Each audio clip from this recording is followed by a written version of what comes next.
Welcome to listening to stories on Kevin TV audiobook channel. Shadow Slave, Chapter 2299, Name of the Shadow. Observing the confused look on Kai's face, Sonny couldn't resist grinning. Oh yes, this is the sensation. This is the emotion. He had guessed correctly.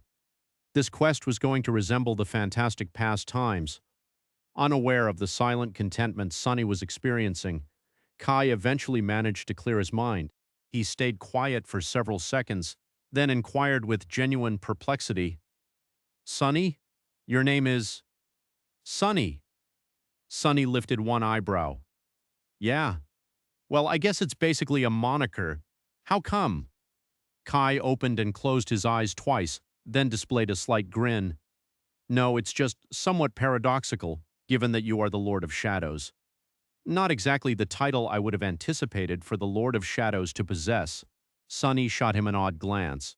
"You didn't actually believe that when I emerged into existence, my mother took one peek and declared, 'Oh, you shall be called the Lord of Shadows,' did you?" Kai angled his head slightly, a pensive expression crossing his features. Shortly after, he exhaled dejectedly. "When you phrase it that way, it does appear absurd, but somehow, that seems to be precisely what I imagined. How foolish of me." He grinned. "Not that I devoted much consideration to your birth. I simply sort of pictured you emerging from a gloomy cavern as a fully developed adult, or being delivered in a sinister dark sanctuary somewhere in the dream realm. Things of that nature." Sonny gazed at him, speechless. "I was born in a shabby public clinic just a short distance from here. It was a totally standard delivery." Watching Kai nod with comprehension, Sonny pondered briefly, then added casually, "Well, to be honest, a massive shadow did consume the sun the instant I arrived, casting the entire planet into blackness. But such occurrences happen regularly, right? Complete solar eclipses weren't particularly uncommon. After all." Kai turned utterly silent. For whatever reason, it appeared that celestial knowledge wasn't his forte. Sonny peeked at him and shrugged. "If it provides any comfort, my complete title is Sunless." The appealing saint suddenly appeared much more comfortable. "Ah, Supreme Sunless. That sounds far more appropriate." Then he fixed Sonny with a prolonged stare and mentioned hesitantly, "But I must confess, I did hear certain things about your actual appearance from Effie, yet to think you would conceal such a visage behind a mask, sunless, that covering truly doesn't showcase your features. So many aspects make sense now." Sonny raised an eyebrow. "Like what?" Kai smiled. "Well, various matters. Shall we proceed now?" Sonny shrugged and seized his shoulder. "Fine, let's move." Kai focused, tugging on his connection. A frigid breeze abruptly swept across the alleyway, knocking over a heap of trash nearby, and then nothing transpired. Sonny viewed Kai with an unspoken question, prompting him to cough awkwardly. "That. I apologize. It seems I can't transport you to the dream realm. It feels like attempting to shift a mountain. It was logical in retrospect. It would have already been challenging for a saint to ferry a sovereign across the realm boundary. But Sonny was also holding tens of thousands of shades, many of supreme rank within his soul, not to mention the sacred shade of condemnation. It wasn't surprising that Kai couldn't bear his burden. Shaking his head, Sonny sighed. "That's somewhat inconvenient." Kai seemed genuinely troubled. "So, will you need to cross the Hollow Mountains? Or bring your entire citadel to Ravenheart?" "Not really." Kai released a relieved breath. "Thank the... Wait. Who said that?"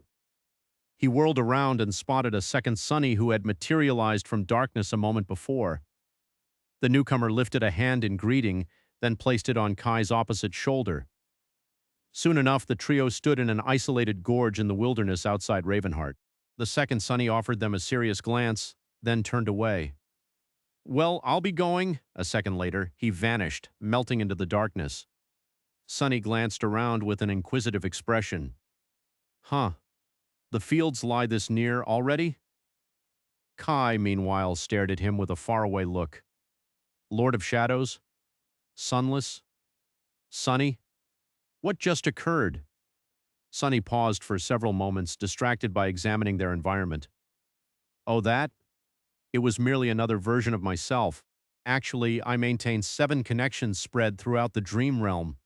This guy still holds a link in Ravenheart, even though he mostly resides in Bastion these days. So he delivered us here and departed. Poor fellow, now he'll either need to ask Cassie to return him or journey all the way to the Mirror Lake by foot. Then, he added in a grumbling voice, but that's the minimum that Rascal deserves. Among all of us, he enjoys the finest position, living with Nephis and unwinding on the Ivory Island. Even though that representation was merely a segment of Sunny, Sunny still coveted his own situation. Kai blinked several times, gradually processing what he heard. Then he frowned suddenly. Hold on, but if you had a connection in Ravenheart, then why did you request me to collect you in NQSC? Sunny gave him a skeptical glance. Because I was able to? Listen, Nightingale. The complexities of handling 7 forms simultaneously are no small task. The least you can do is simplify my existence slightly. Kai seemed contemplative for several moments, then nodded. That must be difficult. I apologize. I should mention I'm amazed to learn that one of your incarnations has been linked to Ravenheart all this time, Sunny shrugged. Why not? I dwelled here for 4 years. Kai appeared surprised. You did. Sunny smiled, then nodded. Certainly. I even observed a grand dragon soar across the heavens occasionally. Kai coughed. Oh, I understand. It's somewhat unusual, though, as you're aware, I possess exceptional vision. I believe I would have noticed someone like you watching me. Sunny chuckled. Well, I was existing in the shadow of a regular girl back then. I only ever surfaced when nobody was looking. Noticing that Kai was examining him with an unusual expression, he frowned. What? Why are you eyeing me that way? Kai released a lengthy sigh, then shook his head. It's nothing. Are we going to inspect the volcano first? Sunny nodded.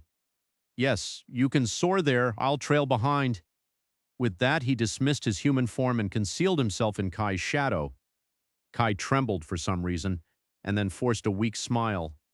Oh, all right, make yourself comfortable, I suppose. With that, he ascended into the sky and flew toward the smoking volcano. Chapter 2300. First intern mocking Kai was entertaining. It felt cozy and nostalgic, so much so that Sunny even managed to disregard that he was forgotten for a spell. He sensed like he had recovered his companion once more. But simultaneously, it was also slightly painful. Just as painful as being near Effie and Jet felt, and Cassie as well, to a smaller degree.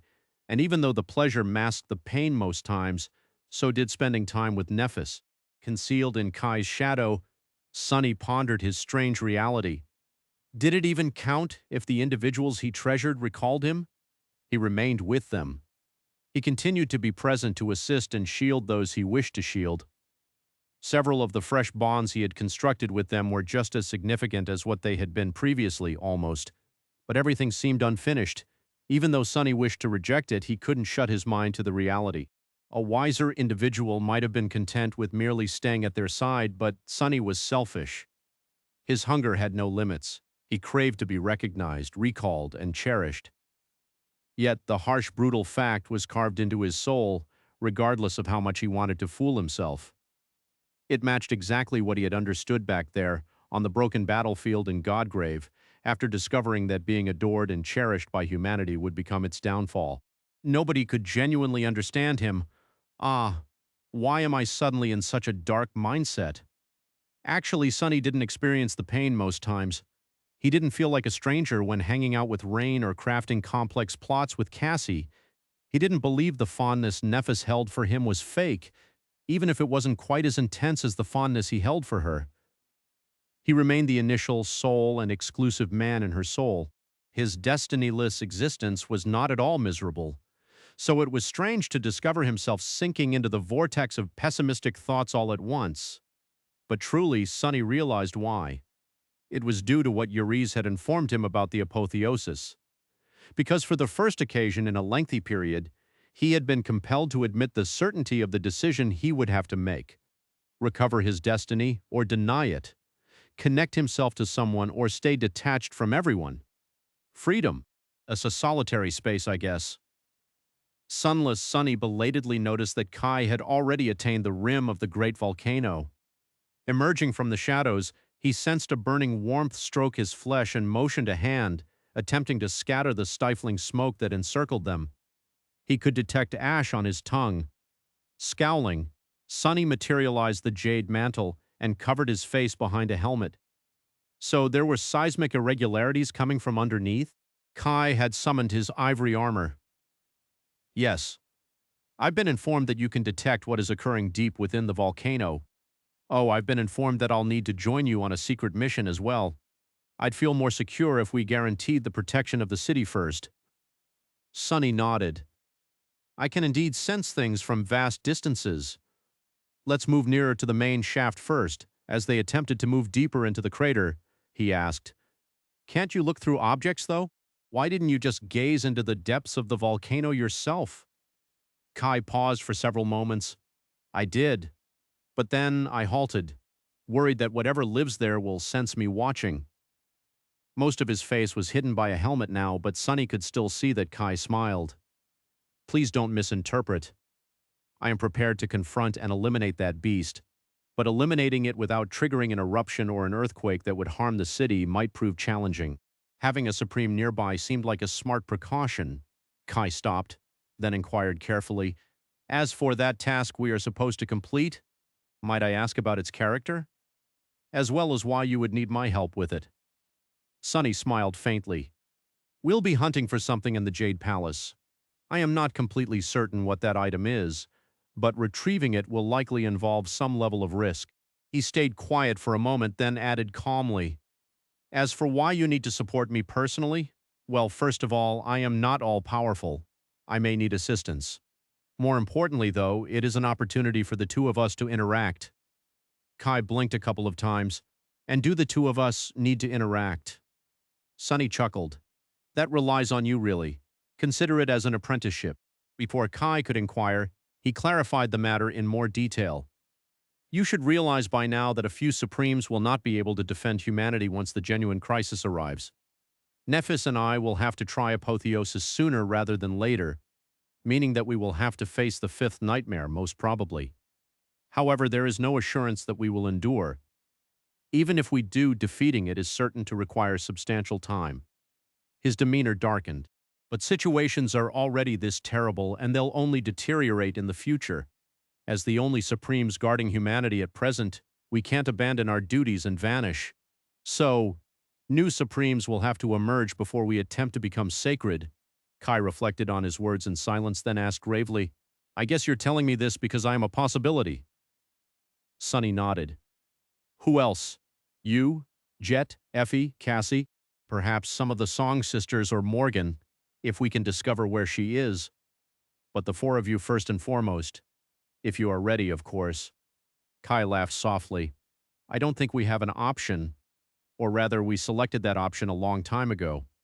So, yes, I can't talk for others, but I'm ready, even if it destroys me. Sunny gave him a prolonged look.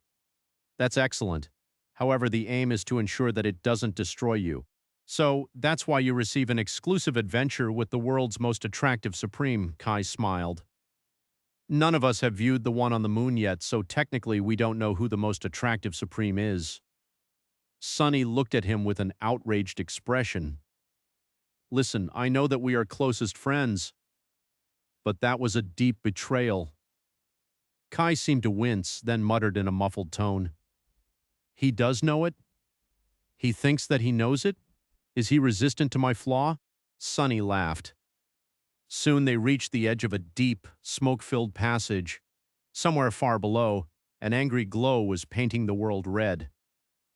Sunny closed his eyes for a moment and stretched his shadow sense down and down into the core of the earth. Soon enough, his expression shifted subtly. There's a creature down there, all right. Nothing too awful, though. Seems like a corrupted tyrant. Slaying it silently should not be a challenge. He wavered for a few moments, then sighed. Seems like a step down, really. The last time I went for a dip in a volcano, I was embracing a corrupted titan. Kai just gave him a wordless gaze. Eventually, he simply pushed out. Oh, I hope you finished that beast, Sunless. Sonny shook his head. Finished it? No, not that one. He flexed as if readying to plunge down. That one I bit to death with my teeth. Leaving astonished Kai behind, he leaped into the dark abyss. Chapter 2301, Sacred Territory. After a while, Sonny appeared from the swirling smoke, torrents of dazzling magma dripping from the jade exterior of his dark armor. He flicked it off his arm, then glanced at Kai. It's finished. Sonny breathed out slowly. It appears the tyrant had been developing in the core of the volcano for ages. Previously, only its servants would have ventured to the surface, but with the expanding community of Ravenheart, the aroma of human souls must have caught its interest. It's fortunate that we handled the creature before it cracked the ceiling of the magma chamber trying to ascend. A corrupted tyrant was a formidable opponent for Kai, and it might still present some threat to Sonny, but only if Sonny wasn't attentive. Since Cassie had briefed him about what abilities the monstrous entity possessed, he managed to slay it both swiftly and efficiently. In truth, he had devoted most of the time simply exploring the interior of the volcano, not fighting the monster. There were many fascinating things to investigate there. Sonny weighed his words for a moment. At first, I was somewhat puzzled that you didn't accompany me down, Nightingale. But once I plunged into the lava, I comprehended even with my supreme physique, remaining alive down there wasn't simple. I nearly got roasted alive. This isn't a normal volcano, is it? Kai gradually shook his head. No, it isn't. My own physique as a dragon slayer grants me substantial resistance against various forms of attacks, particularly those related to fire, but even for me, the heat inside this volcano is excessive. He sighed. You must have reviewed the accounts Lonesome Howl and her scouts brought back. The territories west of Ravenheart are a frozen nightmare. The chill there is so extreme that even saints cannot endure. But actually, those territories hadn't always been frozen, and the hypothetical ocean beyond them wasn't frozen either. The remnants of fallen civilizations she uncovered, trapped in ice, are evidence. Furthermore, Kai's demeanor became grave. The chill must have extended eastward gradually, judging by the remnants. And it is my conviction that it would have continued to extend, eventually transforming the entire dream realm into a frigid, frozen, lifeless world, if not for this mountain range and its mystical volcanoes, which act as a shield against the deadly cold. It is thanks to them and the ash they release that people can dwell in Ravenheart. The earth here is so productive, and the strange entities that inhabit the snow can't pass over from the frozen wastelands. He paused for a moment and added with a slight smile. It is also my conviction that these volcanoes had been formed, or at least enhanced, by the Jade Palace and its component. Well, in a sense. Sonny lifted an eyebrow. I don't think Nephis ever explained what the component of Ravenheart is, at least not thoroughly. Kai pondered his words for a moment. It's somewhat intricate, isn't it? The citadels and their components. After all, they were established by the Nightmare spell, but simultaneously the spell didn't simply create the abilities of the citadels from nothing. Instead, in most instances, it simply adopted the natural attributes of existing locations of power and reconstructed them in a way that its bearers could readily utilize, incorporating a universal foundation to all of them at the same time. Most citadels seem to be designed to be governed by saints, but the great citadels are plainly intended for the sovereigns. Sonny nodded. Indeed, Nightgarden, for example, enabled Nephis to fix both the entrance and the exit points of her dream gate in the same world. Since only Supremes could utilize that component, it wasn't crafted to be wielded by a saint. Kai proceeded in a neutral voice. So it isn't truly accurate to say that the volcanoes guarding Ravenheart and the lands surrounding it from the cold were created by one of its components. Rather, they were created by the power of the Jade Palace, and the spell created a component based on that power afterward. His striking green eyes sparkled. That component is, well, honestly, I can only describe it as terraforming. The Jade Palace can gradually alter the lands surrounding it, for instance. It can make them warmer, while simultaneously enriching the soil with mystical volcanic ash. As a result, numerous people can find shelter from the cold in the area surrounding Ravenheart and collect many plentiful harvests annually. If managed properly, this land can become the food basket of humanity. He shook his head. Of course, the reverse is also true. If the ruler of the Jade Palace desired to, they could transform this land into an uninhabitable inferno, contaminating the entire Tyr River basin. Oh, and I can't achieve much with my transcendent power. The alterations would be too slow and incremental. However, Nephis can. Sonny scratched his helmet. Right. I think I recall Cassie and Jet assigning several prominent scientists to an extensive research initiative. Kai nodded. Indeed. Ravenheart, the Jade Palace, provides immense power to its ruler, but it is a very complex matter. After all, constructing a healthy ecosystem is a challenging task. It is simpler to disrupt things than to enhance the existing balance. So we have kept things as they are for now. Sonny remembered the imposing black outline of the Jade Palace. The power Kai described was mystical in essence, but by naming it terraforming, he made Sonny consider it in a different framework. I wonder if we can somehow launch the entire structure to Moon or to Mars. That'd be quite remarkable, wouldn't it? He laughed at his own thoughts and gestured to Kai. Well, you aren't mistaken. Local volcanoes do appear distinctive, but this one specifically is extremely distinctive. Kai lifted an eyebrow. In what way? Sonny shrugged. Well, for starters, there are formations carved into the main channel and into the sides of the magma chamber. I guess the entire area was occupied once in earlier times. The formations were too damaged and warped by the flow of time and the harsh environment, so Sonny didn't observe much about who had constructed them and for what purpose. However, the ruins resembled almost like the remnants of an ancient settlement, or at least an inhabited complex. The few buildings that were somewhat intact reminded him of the Jade Palace and the massive stone bridge in front of it. Curiously enough, the settlement appeared to have featured a pattern of defensive barriers. Those barriers hadn't been erected to shield it from the enemies descending the vents of the volcano, though. Instead, they were facing the base of the magma chamber, as if protecting the ruins from something that might rise from the molten core of the earth. Sonny had cooled sufficiently to dismiss his helmet. Conjuring the endless spring, he splashed cold water onto his damp face and grinned. Oh, and there are ancient skeletons filling every crack and hollow there. Given that they hadn't been reduced to dust by the lava, the beings they had belonged to must have been quite robust. And there were quite many of them. Kai frowned. Could it be that the corrupted tyrant? Sonny shook his head. No. That creature seemed too feeble to have slain them, let alone created them. I'd say that all these beings didn't even perish in the volcano.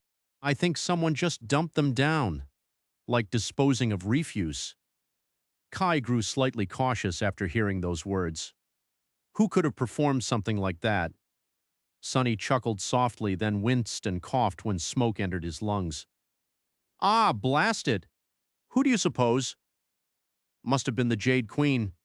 By the way, can we exit from here? Their mission accomplished, they moved away from the brink of the bottomless chasm. As they did, Kai asked tentatively, Jade Queen? Sonny glimpsed at him and clicked his tongue. You understand nothing, do you? Have you not examined your citadel at all? Huh, I guess our resident Mr. Perfect isn't that flawless after all. Kai just smiled. I never declared myself flawless, and admittedly, academics has always been my weaker area. The notion of Kai being inferior at something that Sonny excelled at felt oddly gratifying. I knew it. That guy just glided through existence on nothing but attractive features before encountering me. Sonny had been such a beneficial influence on that simpleton. Who could have desired a better companion? He scoffed. Well, to be fair, I don't comprehend that much about the Jade Queen either. She was the initial owner of the Jade Palace. Actually, it was constructed for her. He reflected on what little he understood about the history of Ravenheart, most of it glimpsed from the random memories he had acquired here and there, including the most unforgettable one, the Sin of Solace, which he had received for dispatching the remnant of the Jade Queen after it was severely wounded by Saint Tyrus. That cursed sword played quite a significant role in his existence, altering its entire direction. Sonny shivered. You must realize that the tomb of Ariel was built by Ariel, the demon of dread. Apparently, he also constructed the Jade Palace for a breathtaking fiend, whom he established as a queen. He also bestowed the ominous gift of forbidden knowledge upon her, whatever that implies. Ariel was called the demon of dread. He was also the demon of truth, so he must have shared with her some horrific truths. He paused for a few moments, then added in a brighter tone, Well, anyway, the Jade Queen appeared to have quite the authority in the ancient past, presiding over the Jade Court. She was renowned across numerous realms for her elegance and insight, so much so that many travelers sought to gain an audience with her, enduring the snow and ash. Not everyone endured the journey, and not everyone survived the Jade Queen's welcome either. Apparently, she had a tendency of transforming those who gazed at her strangely into nightmare creatures. Well, some type of creatures at least. Kai listened to him attentively, captivated by the account. Eventually he asked, "So that Jade Queen truly resided in Ravenheart once?" Sunny chuckled. "Certainly. You might even be resting in her former quarters. But that is basically all the information about the Jade Queen I possess. I don't even know what she resembled. She might have been an insect for all I know. The remnant of the Jade Queen had been, at least, massive, oddly elegant beetle, but that didn't really prove anything." Kai slowly shook his head. "The throne of the Jade Palace is designed for a human, though." Sunny shrugged. "Perhaps she was an unusual monster who possessed a transformation ability that allowed her to become human. Who knows what Ariel did to her? That guy created the Great River, so we understand how peculiar his creations were." He hesitated for a while and then added, "He must have valued the Jade Queen greatly, though. Enough so for Nether to mark the Jade Palace on the wall of the Ebony Tower." Kai remained quiet for a while, then asked with a trace of melancholy in his voice, "So what do you believe happened to the Jade Queen? Where did she vanish to?" Sunny gave him a lengthy gaze. "What an odd question. How would I know? Perhaps the truth she bore destroyed her. Maybe someone grew envious of her poise and her elegance and demolished her. Maybe she accompanied Ariel into the Doom War and died on one of its battlefields." He paused for a moment, then sighed. "I encountered a corrupted tyrant called the Remnant of the Jade Queen once. If that was what remained of her, then her conclusion must not have been joyful or elegant. Rather, it would have been grotesque. By then, they had ascended high enough for Kai to take flight comfortably." Sunny once again concealed himself in his shadow. As Kai soared across the sky above Ravenheart, a few individuals stopped and gazed upward, indicating his tiny silhouette with smiles on their faces. Of course, he wasn't in his dragon form at the moment, so there was no throng of amazed onlookers. Soon enough, Kai descended on the surface of the Great Stone Bridge and walked toward the Jade Palace. The magnificent obsidian structure loomed above him, casting a deep shadow. Sunny felt a hint of wonder at that moment as well. He had spent several years trying to slip into the Jade Palace undetected, without success. The Raven Queen has been too mighty and enigmatic, and her daughters were too vigilant. But now Ki Song was gone, her daughters were distributed across the Dream Realm, and Sunny was a sovereign himself.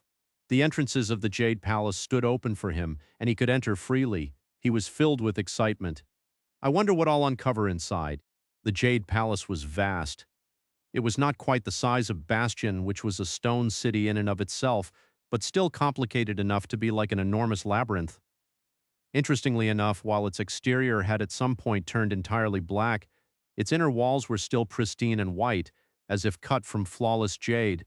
There were innumerable halls, corridors, chambers, stairwells, and passages, all interconnected into a sprawling maze.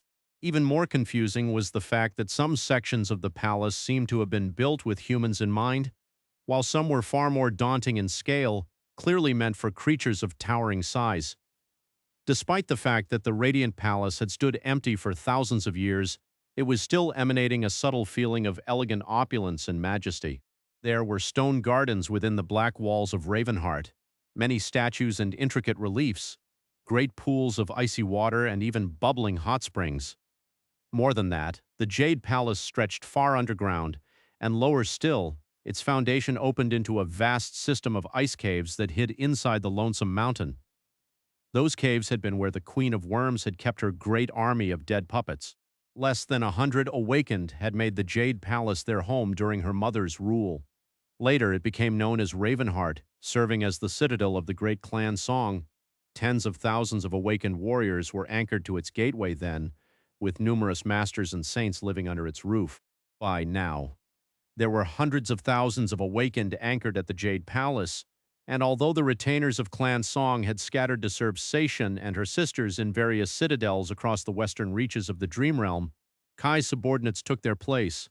Most of them were night singers who had been following Kai since the southern campaign.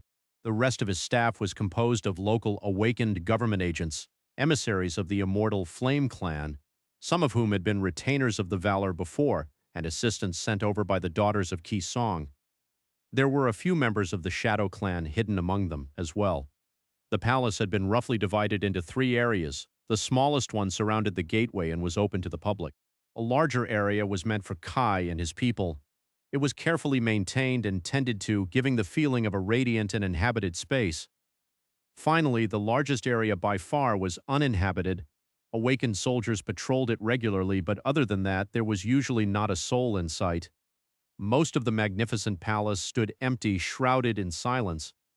Sunny did not know what he was looking for, but he figured out that his shadow sense would discover any anomaly rapidly. Sadly, there were a few obstacles standing in his way. Damnation!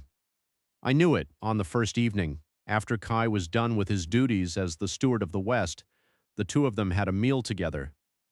However, Sunny was in a dour mood.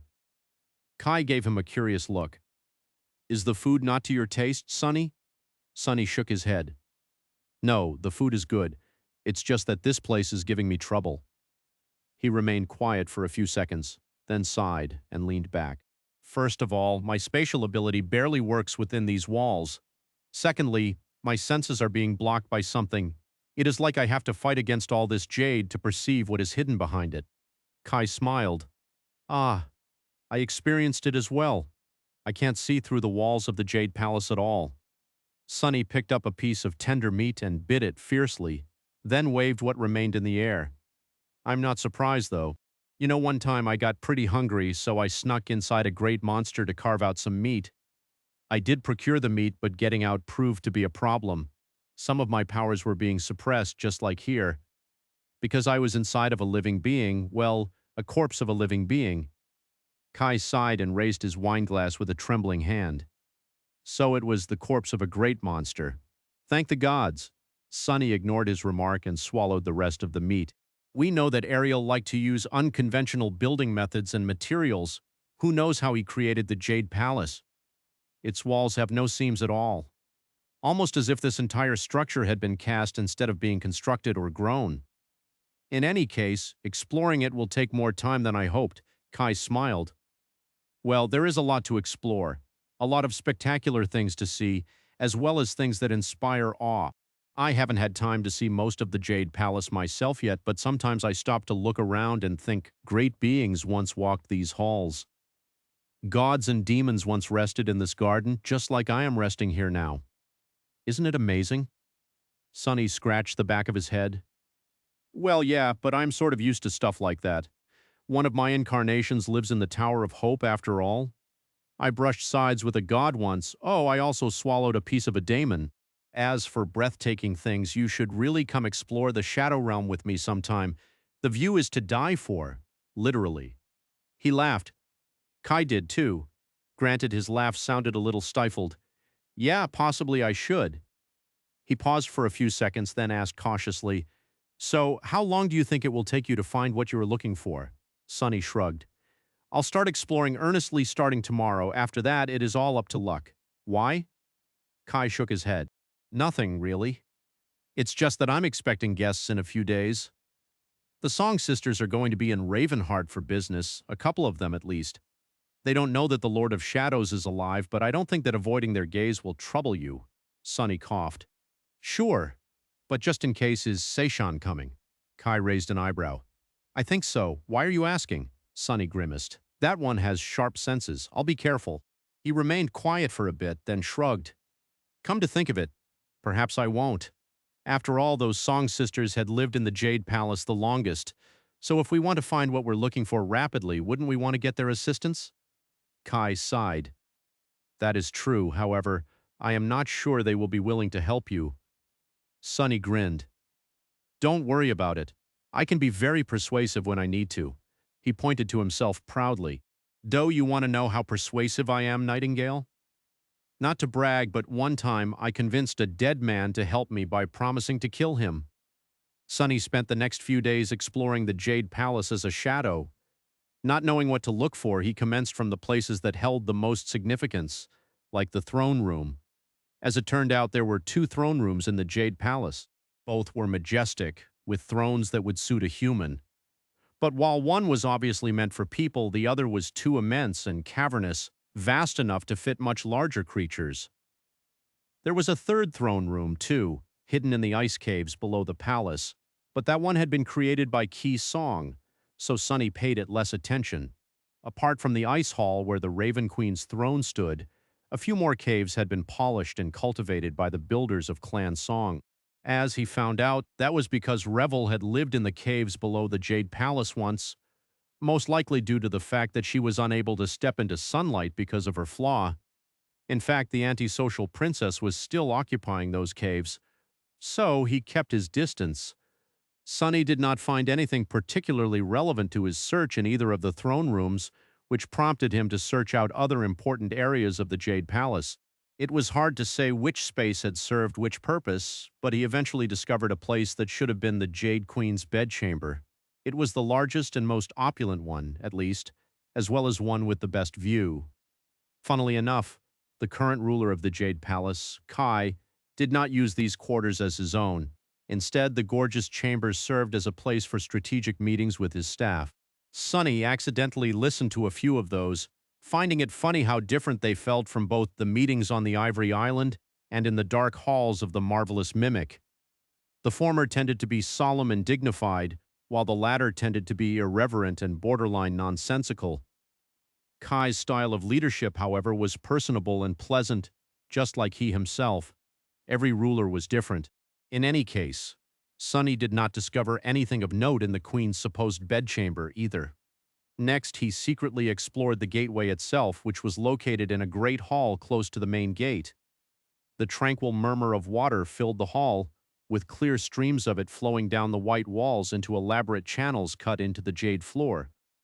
The gateway itself was a stunning sculpture, its vague silhouette obscured by the falling water. Exploring the gateway hall was a little difficult because it was always full of people. Naturally, Sunny managed to remain unseen in the end to no result whatsoever. After that, he even spent a day diving into various pools across the Jade Palace. Some of them were both vast and immensely deep, so it took some time. Sunny did not find any traces of Weaver's lineage, but he did find out that some of those pools had actually been guest rooms of sort meant for aquatic creatures. This is a little frustrating. Although neither of them had made arrangements, it just happened that Kai and Sunny ended up having dinners together in the evenings. Sunny glanced at the charming saint and sighed. Maybe the thing I'm looking for was never in the Jade Queen's possession? The hint only said that it was lost to dread. Come to think of it, Ariel must have spent plenty of time in the Jade Palace. Where are his chambers? Did he have a place to stay here? Clan looked up from his food and raised an eyebrow. I don't think so. Then again, we don't really know what Damon's looked like, so it is hard to guess. Sunny pushed his empty plate away and sighed. Who says we don't know what they looked like? He raised a hand and made to extend his fingers. I met the Daemon of Hope personally. What a stunner. I saw the Daemon of Destiny as well, albeit from afar. Would not recommend.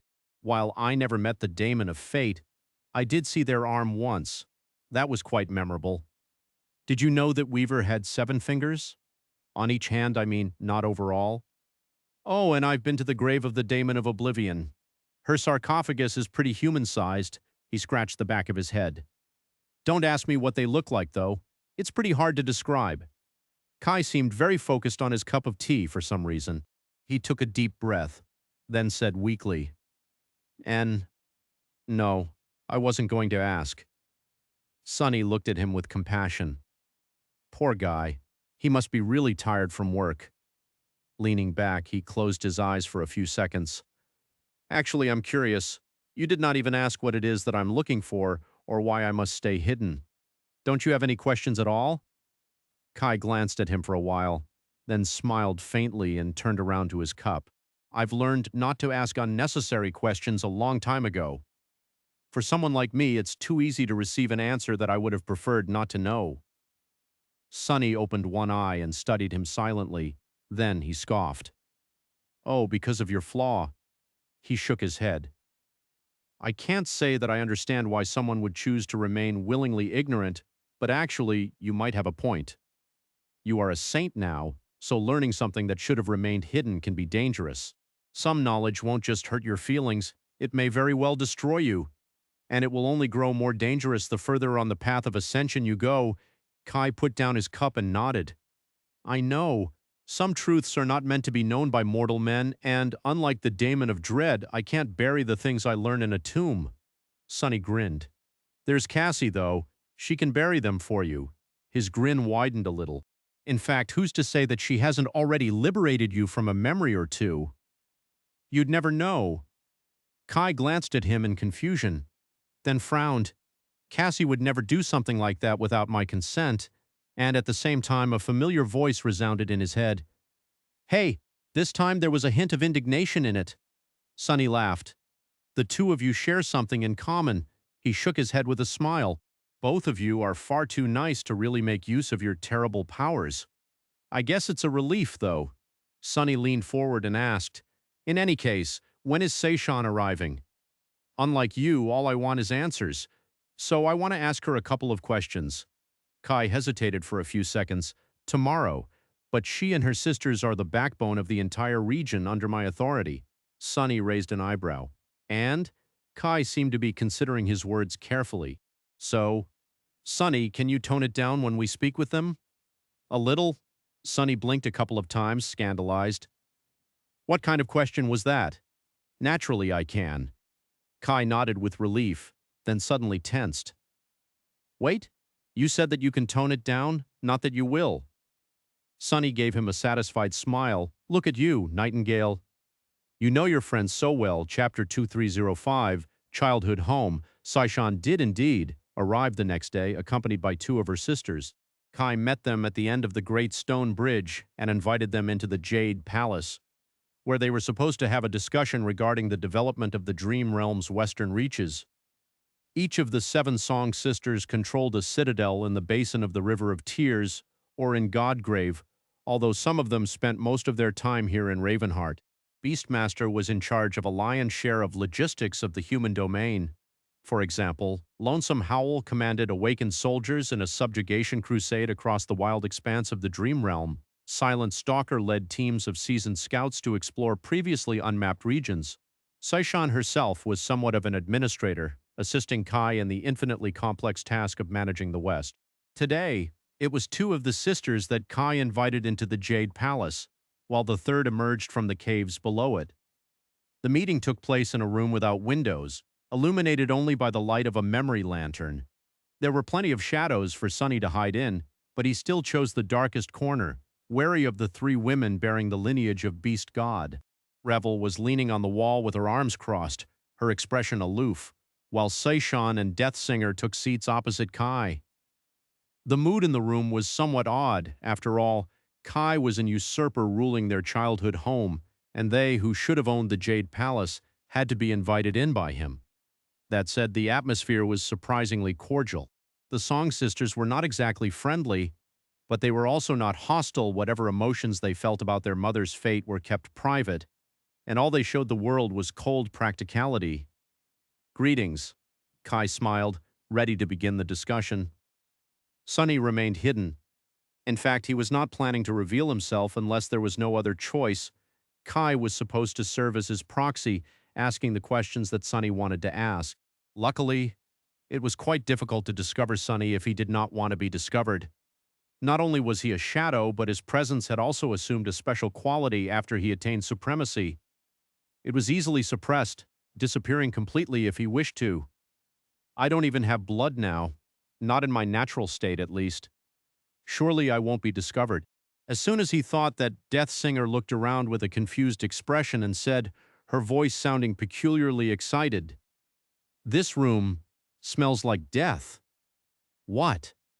Revel and Seishan spared her glances while Kai coughed. Concerning the newest herd of nightmare creatures captured by Lonesome Howl in the south, It is being driven north as we speak and is expected to arrive at the base of the Moon River Plains in 2 weeks. I hope that Beastmaster will be ready to enthrall the selected abominations rapidly.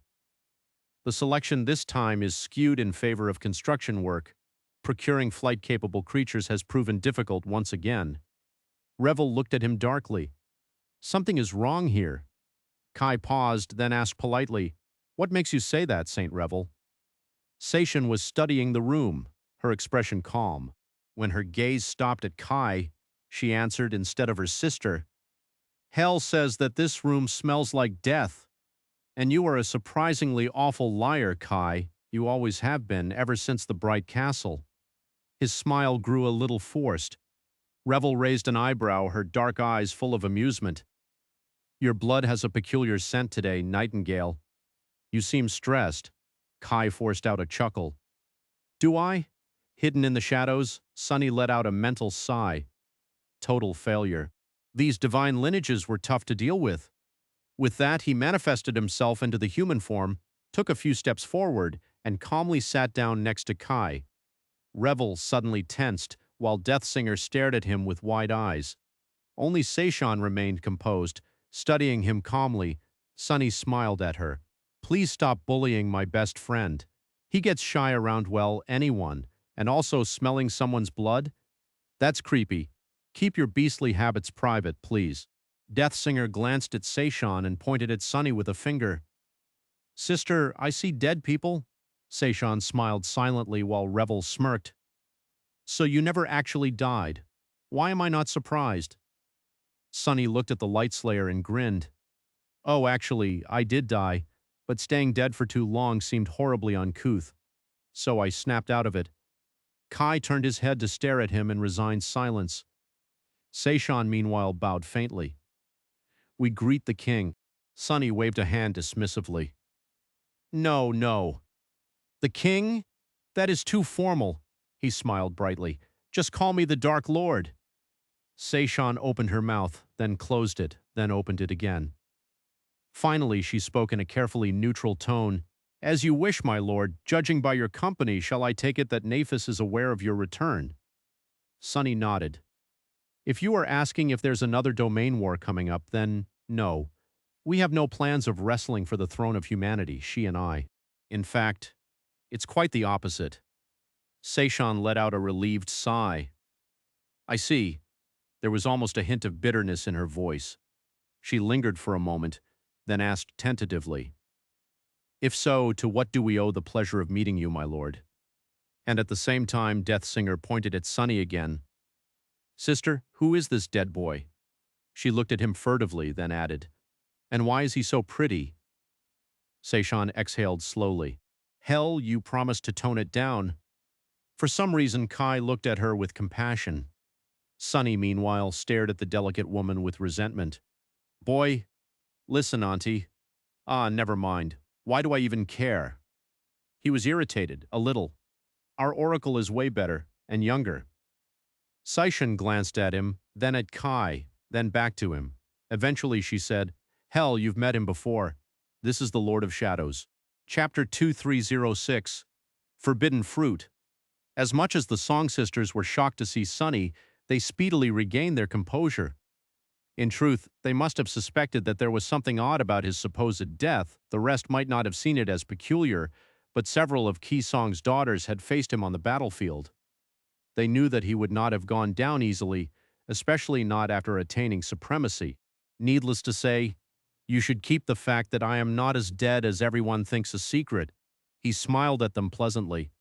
They glanced at each other. Eventually Revel shrugged. That should not be a problem. Sunny glanced at Deathsinger dubiously, prompting her to grin. "No one listens to what I have to say anyway." She leaned forward a little. "Except for you, Lord of Shadows. You are the only one who understands. Say, since you're a sovereign now, do you need a concubine? I can cook. I can clean. I can prophesize death, destruction, and doom. Oh, and I am very good at." She suddenly swayed and gave Seishan a reproachful look. Sunny naturally sensed the older song sister gave the delicate oracle a kick under the table. He barely managed to maintain his composure, his smile turning a little forced. No, I don't need a concubine. Kai nodded seriously. He's telling the truth, then. He leaned toward Sunny and added in a whisper, She's lying, though. She can't cook or clean. Sunny stared at him flatly. I didn't need to know that. Kai blinked. Oh, right. Sorry. Seishun let out a long sigh. So, what exactly do you want from us? Sunny hesitated for a few seconds. He did not want to reveal too much, and at the same time there was not much he could reveal. After all, he did not know what Weaver had hidden here in the Jade Palace. Eventually he said simply, I am searching for something in Ravenheart. Something that must have been hidden here a long time ago. Your mother knew this citadel best, but I can't ask her. So I am asking you, how well do you know the Jade Palace? Seishan raised an eyebrow. How well do we know it? Quite well, I'd say. We lived here for quite some time as children. Obviously, most of us were anchored here as awakened. As well, my other sisters spent much more time in Ravenheart than me. Naturally, since I spent a decade on the Forgotten Shore. Revel nodded. Seishan was what, 12, 13 when our mother became a saint? The rest of us were either the same age or younger. We would spend a few months in Ravenheart every year after that, until the spell called upon us. Those who survived the first nightmare would then come to anchor themselves in Ravenheart. So, we've been around this palace for most of our lives. Sunny remained silent for a few seconds. Were there places Key Song paid special attention to? Revel tilted her head a little. Naturally, the Jade Palace hides numerous secrets. There are all kinds of hidden passages, secret enchantments, and strange places here. It is difficult to answer without knowing what exactly you are looking for. Sunny frowned. A few seconds later, he asked tentatively, Were there maybe areas that you were strictly prohibited from approaching? Seishan chuckled. Well, Howl and Stalker were forbidden from going near the deeper pools. I doubt that is what you are asking about, though. Revel glanced into the distance, thinking. The caves were mostly meant for puppets. We were not exactly forbidden from being there, though there was just no point. Other than that, nothing comes to mind. Naturally, it would have been peculiar if we loitered around the living quarters of the clan's retainers. Sunny sighed. So nothing really comes to mind. Both Seishan and Revel shook their heads. Death Singer, meanwhile, gave them a peculiar look. Goodness me. My sisters are really old now. They don't remember anything. They looked at her in confusion, causing the delicate beauty to sigh in exasperation. There was actually one room that we were absolutely forbidden from entering. How could you forget? Seishan and Revel frowned. Then their expressions changed, as if they remembered something that had long been forgotten. Seishan smiled. Oh, right, Revel, meanwhile, scoffed. That was a long time ago, but you are correct. Sunny glanced at each of them, then leaned forward a little. Well, are you going to tell me what that room was or not? An armory? A runic chamber? Perhaps some kind of hidden space where divine soul shards that power this entire place are secretly kept? Deathsinger shook her head energetically. No, it's the toy room. Sunny blinked a couple of times. Then he blinked a few times more. Finally, he leaned back and asked in a bewildered tone, The toy room. Seishan nodded. Yes, the toy room, and before you ask, my lord, it is just that. It is a storage room where various toys are kept, dolls, toy knights, playing sets, peculiar oddities, and the like. Most of it has long turned to dust, naturally because these toys are as ancient as the Jade Palace, but some of them were preserved surprisingly well, and there are too countless to count. Revel smiled wistfully. Naturally, it was like a treasury for us when we were children. But some of those toys were really dangerous. Some were even enchanted with mysterious magic. So, after a couple of incidents, our mother prohibited us from exploring the toy room. Deathsinger glanced at Sunny pitifully. Yes, that was after someone, and I won't point a finger at them, even if they are in this room, managed to vanish from the face of the dream realm for an entire week. Mother almost took the whole citadel apart searching for them. Seishan smiled. So yes, there was a place we were forbidden to enter, and that place was the toy room. A toy room? That was not exactly what Sunny had expected to hear. A clue was a clue, though. He smiled. So can you show me the way to that toy room? Chapter 2307, Toy Room. The toy room seemed to be located in a remote corner of the Jade Palace, down on one of its lowest and most desolate floors. Revel took the lead, calmly guiding them across the scenic labyrinth of magnificent corridors, halls, and galleries. Sunny had explored some of these places already, but he had no idea that one could travel between them that speedily or that many of them were actually connected. More than that, Revel seemed to follow a path that avoided windows, often using secret passages and activating hidden enchantments that revealed previously unseen doorways. They had not met a single soul on the way. At one point, Sunny looked at Kai. Huh? It must have been quite unnerving to know that a murderous demoness not only basically lived in his basement, but could also get anywhere in the Jade Palace without being seen. She could probably even appear in Kai's living quarters unnoticed to do something awful, like kill him in his sleep. Poor guy must have been sleeping with one eye open for an entire year. Sunny looked at his friend with pity. Hey, Kai, she really knows her way around here.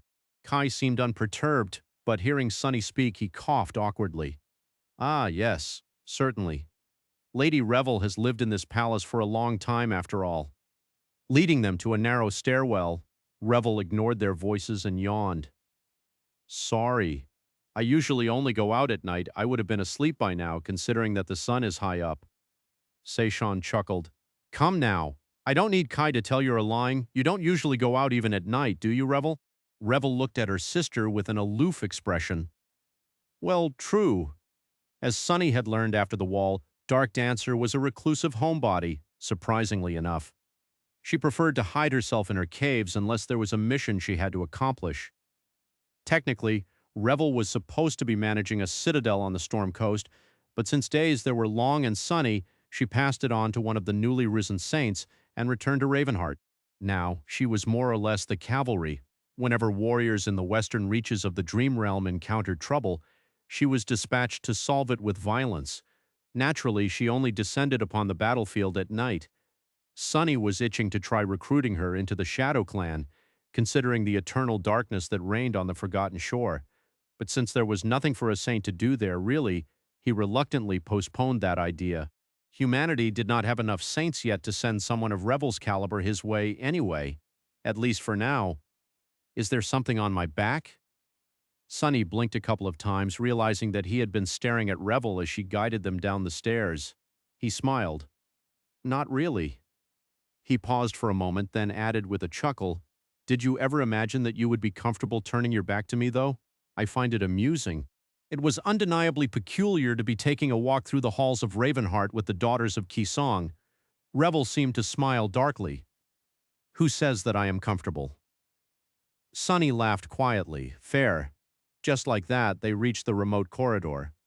Most of the Jade Palace was illuminated by sorcerous lights, but the ones here seemed damaged by the passage of time, their radiance dim and uneven. Sunny glanced at the heavy iron door. In the weak, blinking light of the sorceress lanterns, its gorgeously decorated surface looked dark and uninviting. He looked at Seishan and her sisters. You really used to sneak here as children? She raised an eyebrow. Sure. Why? Sunny shook his head in utter bafflement. I mean, look around. This place is beyond creepy. I am a supreme, and even I am creeped out. Kai nodded. He's telling the truth. Sunny gave him a scathing glare. Right, naturally I am. Seishan glanced at him oddly. They are just toys, though. Some of them are a little magical, but what's the worst that can happen? Sunny and Kai winced at the same time, as if they had swallowed bitter lemons. Why did you have to say that aloud? Lady Seishan, please, do not say things like that. The ensuing silence was broken by Death Singer's giggle. She glanced at them brightly. Death, oh death, I feel it. We're all going to die. Sunny flinched. Not now, damn it. Please. Death Singer fell silent and glanced at him with a pout. Shaking her head, Revel opened the heavy door and summoned a memory lantern. Come inside. She entered first, followed by her sisters. Sunny and Kai looked at each other and then joined them. The toy room was indeed just that. Actually, it was a series of rooms all filled with shelves, display cabinets, and trunks of various sizes.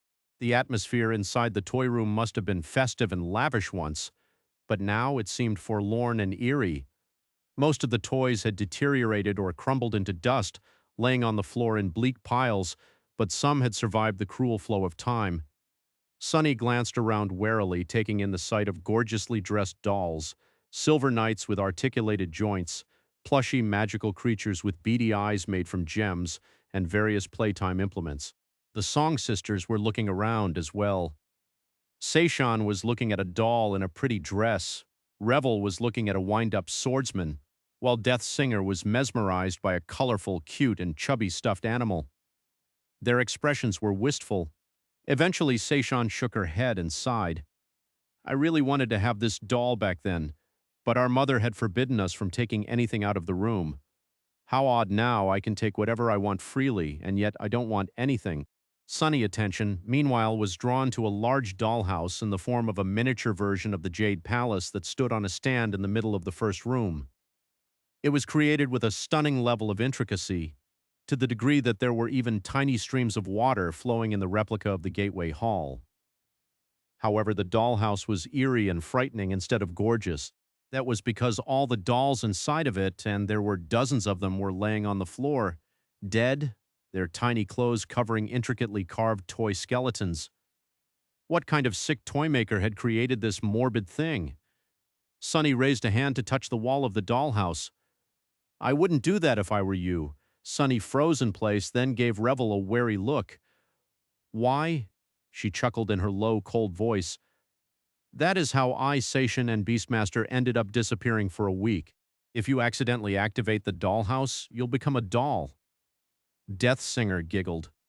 More of a doll, she means. Revel scowled at hers. Stop it.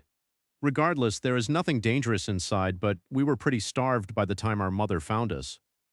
I don't know how she reversed the sorcery of the dollhouse either, which means that no one knows, so keep your distance.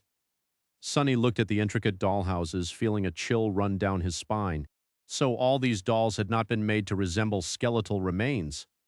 They had been living beings once instead. Suddenly, the toy room seemed at least 100 times more sinister. Exhaling slowly, he took a few careful steps away from the dollhouse and turned away. His smile was forced. Let's look around. Carefully. Chapter 2308, Playthings. Sunny really hoped that the piece of Weaver's lineage was not hidden inside the dollhouse. Luckily, he felt nothing but an eerie sense of repulsion when standing in front of the terrifying toy, even though he was neither fated nor connected to the tapestry of fate anymore, and therefore had lost his supernatural intuition. His senses as a supreme were still beyond that of a mere mortal. He would have felt something if a demon's legacy was nearby. More importantly, Blood Weave would have reacted to the presence of another piece of the demon of fate. So, after studying the creepy dollhouse from a safe distance, Sunny shifted his attention elsewhere. He did feel that there was something special about that particular toy, a subtle scent of a daemon even. But that scent did not belong to Weaver. I think Ariel made this one. Kai looked at him, remained silent for a bit, and nodded. That very well may be. Sunny glanced around the toy room studying various toys. The Song Sisters had wandered off, lost in the memories of their childhoods despite his unease. This place must have been magical for adolescent girls, especially those who had been orphans once, like Seishan and her sisters. Orphans did not live easy lives in this world. Sunny knew it all too well himself, and just like them, he had been robbed of the joy of having toys as a kid. Granted, unlike them, he had not been adopted by a powerful legacy witch. Come to think of it. Sunny narrowed his eyes and looked at Seishan. The Song Sisters were adopted. Rain was adopted. What the hell? How come I'm the only one who hasn't been adopted? Where was justice in that? Kai smiled faintly. You have a peculiar expression, Sunny. What are you thinking about? Sunny lingered for a few seconds, then shook his head. Just thinking about how my life would have changed if someone like Ki Song had taken me off the streets, for better or worse. He sighed. She really cared about her daughters a lot. However, she also forced the lineage of Beast God on them, as well as infected them with the nightmare spell. Were they lucky or unlucky to have met her? I'm not quite sure. With that, he glanced around once more and added, his voice somber, I'm also not sure if the Jade Queen was lucky to have met the Demon of Dread. Kai raised an eyebrow. How do you mean? Sunny shrugged. Well, think about it. Why is there a room full of toys in the depths of the Jade Palace? Kai seemed stumped by the question. Sunny remained silent for a bit, then said wistfully, "It is possible that the Jade Queen had children, or that she simply enjoyed collecting toys. However, it is also possible that she was raised here, in this stone palace, by the demon of dread." He looked at the figurines wearing pretty dresses, dashing knights cast of precious metals, plush beasts with gem-like eyes, and the intricate dollhouse brimming with the bones of perished dolls. His expression turned somber. Demons were forbidden from siring offspring, you know, but they all seemed to rebel against that prohibition in their own ways. Weaver left behind a secret lineage.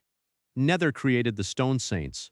Hope lived among humans and cared for them as their own. The demon of imagination had her mirrors and illusions. Sunny sighed. But what did Ariel have? Kai hesitated for a few seconds, then said cautiously, "He had the Jade Queen." Sunny shrugged, unsure, possibly. With that, he left Kai behind and went to explore the toy room. The five of them wandered the series of chambers for a while, studying the curios hidden there in ancient times. There were a lot of wondrous things to see, but none of them was what Sunny wanted to find. Eventually, only one last room remained. And, coincidentally, Sunny felt his blood stir as he approached it. There? He looked at Kai and the Song Sisters, hesitated for a few seconds, and said, "Wait." They glanced at him curiously. Sunny did not know what he would discover in the depths of the toy room, but he had a strong suspicion that the fourth piece of Weaver's lineage would not fall into his hands easily. The first three had not, after all. So he had to be careful. Looking at his companions, one intended, the other three accidental, he took a deep breath and spoke. "There is a high chance that something unexpected will happen once we enter that room. Whatever it is, don't panic and let me handle it. If things seem too dangerous, retreat immediately." He paused, scratched his head, and then added nonchalantly, "Oh, and if something happens to me, wait until the next me arrives. Should only take a few days." There was a small chance that he would lose an incarnation here. That did not mean that he would give up on recovering the piece of Weaver's legacy. Revel tilted her head a little. "The next you?" Sunny gave her a wide smile. "Yeah, the next me. What, did you think that being killed once would actually kill me?" She stared at him for a few seconds, then let out a frustrated sigh. "If I didn't think that, I wouldn't have tried to kill you, would I?" Sunny laughed. "Probably not. But hey, it was an admirable attempt. No, really, the ambush at Vanishing Lake was like a work of art. I gained so much that day. Thank you." Revel gritted her teeth, then ground them. "You're welcome." Kai leaned toward him and whispered, "She's lying. You're not welcome." Sunny gave him a stare, and then whispered back, "Why are you whispering, fool? Everyone can hear you." Kai coughed in embarrassment. "Oh, right. Sorry. It's a habit." Shaking his head, Sunny took a deep breath and summoned Slayer. The murderous shadow rose from the darkness, looking at him and his companions from behind her veil. Death Singer immediately pointed a finger and opened her mouth, her face beaming with excitement. But before she could say anything, Seishin covered her mouth with a hand. "Ah, I see you have a new servant, my lord." Sunny smiled. "Oh, she's not a servant. She's an employee. Actually, now that I think about it, the two of you are kindred spirits. She only accepts payment in blood." Seishan did not say anything, but her gorgeous eyes suddenly glistened with a peculiar emotion. Sunny chuckled. "But don't worry, I won't be collecting blood donations today. I already paid her this week, and plus I don't want to brag, but she only has a taste for my blood." Turning away, she pushed the last door open and walked inside a small room. It had shelves with ancient toys as well, but there was also a low table in the middle of it, surrounded by soft cushions. There was something on the table, a square jade board with small hinges in the middle, which suggested that it could be folded to become a case. Its surface was separated into 7 rows of 7 squares, each most of them were white, with only 3 squares at the bottom of the board standing out due to their vivid black color. There were intricately carved figurines standing on various squares too, most of them representing alarming monsters. The three black figurines were surrounded by a dozen white ones. Sonny stared at the board intently, feeling his blood reacting to it with a peculiar tingling sensation. There were no nightmare creatures inside the room, no awful danger, no startling secrets, just old toys and the radiantly crafted jade board. Sonny raised an eyebrow, confused. What the hell is this? Slayer was already in the room and Kai entered next. He glanced around, then studied the jade board curiously. Finally he spoke. I think it's chess. Chapter 2309, Death Game. Sonny looked at the jade board for a few seconds, then turned to Kai. Chess? Have you gone blind all of a sudden? This looks nothing like chess. Indeed. Sonny did not know too much about chess, but teacher Julius had taught him how to play during his days as a guest lecturer at the academy. A chessboard was supposed to have 8 rows of squares, not 7. More importantly, white and black squares were supposed to be placed in a grid pattern. The jade board in front of him, however, was almost entirely white. Not to mention that the grotesque figures were nothing like the ones he was familiar with. There were no pawns, knights, bishops, or rooks. Instead, there were only a variety of grotesque creatures. Kai chuckled. I meant to say that it looks like a game similar to chess. Sonny frowned. It looked more like a war map to him. But why would a war map be in a toy room? He's right. Death Singer entered the chamber next and looked at the jade board with a fascinated expression. Then, she stopped moving entirely. Her pupils widened, making her glistening eyes look even larger. Sonny waved a hand in front of her face. Hello? What exactly do you mean? The petite woman turned her head and slowly focused on him, then threw a furtive glance at the board and forced out a smile. Oh, it's the Death of a Tyrant, also known as Death Game. It is a game similar to chess that was popular in various regions of the Dream Realm once, a long time ago. Some even say that it was invented by Shadow God himself. Sonny raised an eyebrow, then turned to the jade board as Seishan and Revel came in. Really? Death Singer nodded energetically. Really, Seishan? Tell him? Seishan covered her nose with a hand as if overwhelmed by a powerful scent. Her eyes grew oddly unfocused for a few seconds, but then she regained her composure and spoke in a calm tone. It does seem that way. Death Game is similar to chess, but instead of 16 figures, each player controls 14 seven beasts, 2 monsters, 2 demons, 2 devils, and a tyrant. Just like in chess, each figure moves according to a specific pattern, but the rules are a bit more complicated. That is because when you play the Death of a Tyrant, your domain plays an important role too. She pointed to the board where 3 black squares were surrounded by a sea of white ones. That is because the color of a square affects the battles between figures. Black figures have an advantage while battling on black squares, while white figures have an advantage while battling on white squares, unless they are surrounded mostly by squares of the opposite color. You can also conquer squares to make them a part of your domain, so positioning and movement carry greater strategic meaning. Seishan shrugged. Well, there are other differences as well. For example, in some versions of Death Game, there are squares with special properties, like the castle or the shrine. The former never changes color, while the latter can give a blessing in return for a sacrifice. If 2 figures battle on a shrine square, the one that is killed is considered the sacrifice, while the one that remains receives the blessing. Sonny blinked a couple of times. Interesting. How do you know all this? Seishan chuckled. How do you not know? It's a popular game among legacy children. We used to play it as well when we were young. Our mother taught us. Sonny stared at her with an unreadable expression. Then, he shrugged. That's because I'm not a legacy, I guess. She seemed surprised. Actually, Kai seemed startled too. You're not, Sonny scoffed. Why did you all imagine that I was a bastard child of a powerful clan or had been raised by some sinister shadow faction? Sorry to disappoint you, but no, I am a completely self-made man. He contemplated for a few seconds, then added, Actually, I take it back. No one in this world is really self-made, and I too have received plenty of help from generous people along the way. With that, Sonny focused on the jade board. Most of the squares were white, and there were far more white figures left standing. The black side only had 3 figures left, One of them was wearing a crown and was obviously the tyrant, while the other two seemed to be mere beasts. He tilted his head a little. Seems like someone did not finish a game. The black side was at a fatal disadvantage, but the tyrant was still standing, which meant that there was still a possibility of clawing one's way to victory. Naturally, it was more or less a hopeless situation. He studied the intricately carved figures for a few seconds, then shivered, suddenly overcome by an ominous sense of dread. The jade board gave him the same feeling as the eerie dollhouse. Perhaps it had been created by Ariel as well. Sonny remained silent for a while, then asked, "Who do you think the players were?" Nobody responded.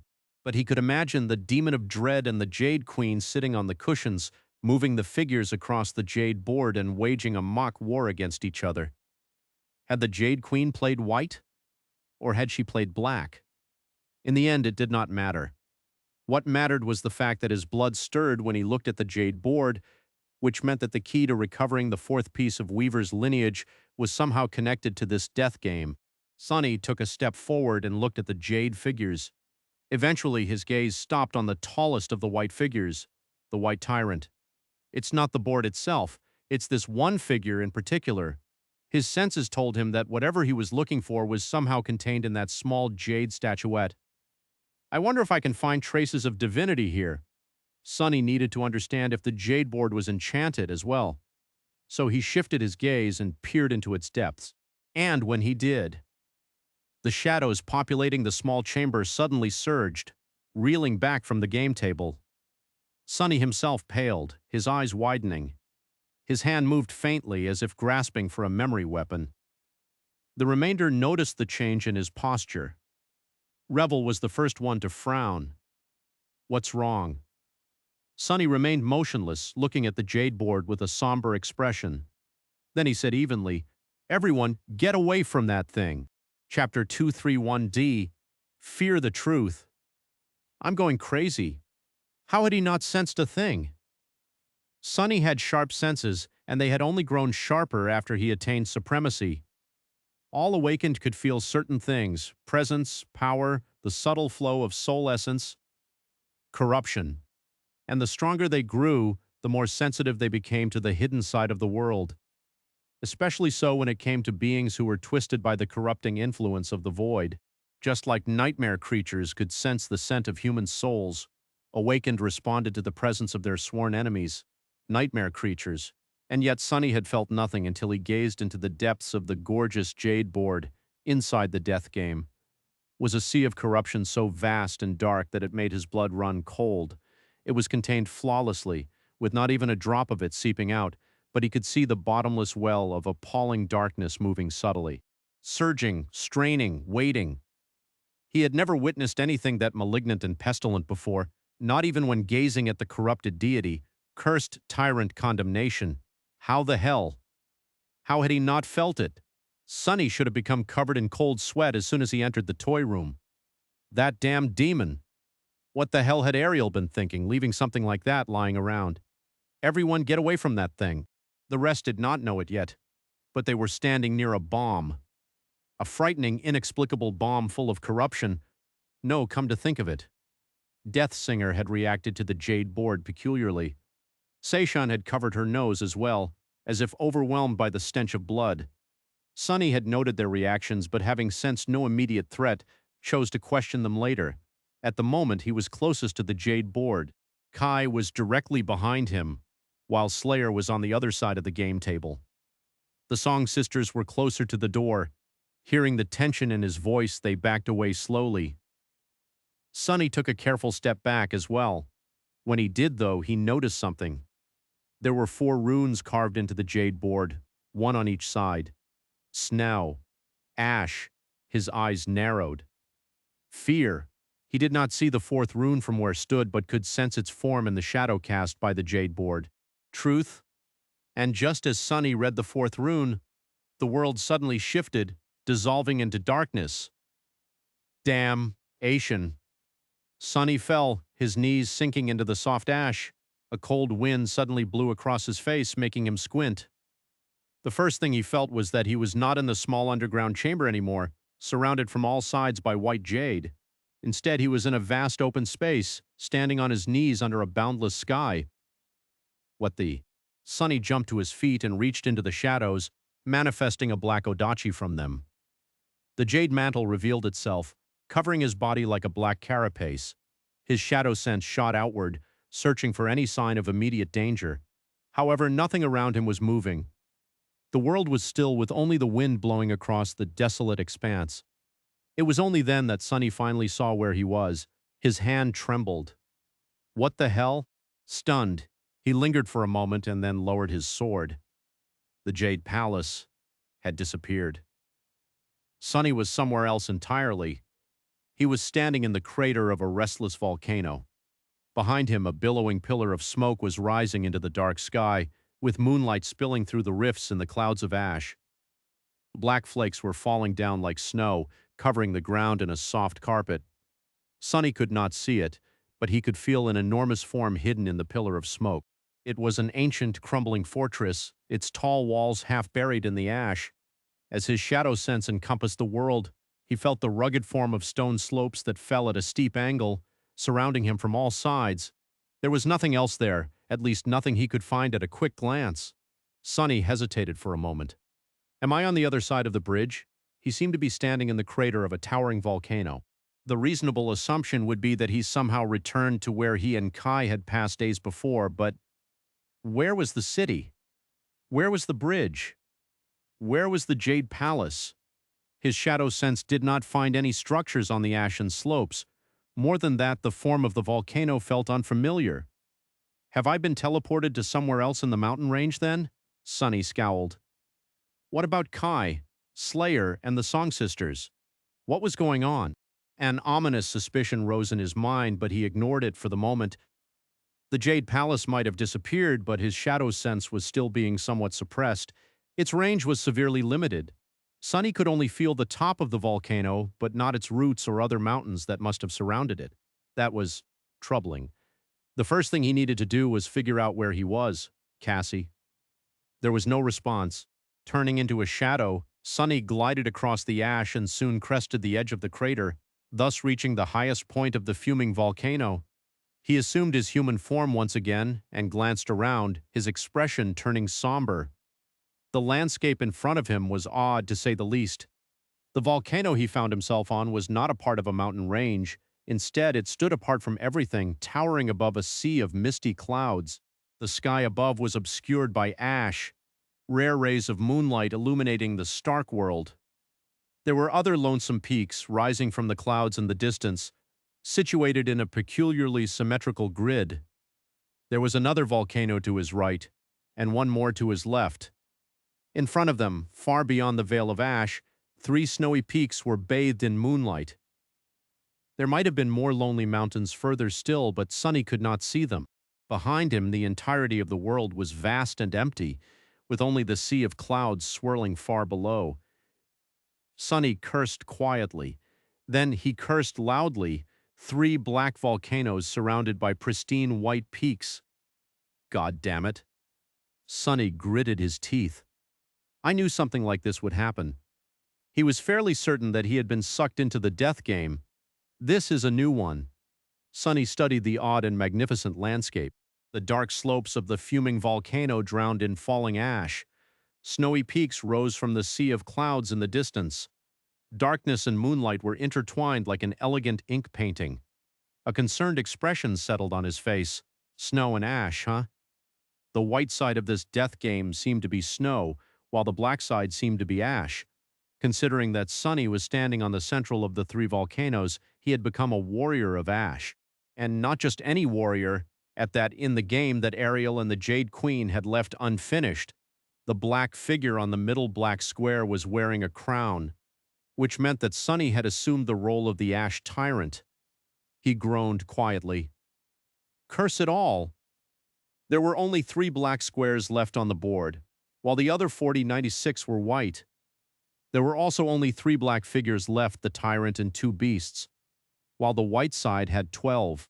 Somehow, Sonny could not imagine Ariel losing so miserably. So it must have been the Jade Queen who had played Ash. Just how terrible were you at chess, damn it? Sonny huffed in outrage. his heart overflowing with indignation. He was not sure what the future held, but there was a high chance that he would have to finish the game if he wanted to escape the alarming jade board. That meant killing the snow tyrant from a woefully disadvantaged position. Wasn't the Jade Queen supposed to be renowned for her wisdom? Couldn't she have left him more figures to fight with, at least?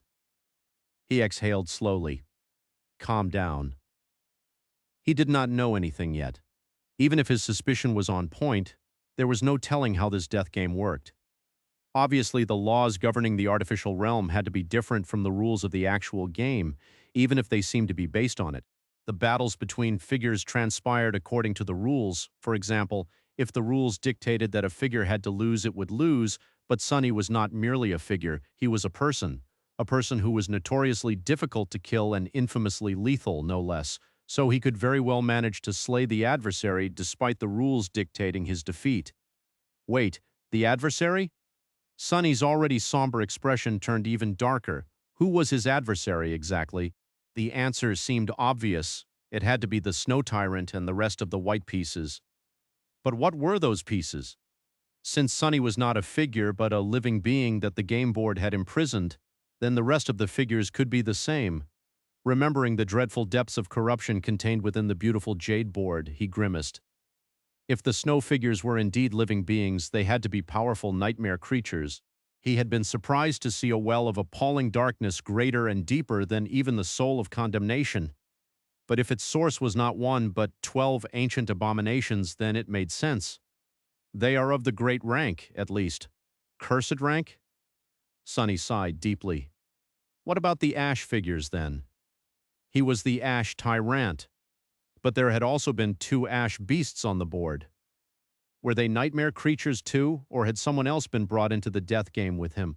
Usually, Cassie would be able to serve as a messenger between him and his allies, but his mental connection with her seemed to have been broken. Sonny hesitated for a while. First things first, before considering how to win the death game, he had to make sure that there was no way to simply escape it. If there was, then he would have no reason to fight the snow abominations, or rather fight them unprepared. Sonny was still determined to recover the piece of Weaver's lineage, and that piece was connected to the Snow Tyrant, which meant that the Snow Tyrant and he would have to meet at some point. Sonny slowly assessed the situation. His current state was quite anomalous, and it was time to address the issue now. How odd. The first anomaly was quite bizarre. It was that he could not sense what his other incarnations were sensing. Sonny had 7 bodies, but he only had 1 mind. So that should not have been possible, and yet it was. He could not sense the shadows around his shades or around the members of the Shadow Clan either. For the first time in a long while, his mind was quiet and desolate, populated by the senses of only a single avatar. It was sort of peaceful. Even his shadow sense was suppressed, enveloping only the part of the volcano that towered above the clouds. Damn Ariel. I really hate that guy.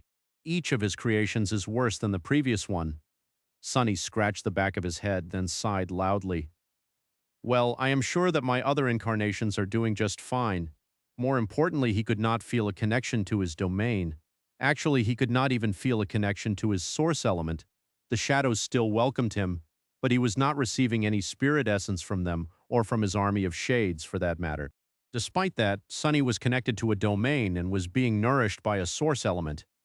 It was just that they were not his domain and his source element. Instead, it was ash. Well, that made sense. He was the ash tyrant after all. It would be reasonable to assume that his power would grow the more peaks he conquered. Currently, he only controlled 3, while the snow tyrant controlled 40 minus 6. Sonny did not like these numbers at all. Moving on. He was quite curious about whether or not he could summon his shades. If he could, destroying the snow figures would be much easier, but alas, he couldn't. In fact, he could not even enter his soul sea or summon memories. He could not summon his shadows either. Oh, come on. Sonny gritted his teeth after assessing the situation. He concluded that the situation was simply ridiculous. So, in conclusion, he was trapped in a game created by the Demon of Dread, stripped of his powers, his equipment, and his minions. All he had was this one body and the shirt on his back, the proverbial shirt on his back, rather, since his clothes had been actually manifested from shadows. These were the only resources available to him in order to deal with 12 ancient horrors, including the ominous snow tyrant. Sonny lingered for a while, then smiled crookedly. This is quite unfair, isn't it? For the snow tyrant? Naturally, whose bright idea had it been to invite the heir of death to play the death game? Sonny shook his head. Those fools did not know what was coming for them. Sonny could not extend his shadow sense to the neighboring volcanoes or to the snowy peaks in the distance, which meant that he could not use shadow step to reach them. Naturally, that alone could not stop him. If he wanted to, he could turn into a crow or weave wings out of shadows to fly to the lonesome mountains. He was not in a hurry to try, though. The sea of clouds below gave him an ominous feeling. The laws governing this miniature realm seemed to be based on the rules of the death game. Naturally, something as important as moving between the peaks should be subject to some kind of limitation. He remained motionless for a few seconds, then shrugged. Let's conduct a little test then. Thrusting his odachi into the ground, Sonny let go of its hilt and crouched. His hand plunged into the shadows, and as he rose, a long javelin was formed by them, resting easily in his grip. Sonny weighed the javelin in his hand and studied the white peak looming directly opposite the volcano, far in the distance.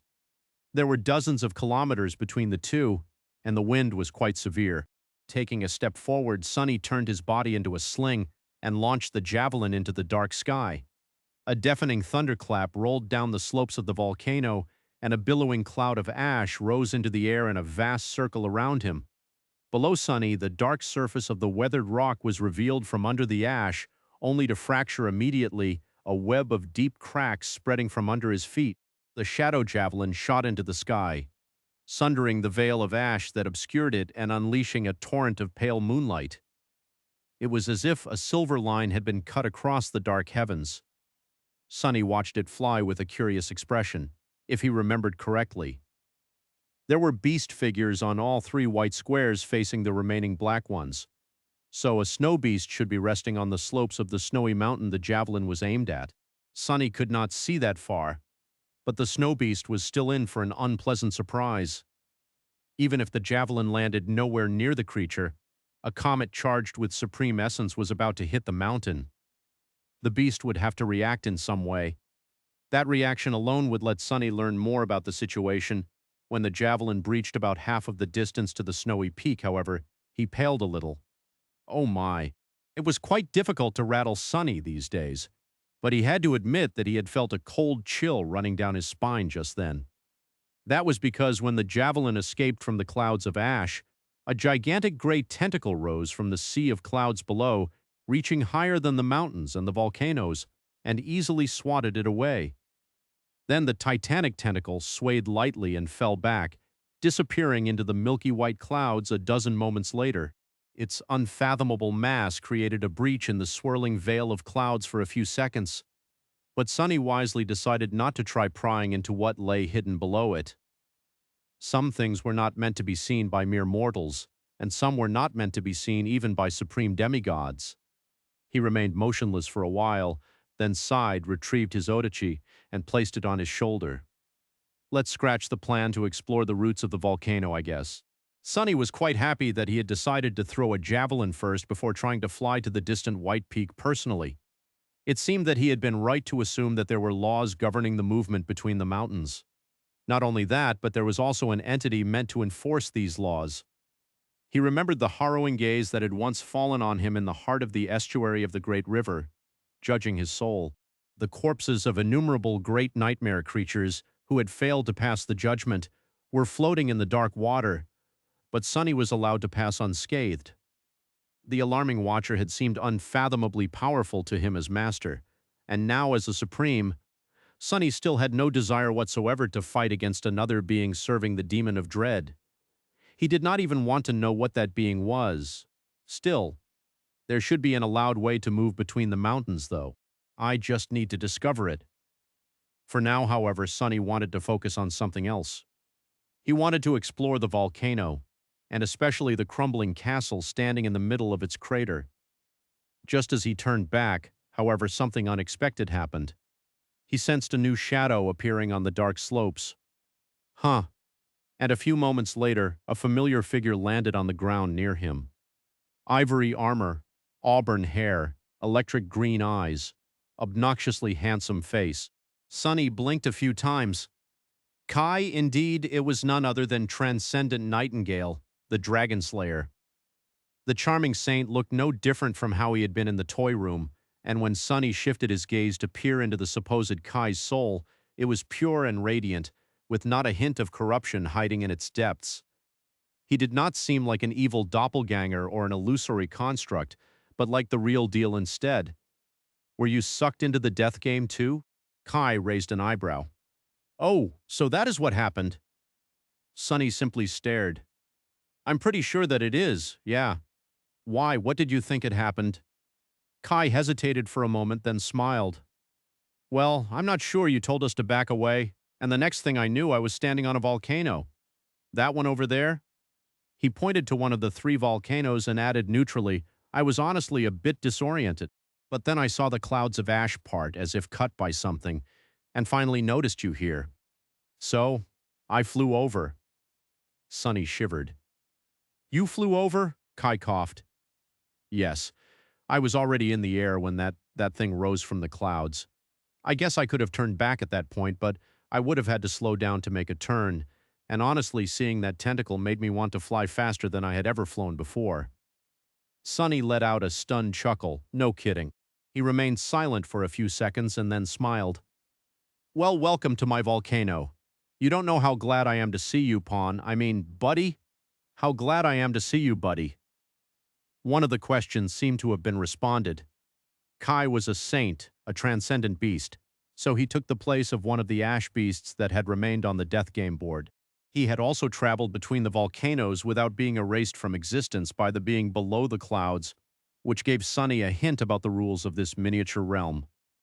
He would have to think about that in more detail, but for now there was a more pressing question that needed to be responded.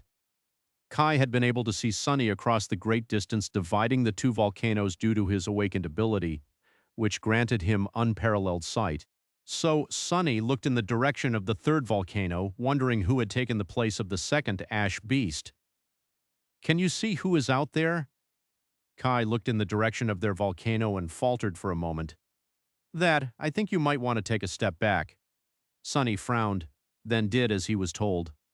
A moment later, a black arrow plummeted from the sky and sunk into the ash, right where he had been standing. Sunny stared at the arrow for a few seconds, then shook his head. He would have been able to dodge it even without Kai's warning, probably, but definitely not without rolling on the ground gracelessly. That damn murderous lunatic, he inhaled deeply. I guess Slayer is here, too, and it seemed that her eyesight was just as exceptional as Kai's. She lacked the ability to fly, though, so she had announced her presence in her usual barbaric way. Sunny pondered the situation. There was a small possibility that the Song Sisters were somewhere here as well, having taken the place of three white figures. However, Sunny rather suspected that they had not been imprisoned by Ariel's game. If so, one question remained. Where had the actual Ash Tyrant and two remaining Ash Beasts gone? Looking at Kai, he hesitated a little and asked, Hey, do you think that Seishan, Hell, and Revel are fighting three ancient nightmare creatures in the toy room right now? Kai seemed startled by the question. He looked at Sunny with wide eyes, then shivered. I really hope that they are not. Sunny inhaled deeply. Well, don't worry too much. Seishan is quite resourceful, so I'm sure she'll manage somehow. After all, she had survived on the Forgotten Shore for a decade, longer than anyone else who escaped it. Revel, meanwhile, was one of the deadliest saints in existence. Not only had she gone against Sunny and lived to tell the tale, but she also conquered the spine ocean of Godgrave while annihilating 7 saints of the Sword Army and their entire expedition. And while Deathsinger was sort of disarming, she was actually quite alarming as well. Sunny did not forget the first time he saw her entering the council chamber of the Song Army with the same innocent look, but also with blood dripping from her crimson hands. Plus, they were in the Jade Palace, their former home. Considering how well Revel knew the magnificent palace, they had an overwhelming terrain advantage. Noticing that Kai still seemed worried, Sunny patted him on the shoulder. Cassie is keeping an eye on the situation. You know that she always has a contingency. Kai lingered for a few seconds, then nodded slowly. Still, considering how serious the consequences are, I think I have the right to know what the purpose of this entire endeavor is, at least. Sonny studied him with a faint smile. Finally ready to ask questions, huh? Well, fair, I'll tell you. He looked into the distance where the snowy peaks rose above the sea of clouds. But what was he supposed to say? Any honest answer he could give would be forgotten. Eventually, Sonny said evenly, I guess I am searching for the key to the nightmare spell. Kai's eyes widened a little. The key to the spell? Sonny nodded. It is easy to lose sight of the big picture because of all the immediate problems we are facing. The resettlement of humanity, the looming threat of total annihilation, even the race to apotheosis. All of it is so great, so overwhelming, so all-consuming. But even while we are dealing with these eschatological issues, we mustn't forget about the ultimate goal. Kai sighed. I am starting to grow tired of sounding like a parrot, but ultimate goal? Sonny chuckled. Yes, the ultimate goal. Godhood. He turned and looked at Kai without any humor in his lightless eyes. Humanity can only survive if new gods are born from it, which means that someone has to conquer the sixth nightmare, the final nightmare. Someone has to become divine. Even apotheosis is merely a stepping stone on the path to true godhood. Sonny shook his head. But it is not that easy, is it? Now that we are mere men, we can allow ourselves to follow the path of ascension blindly. But if we dare become gods, we have to dare look upon the gods as equals instead of merely being their puppets. We must be willing to not only question the will of the gods, but also to endure the weight of the answers we find. Kai frowned, confused by his words. Which gods? Sonny laughed quietly. All of them, but one first and foremost. Weaver, that nebulous knave, the chief puppeteer of this whole affair. Why did Weaver create the nightmare spell? How? To what end? All of us are following the road that Weaver built, and at this point we can't afford to ignore the mystery of why it was built and what is waiting for us at the road's end. Kai glanced at the distant snowy peaks, lingered for a few seconds, and asked, and the answer to that question is here? In this odd realm that Ariel created? Sonny sighed. A piece of the answer, at least. That is what I believe. He glanced at Kai and shrugged. I mentioned Weaver's lineage earlier. That lineage, you see, is a cursed thing that should have never existed in the world. And yet, Weaver scattered it across the tapestry of fate for us to find. That Damon never did anything without a reason, so it is my belief that there is a reason why they unleashed this curse upon the world. There seemed to be no reason whatsoever for Weaver to have left behind a cursed lineage, unless it was for the purpose of destroying the world. There were easier ways to destroy the world for someone like Weaver, though, so Sonny did not believe that Weaver's cursed lineage existed for that reason. Flaws were seen as curses as well, and they were. However, flaws also pushed those who carried them to grow and improve. In that sense, they were blessings.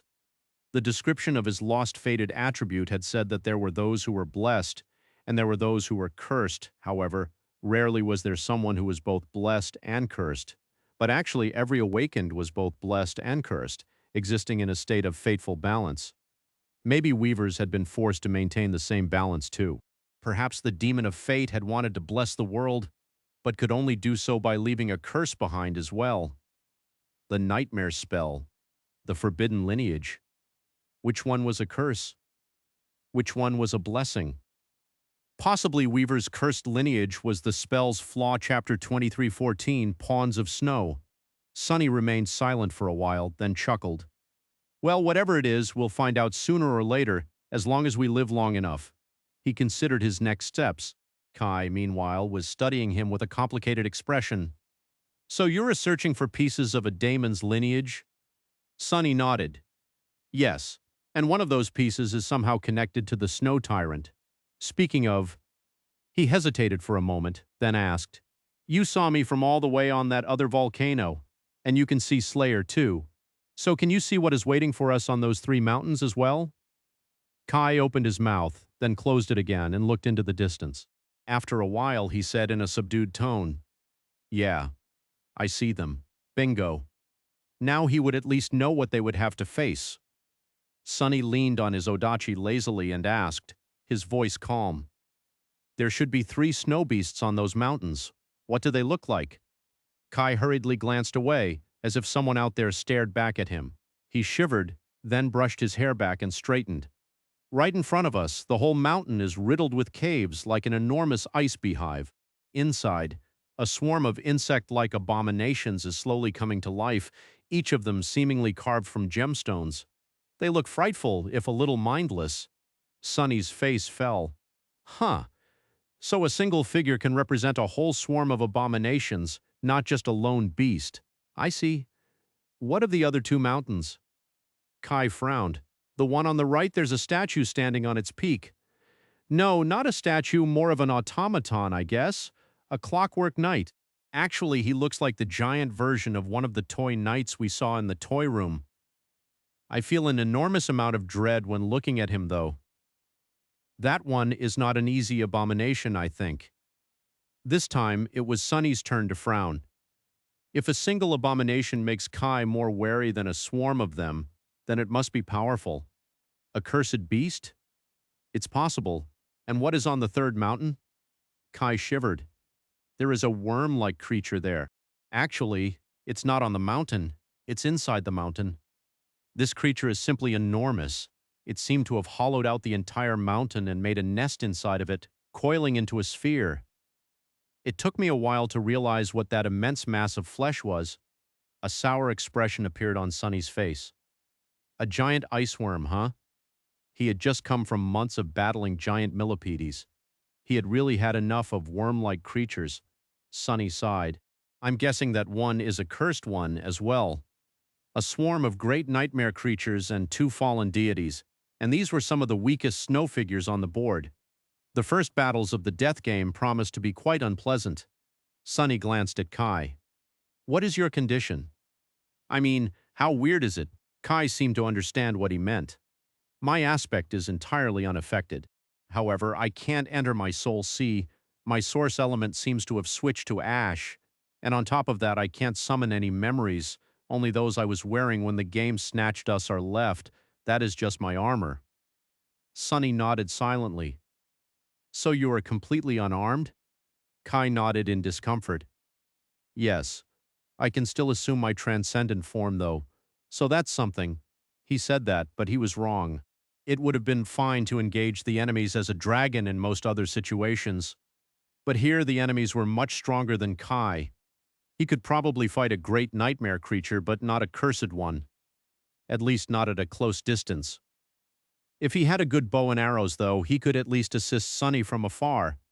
Kai was an archer of sublime skill, after all, second only to Slayer herself. Sadly, he was in the same predicament as Sonny. Ariel's game had sealed their soul arsenals? Somehow. Sonny sighed. It's a good thing that I weaned myself off overly relying on memories. Kai is a different story, though. All right, I get it. What had he found out? There were powerful enemies on the 3 snowy peaks facing the 3 volcanoes. Moving from the volcanoes to the peaks and vice versa was prohibited at the moment, however.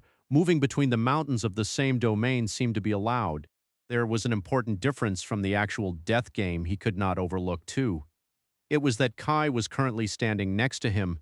If he was simply moving figures across the game board, 2 game pieces would not have been able to occupy the same square.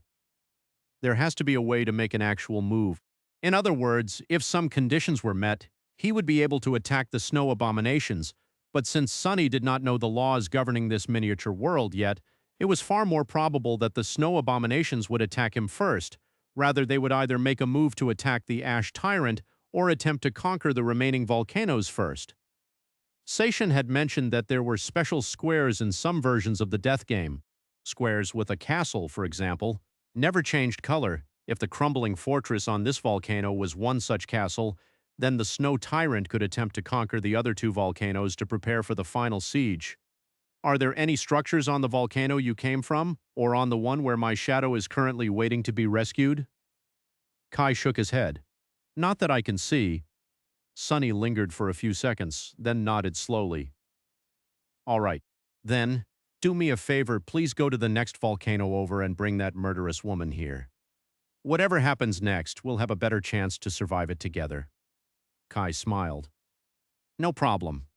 A moment later, before Sunny had time to say anything else, he was already flying away. She's not going to kill him, right? Right. She wouldn't. Wouldn't she? Sunny scratched the back of his head. Why am I worried? If I need to worry about something, it's that Slayer might become one of Kai's fangirls, too. Shaking his head, he sat down on the ground and reached into the shadows. I won't give her any more of my blood if she does. Kai can give her his if he wants. Above him, the wound his javelin had dealt to the veil of ash that obscured the sky was already repairing itself, and the world was once again submerging in darkness. Chapter 2315, Army of Three. While Kai was away retrieving Slayer and hopefully not being killed by her, Sunny was busy as well. He was making a bow for Kai, manifesting it from the shadows. One would think that making a bow was quite easy. All Sunny needed was to manifest a long, narrow bar and make it bendy, then string it, naturally manipulating the internal structure of manifested shadows to imbue them with a suitable level of elasticity actually demanded an intricate level of shadow manifestation mastery, but Sunny was more than capable of doing just that. Once he could barely control the outward form of manifested shadows, but by now he could make them into pretty much anything he wanted. However, there was a difference between simply making a bow and making it worthy of a transcendent archer. It was not even a matter of enchanting the bow. Before that, the structure of the bow itself demanded careful consideration. Sunny had studied that obscure craft in the past, and he delved into it even deeper while crafting bows for Rain and Slayer. For example, there was the choice between a more traditional recurve bow and a more advanced compound bow. Compound bows offered more power and convenience, but Sunny had shied away from crafting them in the past due to how difficult they were to maintain and care for in field conditions. A weapon needed to not only be deadly, but also reliable, especially so in the dream realm, where the environment itself was often the adversary. These had been his considerations in the past, but now that Sunny was armed with the knowledge of how the nature of a weapon affected its capacity to carry will, he also suspected that wielding a compound bow would be a detriment to a transcendent archer. But even if he wanted to create a recurve bow, which was much simpler in structure and was therefore a more faithful emissary of the archer's will, things were not easy either. That was because, in his opinion, a good recurve bow had to be a composite one. Instead of a single length of wood, it had to be composed of layers of different materials, all glued together for optimal results. The simplest composition commenced with a wooden core, a softer wood used for the bending parts of the limbs, and stiffer wood used for their tips. Then thin plates of horn, which stored energy better when compressed, would be glued to the belly of the bow. Finally, animal sinew, which possessed greater elasticity than wood, would be glued to the back of the bow. All of that allowed for more energy to be stored when the bow was drawn, and for that energy to be released in a more optimal way when the string was released, resulting in more powerful and deadly shots. So, Sunny had to carefully manipulate the manifested shadows to imbue them with qualities that resembled different types of wood, horn, and sinew. Actually, since he did not have to limit himself to only reproducing naturally existing materials, he could play around with these qualities to achieve the best result. Luckily, he had already done his research when crafting a bow for Slayer. He also had a good idea of how strong Kai was, exactly, so he could create a truly powerful weapon for his friend. Additionally, there was a matter of how he wanted to manifest the shadows. Making them permanent would be easier since he would not have to maintain their form either consciously or constantly, but that way the bow would be much weaker somewhere between the ascended and transcendent ranks. So, Sunny decided to sustain the manifestation personally. That way Kai would be wielding an ostensibly supreme weapon, something he would need desperately before too long, no doubt. Manifesting the varied types of shadows into proper shapes and fusing them together was an intricate task. Sunny worked meticulously, using his 2 hands to craft the weapon. At the same time, he used 4 more hands to weave strings of shadow essence. He could not enchant the bow just yet, since there were no soul shards in his possession to anchor a weave, but a few would hopefully fall into his hands soon. Sunny wanted to be prepared for when that happened. Look at me, am I not the most benevolent of tyrants? Who else would sit on the ground and personally craft weapons for their pawns? He chuckled. But that was simply the first step. Here inside Ariel's game, Sunny was a general in charge of an army. His army consisted of only 2 soldiers, but it was still a start. He would arm his soldiers, enable them, and lead them to conquer the entire board. By the time a magnificent dragon with scales as dark as midnight landed on the slope of the fuming volcano, carrying a gorgeous shadow on his back, the bow was almost ready. Slayer jumped down with the grace of a dancer, walked over to where Sunny was sitting, and silently retrieved her arrow from the ash. His gaze was as cold ever, full of hidden malice. As soon as Kai assumed his human form, Sunny tossed him the bow. Here, string it. Kai caught the black bow and stared at it for a few seconds, his eyes widening faintly. What a fearsome aura! Placing one end of the bow on the ground, he used his shin to secure it and bent the longbow with seeming ease, stringing it in one smooth motion. Naturally, in truth, bending it was not easy at all.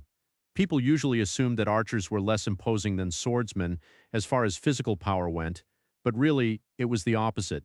An average archer had to be far stronger than a melee fighter since drawing a powerful bow demanded immense strength, and Kai, despite his deceptively elegant appearance, had never been merely an average archer. Poser, witnessing how unburdened the charming saint looked while stringing the supreme bow, Sunny almost regretted not making it even more potent. However, he knew that Kai was simply showcasing perfect technique. Naturally, his chiseled muscles were taut and straining under the ivory armor, his veins bulging. A drop of sweat that rolled down the charming saint's face was proof. Shaking his head, Sunny looked at Slayer. "Hey, how about you share some arrows with this handsome young man?" Instead of answering, Slayer raised the arrow she was still holding in her hand and silently moved it across her neck. Her message was clear: want to die? Sunny chuckled. All right. Gods. Reaching into the shadows once again, he went about crafting deadly arrows. Now, creating a good arrow was also not an easy feat, but luckily Sunny had had a lot of practice. Looking at Kai, he smiled. You know, one time I was falling into a flaming sea. So I drew my bow and shot myself out of it. Worked like a charm. He was referring to his fall into the sky below, naturally, and the desperate attempt to avoid burning in the sea of divine flames by wrapping his shadow around a flying arrow and using shadow step to appear next to it. Kai had been studying his new bow with an enamored expression. That expression speedily crumbled. Looking at Sunny with trembling eyes, he said, Wait, this one does not even make sense. How can it be true?" Sunny glanced at him with reproach. "Do not question the truth. Nightingale. The truth does not exist to be convenient, nor does it need to be sensible. It simply has to be true." Chapter 2:316, Winning Strategy. While crafting arrows, Sunny picked one up with a shadow hand and used it to draw a grid in the ash. 7 rows of 7 squares each, 49 in total. Then he marked some of the squares with various runes. Sunny had not paid a lot of attention to the placement of the figures on the jade board, but he could still recall it flawlessly. There were also 5 squares marked by special carvings, one at the very center of the board, and one at the middle squares of each outer row. Eventually, he pointed to the grid and spoke. "This is what the game board looked like in the toy room. As you can see, the ash domain is on the verge of losing. We only have 3 squares left, occupied by the ash tyrant, that is me and 2 ash beasts.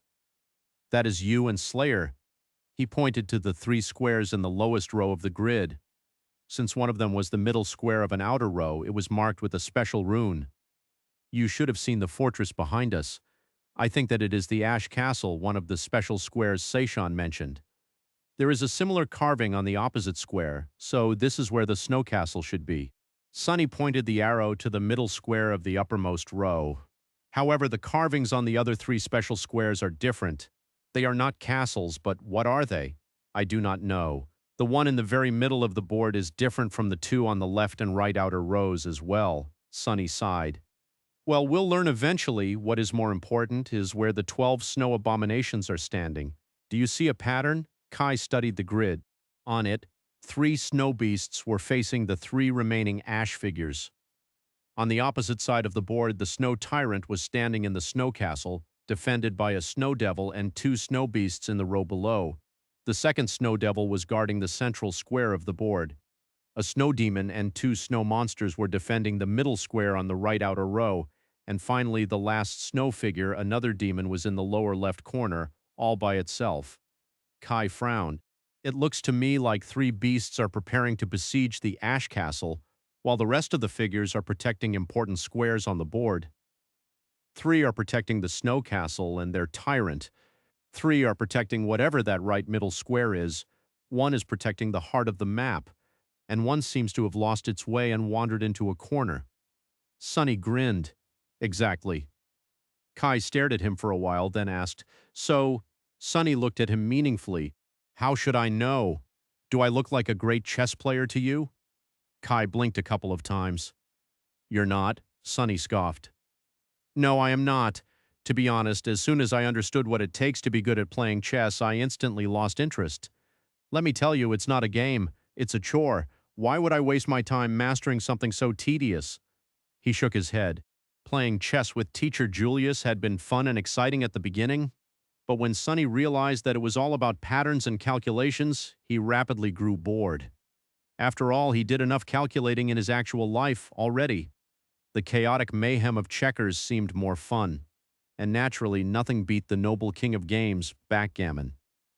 Because there were countless ways to cheat when throwing dice, which was the funnest part. Sonny looked at Kai. "Why?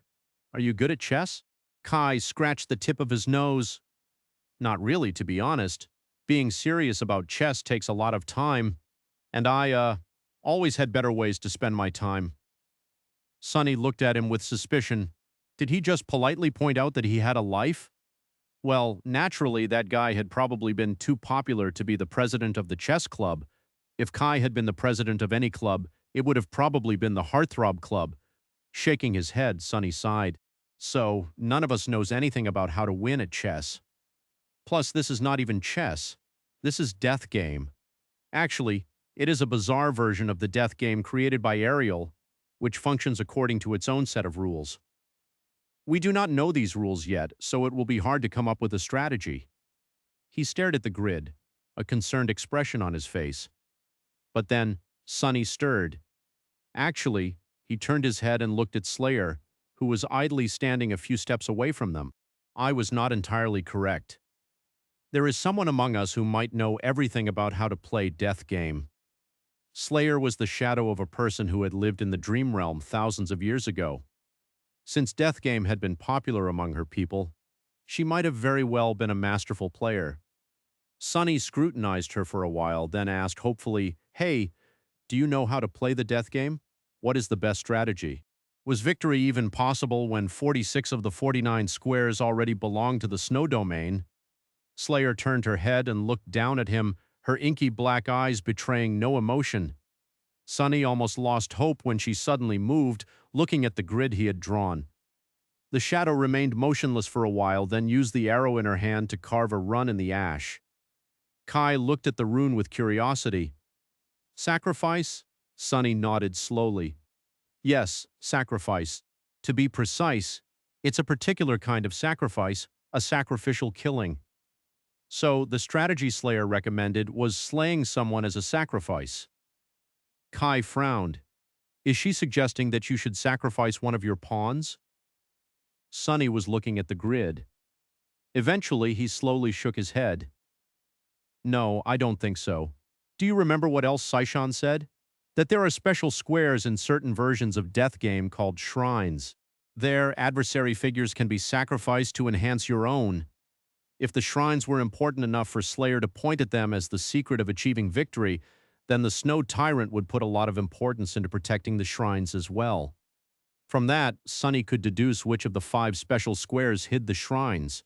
If I'm not mistaken, they are the middle squares of the right and left outer rows." Sonny looked at Slayer and smiled.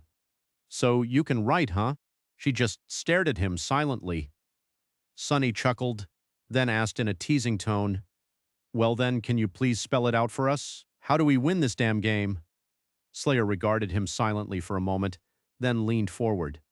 The tip of her arrow plunged into the ash, pierced the square where the snow castle stood, and destroyed the runes describing the snow tyrant. Sonny stared at the arrow for a few seconds, and then grinned. Figures. Chapter 2317, Seed of Uncertainty. Sonny released a deep breath, then sank into thought. He examined the map for a moment, his gaze concealed by thick shadows. After a while, however, he glanced at Kai. We're missing details about the guidelines of this realm, and attempting to discover more through experimentation appears too risky. This puts us in a regrettably reactive position. We have no option, no smarter choice anyway, but to hold until the foe reveals their plan. We'll gain better insight about Ariel's game by observing the snow abomination's behavior. He frowned. You noted that the bugs in the ice colony seem to be gradually stirring, while the remaining two beasts haven't budged yet. It's not unexpected, honestly, given they must have endured countless years trapped in this game, but now that we've arrived, they'll likely become alert soon. Sunny watched Kai for several seconds, then inquired. Meanwhile, you commanded troops in your second nightmare and in Antarctica, correct? You also spent sufficient time with Morgan to pick up various tactics from her. What approach do you believe we should take? Kai lifted an eyebrow and paused briefly. I feel somewhat startled to hear mention of my second nightmare from you, Sunny. But if you're aware what happened to us in the Kingdom of Hope, you know that the only achievement I gave my troops was their demise. Regarding Antarctica, my job there was simply that of a battlefield director. Our overall approach was typically determined by Army HQ. Sunny grinned. Nightingale. Kai, my companion. I realize you're haunted by self-doubt, but please, for heaven's sake, don't allow it to grow into a feeling of inadequacy around me. Too much humility isn't becoming for a respected gentleman, even one as striking as yourself. So quit it and embrace your achievements, just once. Kai stared at him, an unusual feeling hidden in his remarkable green eyes. Sunny exhaled. The likable saint was frequently too kind for his benefit, but that wasn't his sole character flaw. He was also uncertain about himself. At his core, Sunny realized that Kai had constantly felt somewhat unsure about his role in the cohort, and consequently in the larger world.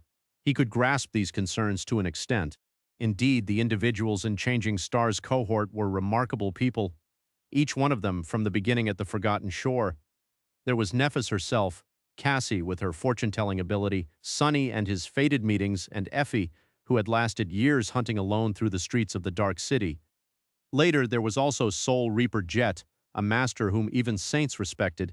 By contrast, Kai was a much more ordinary person. He had endured the dangers of the Dark City inside the walls of the Bright Castle, getting soul shards to handle Gunlog's demands by marketing his scarce aspect ability. In a way, he shared more traits with someone like Aiko than with the powerful fighters surrounding him. Yet Kai had met every challenge whenever his assistance was needed, for no purpose beyond his basic decency and values. He wasn't pushed by some powerful fixation or dragged into action by unavoidable destiny. Instead, he merely tried his hardest to perform what he believed was the correct action. From the terrible reaches of the Forgotten Shore to the gloomy vastness of the Tomb of Ariel, he improved himself gradually until barely a handful of individuals in the world could claim they had done more, or withstood more than Saint Nightingale, the brave dragon slayer. It was just that Kai's assessment of himself never appeared to match his deeds. Sunny might not have appreciated that his friend was always undervaluing himself, but there was little he could do about it. After all, there was some truth to what Kai believed about himself. It would have been difficult for anyone, not just him, to rival incredible figures like Sunny, Nephis, or other giants in their circle. But now Kai's lack of confidence wasn't merely undeserved. It was a genuine problem. Sovereigns were naturally proud, after all, they had to be. Only someone extremely sure in their cause could be daring enough to impose their will upon the world. How could someone who questioned himself persuade the world to yield? So Sunny hoped to free Kai from the absurd idea that he was somehow less worthy than the rest of them. Well, I'm really not the ideal person for this task. Actually, he was arguably the worst pick after all. Sunny had never been skilled at handling people. He was so terrible at it, in fact, that he had even wound up living by himself in isolation and slowly losing his sanity multiple times throughout his life. But simultaneously, he was also the ideal pick, because Kai was sharply aware of deception and fakeness, while Sunny never deceived. Kai watched him with a strange look for a bit. Finally, he asked in a wary voice, "Sunny, you think I'm striking?" Sunny blinked several times. That is your main conclusion?" He breathed out slowly through clenched teeth. Jerk, are you hunting for praise now? Fine, yes, I do think that. Your fashion is flawless and your face is a tool of widespread destruction. Satisfied now? Kai beamed brightly. Well, thank you. It truly matters coming from the proprietor of the eye candy K. Be quiet. Sunny huffed and motioned toward the map of Ariel's game. Strategy, remember? Kai kept beaming for a moment, then turned to the grid sketched in the ash. A soft sigh escaped from his lips. We truly don't understand much about how this game functions, but generally, the mountain we are holding is the castle, which hints at some kind of defensive benefit. Basic reasoning suggests that we should utilize these defenses to block the enemy, but actually such a plan will merely become our downfall. Since the opposing forces are so massive, confining ourselves to a defensive plan will only delay our defeat. Sunny nodded. Kai was, without question, right on that point. Chapter 2318, A Fresh Viewpoint. Trying to guard the Ash Castle was a failing tactic. They might potentially handle the three snow beasts, but that would require time. And during that time, stronger entities would probably reach the Ash Castle, resulting in defeat. Sunny had become accustomed to solving problems with overwhelming might lately. But here in Ariel's game, he was once again feeble. He lacked his shades, his shadows, his memories. He didn't even possess a single shadow to boost himself. If a few demons of a high enough rank appeared, surrounded by monsters and beasts, his finish would be quick and certain. To survive, Sunny needed to operate with cleverness and vision. He squinted and asked Kai calmly, "So, what course should we take?" Kai shrugged. The identical move Kai's song made at Greater Crossing, I suppose. Leave the secured location and strike instead, hoping to smash the enemy troops while they remain separated from each other. He gazed at Sunny with interest and asked, "Am I accurate?" Sunny stayed quiet for several seconds. "You aren't precisely wrong, but you aren't precisely right either." He sighed and motioned to where Slayer's arrow was protruding from the ash. Slayer appears to grasp the core of this struggle better. Look, Kai, your reply stems from solid military thinking, but it's an outdated military thinking, one shaped by innumerable years of battles and fights in the waking world. The nature of our world has shifted, though, but our minds haven't been swift enough to adjust. He gestured to the grid. I hear that chess is a game meant to portray a military clash, a regular military clash. Death Game, however, is a game that depicts a supernatural military clash, one where demons and devils serve as troops, and naturally there exists a tyrant. This time Sunny pointed at himself. In a regular war, eliminating the opposing army is a key goal, indeed. It equals victory. But in a realm infected by the nightmare spell, one person can wield greater force than an army. The army is merely a tool the tyrant uses. It exists for ease. Thus, the key goal is to eliminate the tyrant. Sunny examined the runes describing the three snow beasts. In other words, your basic premise is flawed because you view the act of destroying the enemy forces as fundamentally worthwhile, but actually it isn't. It's only worthwhile if killing them brings us nearer to defeating the snow tyrant, and if it doesn't, then there's no reason to engage with them at all. He grinned. Which isn't to claim that killing them is completely useless. It's just of small significance. Or it would have been, if not for one factor, a factor that makes killing these beasts actually harmful to us. Kai raised an eyebrow. I can somewhat track your reasoning that fighting the snow abominations might not have any merit for our current situation, but harmful? Certainly, removing them from the field will at least provide us more space. Plus, no matter how mighty the snow tyrant is, the snow tyrant encircled by the snow army would still be mightier. Sunny nodded. Indeed, but you're overlooking the initial point Slayer made. He motioned to the rune the silent shadow had marked in the ash. Sacrifice. There actually exists a method to kill the snow abominations that will make us stronger. Because of that, killing them in any other fashion will actually be no different from denying ourselves power. Power we badly need to kill the snow tyrant. Next, he indicated the squares on the edges of the grid where the shrines typically stood. One was protected by several snow figures, while the other one was vacant. Killing our foes at first chance holds nearly no value. In fact, it holds negative value. Just because we can defeat them doesn't mean we should, unless we defeat them in one of these shrines. Do you comprehend now? Kai remained silent for a long while, pondering. Eventually, he asked in a quiet tone, "Are you certain you're not a talented chess player, Sonny?" Sonny scoffed. "What are you discussing?" "This has nothing to do with chess. It's just basic sense." Kai gave him a skeptical look.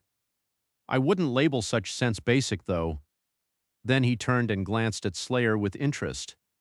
"It's also remarkable that your employee was able to not only understand the essence of this game, but also explain it by marking a single rune and sticking her arrow into the ash. She is quite expressive." Sonny couldn't help but chuckle. Actually, he almost fell over from laughter. "Oh, do you admire her now? I notice you have a preference, my employees." He smirked. "Be wary, though. This one is a true heartbreaker. Actually, that's how we met." Kai looked at him in puzzlement. "She broke your heart?" Sonny nodded vigorously. "Exactly. Well, to be specific, she shot an arrow through my heart. Stung terribly." Turning to Slayer, Sonny smiled pleasantly. "But don't worry, the next time we met, we struggled inside a dead god, who was moving around inside the remains of another, greater dead god, and when the dead god collapsed, I returned the favor by killing her. Oh, and after I killed her, we battled for about another year, this time inside my own soul. I even died myself, meanwhile. Quite a thorough selection process, as you can see. But how else can one discover good employees?" Kai stared at him blankly. Meeting his empty gaze, Sonny raised an eyebrow. "What? Do you use a different hiring method for the night singers?" Kai shut his eyes for a moment and asked, his voice lacking all emotion. "Sonny, can I ask you something?" Sonny blinked a couple of times. "Sure, you can." Kai breathed in deeply. "Do you perhaps suffer from some kind of mental disorder?" Sonny frowned. "What? Of course not." When Kai breathed out slowly, he added with a smile, "Suffering from mental disorders? How common. If anything, mental disorders suffer from me." Kai's eyes trembled. Chapter 2319, Learning Journey. Observing Kai, Sonny experienced a deep feeling of humor. However, that humor came and disappeared quickly. Releasing a breath, he glanced upward. The sky of the tiny realm was hidden by the clouds of ash, but it appeared clear above the snowy mountains. It looked like the moon was sinking. The night would end soon, giving way to the light of day. Somehow, Sonny sensed that this brief period of calm wasn't going to continue much longer than the night. What will the Snow Tyrant attempt? And what could the Snow Tyrant attempt? Actually, Sonny noticed the faint oddness of his situation. He had taken the role of the Ash Tyrant, who was a character of crucial importance, certainly, but merely a character nonetheless. Sonny wasn't the player. His belief that there existed a difference between the two rested on several facts. Primarily, if the players of Ariel's game were meant to serve as tyrants of their respective domains, then there would be no Snow Tyrant anywhere in this manufactured world, after all. The original players of the game had vanished long ago. Additionally, his position as the Ash Tyrant hadn't given Sonny any fresh abilities, including the ability to direct lesser Ash figures. Kai and Slayer weren't forced to follow him because of the rules of the game. They simply heard him out because he was Sonny. Likewise, if there existed a Snow Tyrant on the opposite side of the board, would they have any influence over the Snow Abominations? He couldn't be certain. Based on the answer, though, Sonny confronted two entirely separate dangers. If the Snow Tyrant could manage the figures freely, then he would face an organized and deadly force. This game would become a contest of two minds. If not, the beasts would wander freely, and the main challenge blocking his path would be this manufactured realm itself. We'll know soon. Kai lifted an eyebrow. What? Sonny released another breath. We'll know what type of battle this is once the snow abominations begin to move. He examined the three snowy mountains. If they're simple beasts, they'll hurry to consume us immediately. If they're servants of a tyrant, though, they'll seize the other two volcanoes first to strengthen the snow domain and weaken the ash domain as much as possible before the final attack. Our reaction will vary greatly depending on what they choose to do. He formed a needle from shadows and started completing a quiver for Kai. Less than a minute later, it was finished. Sonny placed the arrows he had built into the quiver and handed it to the appealing archer with a grin. Here, this should work for now. Getting up, Sonny wiped the ash from his clothes and motioned to the column of smoke climbing into the sky behind them. We should likely investigate the castle while we can. As they moved down into the crater, Sonny looked at Kai and then asked quietly, "You have some practice battling great nightmare creatures, correct?" Kai nodded. "Yes. As a government saint, during the conflict in Bastion, and afterward as the guardian of Ravenheart, I've encountered a few." Sonny grinned darkly. "How did it go?" Kai's face turned serious, like challenging gods. He stayed quiet for several moments, then added with a sigh, "The great ones are tougher and more terrifying than monsters of lower ranks, true, but I've long grown used to fighting against enemies who outmatch me in all aspects. The issue is that confronting them feels unlike a standard fight. It's as if reality itself supports their side." Sonny nodded. Reality does indeed support their side because they compel reality to support their side. What divides those great and supreme from those of lower ranks is the strength of our determination. Our determination is dominating enough to control reality, to some extent at least. Well, you must understand all that already. After all, both Nephis and I spent considerable time sharing our knowledge with Cassie, who then produced a document for those who need to be informed. Kai watched Sonny with a remote expression. "Yes, I understand. However, I regret saying this, Sonny, but I don't believe that anyone else will manage to duplicate what you two have achieved, reaching supremacy naturally, I mean. That isn't my lack of confidence talking. It's just that you and Nephis often fail to recognize how remarkable you are. Failing to recognize it severely." Sonny pressed his lips together. Kai, meanwhile, released a sigh, "Which means that the rest of us will need to do it the conventional way. We will need to face the fourth nightmare." Sonny watched him for a while, then looked elsewhere. "Only 4 individuals have ever lived through the fourth nightmare. You will meet great nightmare creatures there too, so consider this small trip of ours as training. I'll deal with the cursed ones if we must confront any, but the great nightmare creatures will be your task. I'm confident you'll succeed. After all, Sonny wanted to mention how he had slain a great devil as a sleeper, but stopped himself for once. Now wasn't the moment for jokes. "I'll support you. You have 2 ideal instructors with you anyway. I am a supreme myself, while she—" He pointed towards Slayer. "She is probably the most successful killer I have ever known. Not only that, but her main killing instrument is a bow as well. So observe her closely and learn from her." There was truly no better example for Kai than Slayer. So, Sonny had great expectations for him. Having 2 skilled archers helping him against the snow abomination sounded wonderful too. He was seldom blessed with such assistance. Kai smiled. "I will." Sonny paused for a few moments, considering what else to mention. It wasn't about encouraging Kai to try his hardest. He had never lacked encouragement. It was more about showing him a viewpoint that would make him want to do beyond his hardest, to have the desire to triumph no matter what. This was the sole way to endure in the harsh world of the nightmare spell. Finally, Sonny asked, "Your nightmares, how did you endure them?" Kai thought about his question for a while, then replied with a slight smile. "I endured because of the people who stood beside me." Sonny nodded.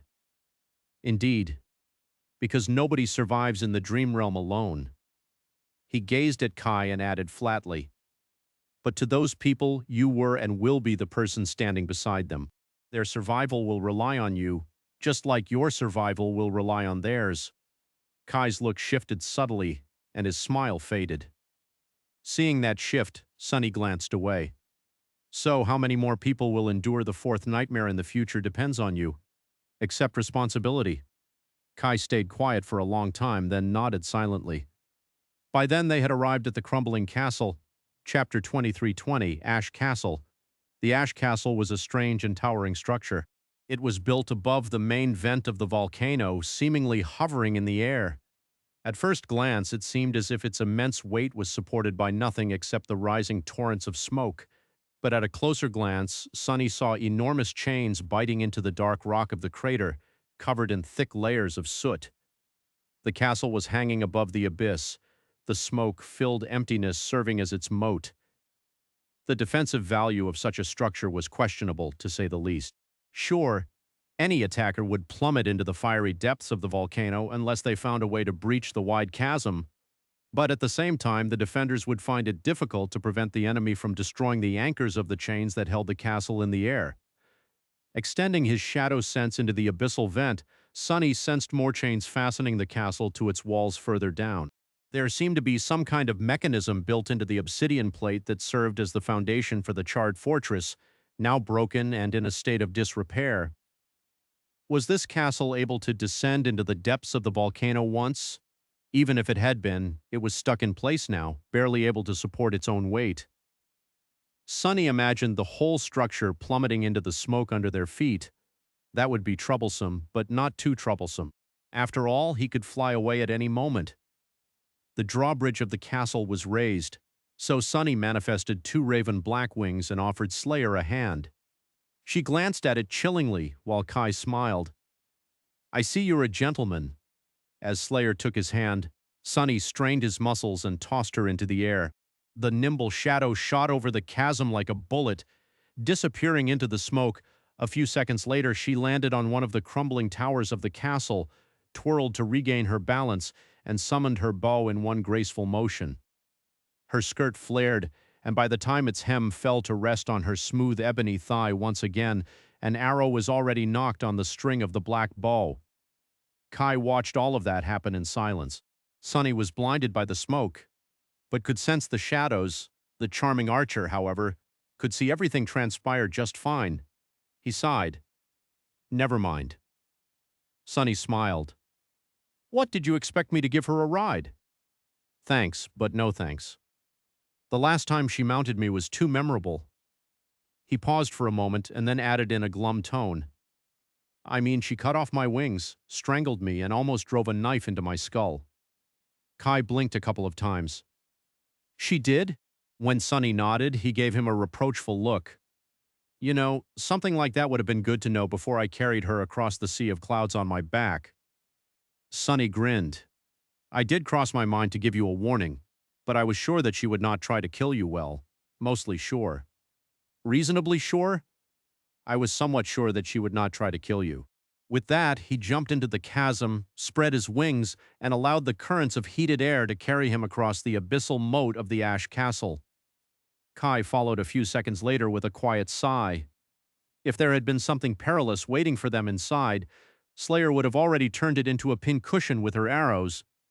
So the two of them landed calmly on the cracked floor of the castle's vast courtyard, then walked toward the crumbling keep. Slayer allowed her bow to turn into a slender chain vambrace, then climbed down the tower with lethal grace.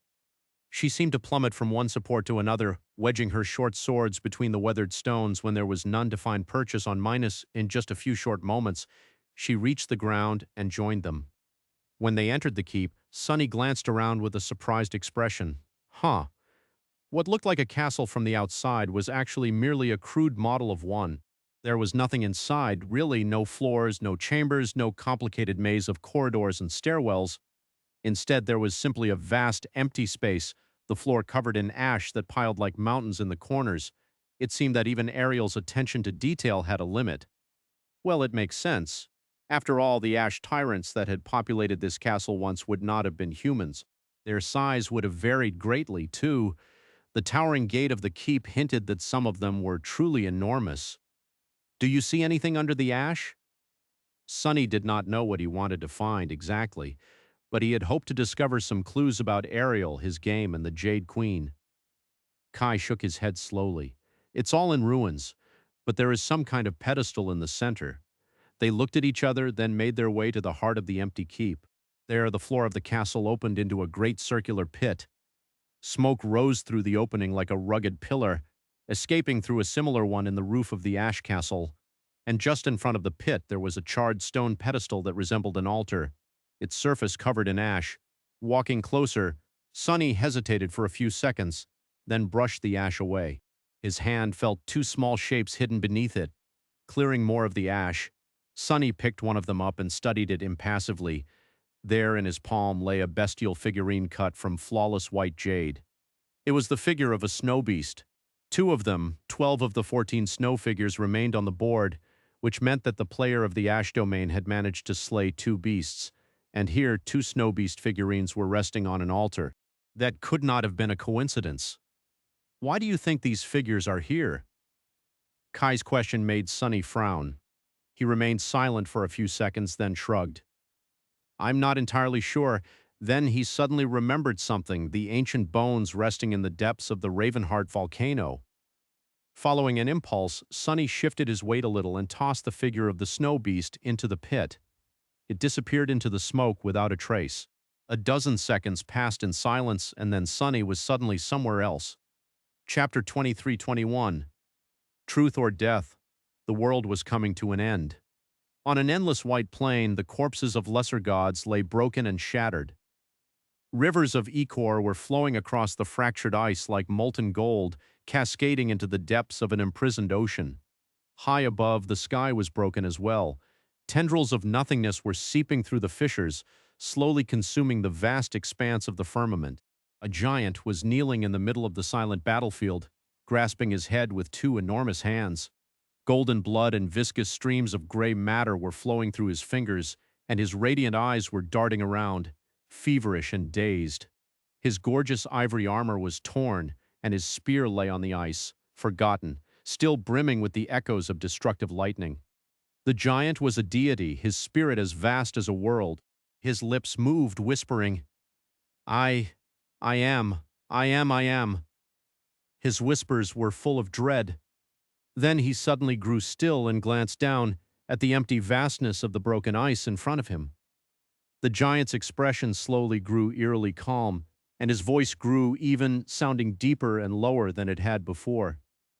He lowered his hands, allowing his broken skull to come undone, and spoke. Hail, Weaver, firstborn of the forgotten god.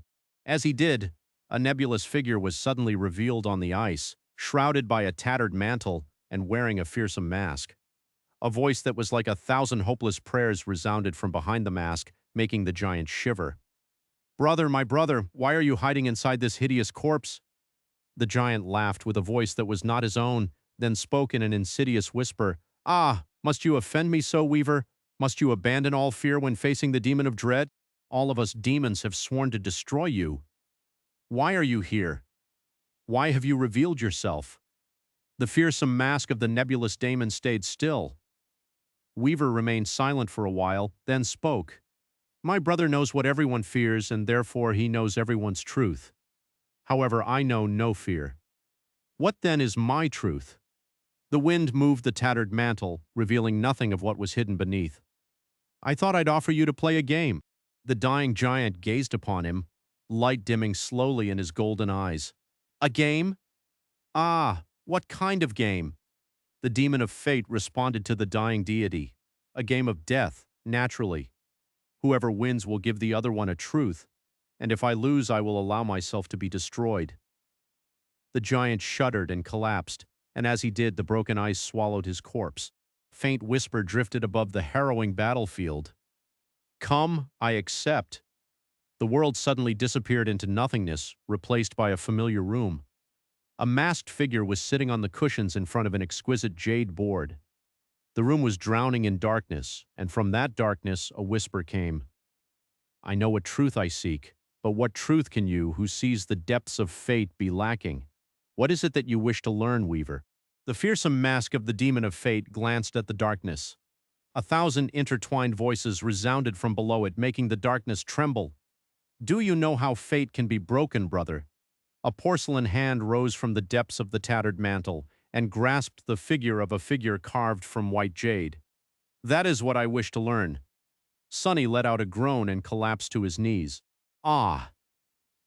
The echo of the insidious whisper and the aftershock of the nebulous voice were still ringing in his ears. He shuddered, feeling a terrible pressure crushing his mind. Sunny? Kai was startled, rushing to support him. Sunny waved him away. I am fine. He was indeed fine, if a little worse to wear. What happened? Sunny slowly picked himself off the floor and glanced at the remaining jade figure on the altar. Hell if I know? His voice sounded subdued. One moment, he was standing in the keep of the Ash Castle, and the next moment, he was in the middle of a distressing battlefield, the world coming undone around him, witnessing two demons having a peculiar conversation, Weaver and Ariel, fate and dread, the master of lies and the keeper of truths. Weaver's nebulous figure seemed to be a bit ragged for a lofty divinity. The conversation must have taken place during the Doom War, when the sinister demon was being hunted both by their siblings and by the gods. That porcelain hand looked familiar as well. It must have been the one Weaver had assembled from the parts of the broken mannequins in the Ebony Tower. Ariel, meanwhile, seemed to have been possessing the body of a defeated divine champion, the giant who wielded a spear infused with ferocious endlessness of golden lightning. Sunny had not seen what the demon of dread actually looked like until the very end. Possibly Ariel did not look like anything at all. Maybe the demon of dread existed only as a whisper. In any case, Weaver had offered to play a game with high stakes, and Ariel accepted. I think I just saw a vision of sorts. What Sunny had seen did not feel like a vision. Actually, it did not feel like anything he was familiar with. It was as if he was there, but not there. As if he was present, but also absent. As if he had simply learned the truth of what had happened on that day. Sunny winced, feeling the pressure of witnessing three gods, two demons, and a dying divine human, subside slowly, allowing him to breathe freely once more. Who was that giant? Kai, meanwhile, raised an eyebrow. Are you prone to receiving visions, Sunny? Sunny shook his head. No, rather it seems like throwing the figure of the snow beast into the volcano triggered it. He hesitated for a while. In any case, I think I was wrong. Kai frowned. About what? Looking around, Sunny remembered the jade board and the desperate position of the Ash domain.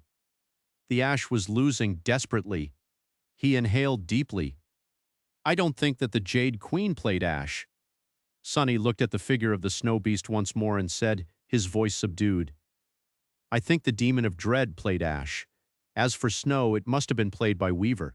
Chapter 23 New Beast Sacrifice. Sunny considered the peculiar vision he had received for a while.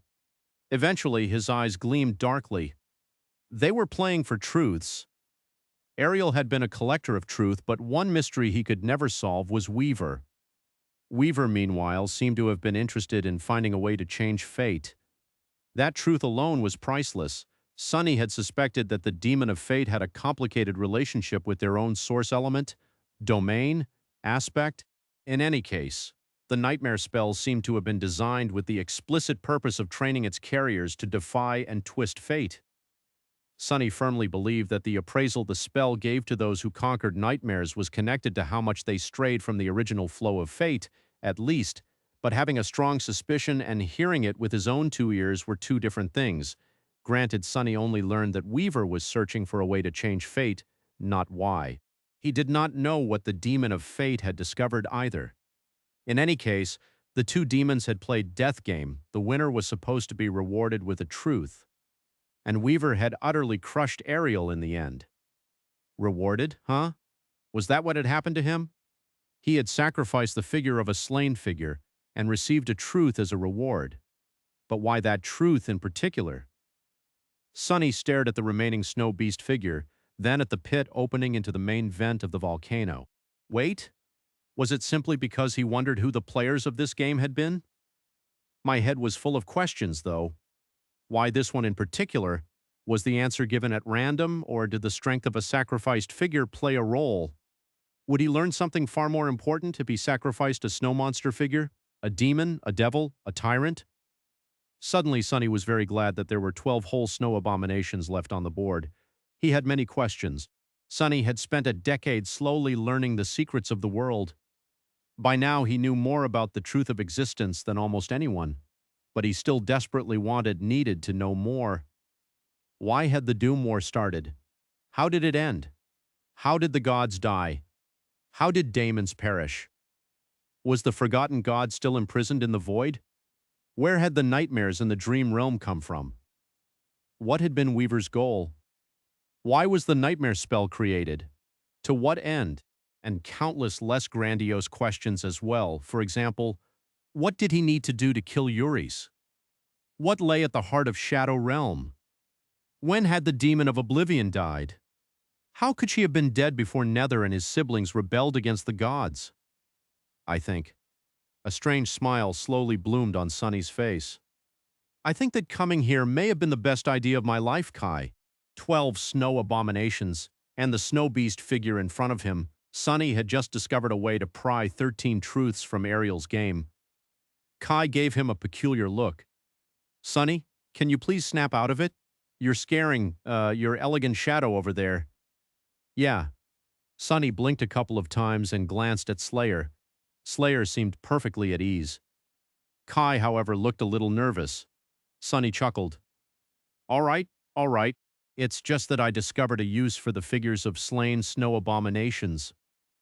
I'm a little excited. What answer would he receive next?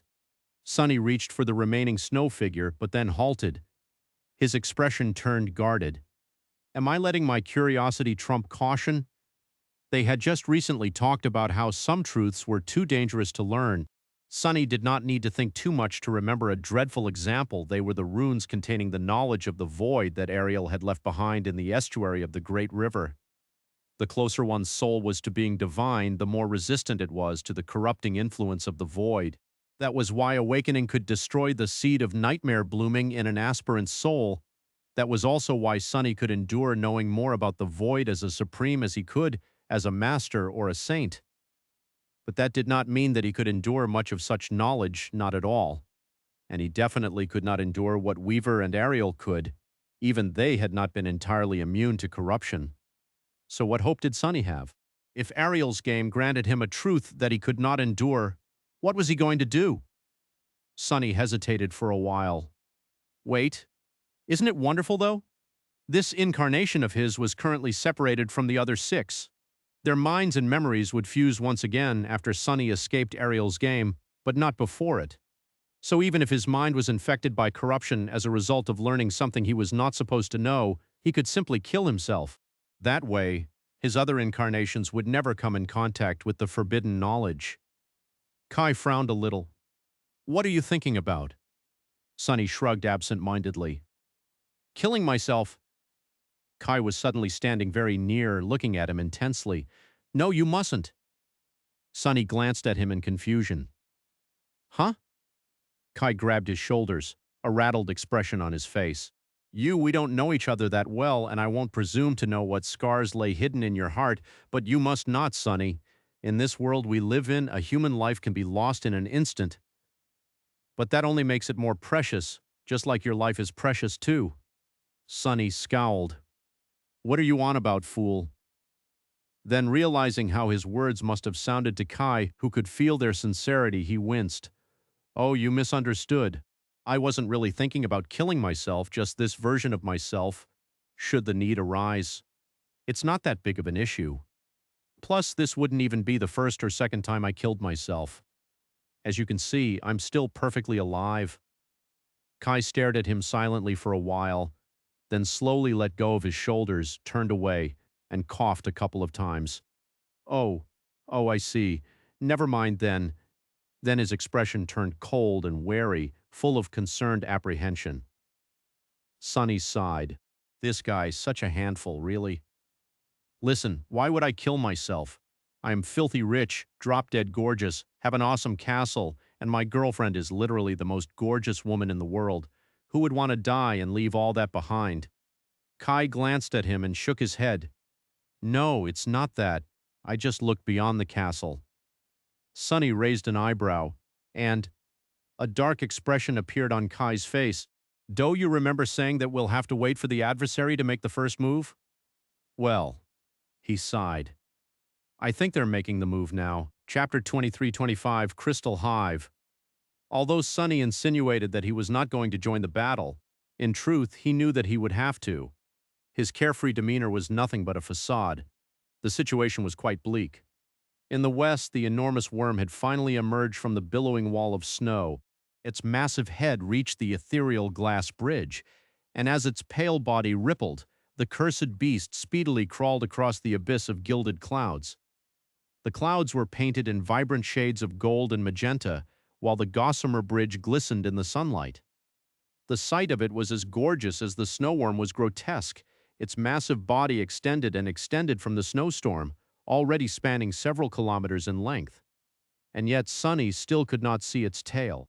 In fact, he had a peculiar feeling that he might not see it at all, as if the cursed one's body defied the concept of finality, as if the length of the ghastly nightmare creature was simply infinite, becoming as great as it needed to be.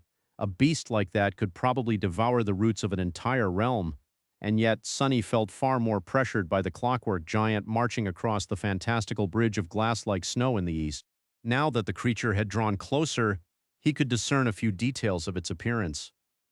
The giant did, indeed, look somewhat similar to the toy knights they had seen in the Jade Palace. However, that similarly was shallow. The nightmare creature was clearly a construct, its massive body assembled from wood, brass, and weathered hide, shaped to resemble a mighty warrior wearing a suit of heavy armor. Thousands of scars marred its surface, as if the giant had survived a myriad of terrifying battles, as if it had survived every war that had ever been waged, felling myriad enemies with its sword. The giant did not resemble a toy at all. If anything, it resembled a training dummy that had served some warmongering deity before coming alive and subsequently succumbing to corruption. Maybe it had. The giant was marching across the bridge with measured, heavy steps, and even from a great distance, Sonny felt pressured by the unhurried inevitability of its approach. Luckily, the two cursed ones were heading for the two volcanoes that Kai and Slayer had abandoned. The detestable ice hive, however, was heading directly for the Ash Castle. By now, the first of the crystalline abominations were already emerging from the vast network of caves they had perforated the mountain with. Their transparent bodies seemed to ignite under the sun, shining with reflected light. The first few were already on the glass bridge. They stopped, shook the snow and ice of their crystal carapaces, and then leaped into the air. Translucent wings unfurled behind them, glowing like golden panes of stained glass. Great, so they can fly too. Behind a veneer of nonchalance, Sonny felt concerned. He continued to craft arrows while observing the adversary through the shadows. As soon as the first of them rose into the air, its wing shattered, broken by Kai's arrow. The nightmare creature plummeted down, doomed to disappear into the sea of clouds before it could. However, two of its kin swooped in, tearing the struggling beast apart and devouring its crystalline flesh. Sonny frowned. Not quick enough. Kai and Slayer were like a one man and one shadow lady artillery battery. The amount of devastation two transcendent archers could unleash was truly frightening. With each shot, hurricane winds rose and ravaged the slopes of the towering volcano, making the ground shake. Roaring thunderclaps tore apart the silence, making Sonny's ears ring. And they were rapid, too. When he imagined what the two of them could have done to the great alloy ramparts of Falcon Scott, he felt a chill run down his spine. Slayer rapidly killed several abominations, piercing their crystalline bodies without discrimination. Kai, however, had learned his lesson and tried to aim for more vulnerable spots, like the wings or the eyes. He managed to send a few insect-like beasts plummeting into the clouds as well. Two of them were torn apart by their siblings, while the third landed on the ethereal bridge and scurried across its surface, only to die half a dozen moments later when Slayer's arrow pinned it to the glistening glass. Thinking back to the battle against Asuras of Condemnation, Sonny was surprised by how efficient the two archers were in slaying great beasts, and yet their startling lethality was nowhere near enough to prevent the ice hive from reaching the volcano, let alone annihilate it. At best, they would dispose of a couple dozen of the eerily gorgeous crystalline abominations before being forced to engage them in melee. And once the swarm of great beasts descended upon them, they would be overwhelmed in a matter of moments. Sonny had to prevent that from happening. However, even Sonny himself was not sure that he could contend against scores of great beasts. Perhaps if he had his shadows with him and could amplify his body, he would have stood a better chance. Alone as he was, however, Sonny was only marginally stronger than each individual crystal nightmare creature. He had some advantages thanks to his aspect, naturally, but while it was enough to face a dozen or two great beasts, fighting the entire hive could easily get him killed. Fighting against overwhelming odds, a hair's breadth away from death. Ah, how nostalgic. Sonny's expression crumpled. He would rather not revisit this particular part of his tumultuous past. There had to be some trick, some strategy he could come up with. There was about half a minute left before the dwellers of the ice hive reached the volcano.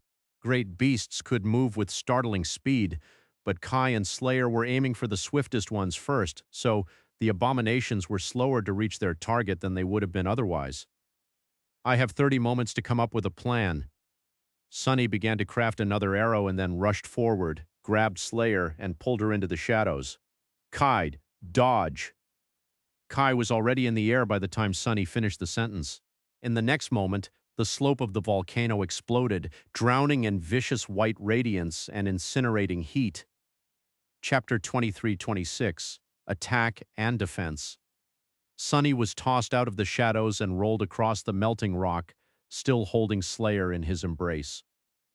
A moment later, he pushed himself off the ground and carried both of them dozens of meters away, to safety. Kai was in the air, embers burning in his auburn hair. The bronze elements of his ivory armor had turned radiant on the left side, and wisps of smoke were rising from beneath his pauldron.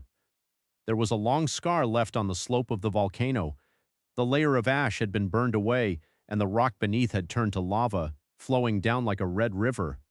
Hell? Sunny came to his senses when Slayer's elbow connected with his ribs, pushing him away. A moment later, she was already drawing her bow without sparing him a look. Kai was doing the same in the air, using only the strength of his core to pull the string. Far away, the crystalline swarm was speedily devouring the distance between the snowy peak and the volcano. The insect-like abominations had assembled into an odd formation in the sky, their translucent wings almost touching each other. These wings were like lenses, focusing the light of the rising sun into a beam of pure white destruction. Each individual beast might not have been too dangerous, but when scores of them worked together, the defenders of the Ash Castle could very easily be turned to ash themselves. Sunny blinked a couple of times, appalled. It seemed like the crystalline nightmare creatures were not as easy as they looked.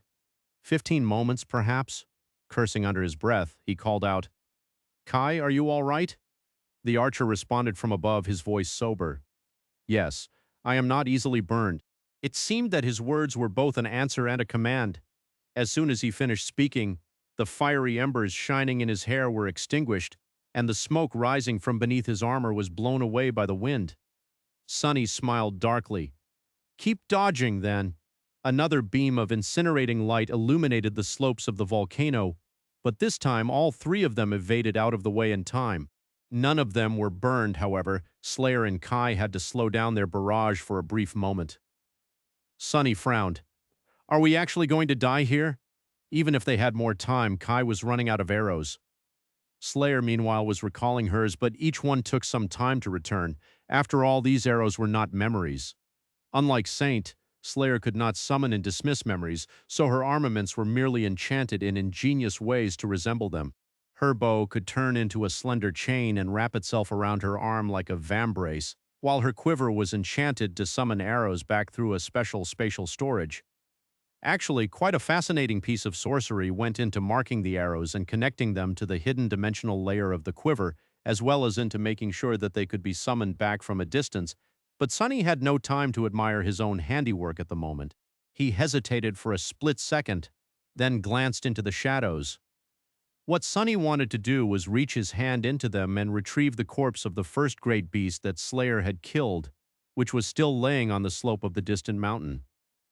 However, as he moved faintly to do just that, he suddenly was overwhelmed by a cold, dreadful sensation. It was as if something vast and frightening was looking back at him from the shadows, warning him to stay back. What is going on? Sunny was startled. This was the first time he had felt something like that. The dark expanse of shadow was supposed to be his home, so encountering something far deadlier than him, there was an unwelcome novelty. It almost felt as if a titanic tentacle would rise from the darkness to grasp him if he dared to step foot or even lay a finger on the snowy mountain. Are we prohibited from attacking the enemy peak? Why would the being hiding beneath the clouds allow their arrows to land but forbid them from moving across the sea of clouds personally? Sunny shifted his reasoning, forcing himself to think about what was happening as a game. The snow domain was attacking, so the ash domain was defending? That made a peculiar kind of essence. Shooting at the attackers was considered an act of defense, but moving to the snowy peak seemed to be against the rules. What happened to a fence being the best defense, though? Sonny's gaze turned darker. While he was considering what to do next, Kai and Slayer had managed to slay a dozen more abominations. The crystalline beasts were quite nearby now, enough so that Sonny could actually see shattered crystals and ancient bones resting inside their transparent bellies. If there was one good piece of news, it was that the insect-like abominations had dove under the clouds of ash by now. The rising sun was obscured by the dark clouds, so there were no devastating beams of focused sunlight blasting the slope of the volcano anymore. Still, time was short. Sonny inhaled deeply, preparing himself for the battle. "Hey, Kai, remember how I said that our castle was absolutely horrible?" Kai landed on the ground near him, sliding on the ash and knocking another arrow on the string. "Sure? Why?" Sonny glanced at the approaching swarm of great beasts and smiled. "I changed my mind. Let's retreat into the castle right now." Kai sent his arrow flying, looked at him briefly, then shot toward the ash castle without saying another word. Slayer followed, rushing into the caldera with breathtaking speed. For a few seconds, Sonny was left alone on the pinnacle of the fuming volcano, looking at the swarm of snow beasts chillingly. Weaver, you bastard. Had Weaver known that someone would come to retrieve a part of their legacy from Ariel's game one day? They had to, otherwise it wouldn't have been hidden here in the first place. So why the hell couldn't that damned Damon make retrieving their legacy a little easier? Cursing the demon of fate, Sonny called upon the shadows. In the next moment, hundreds of long spikes grew from the slope of the volcano, each ending in an awfully sharp tip. And then, all of them shot into the dark sky, rising to meet the descending swarm like a welcoming salvo. Using the barrage of shadows as a cover, Sonny retreated toward the ash castle.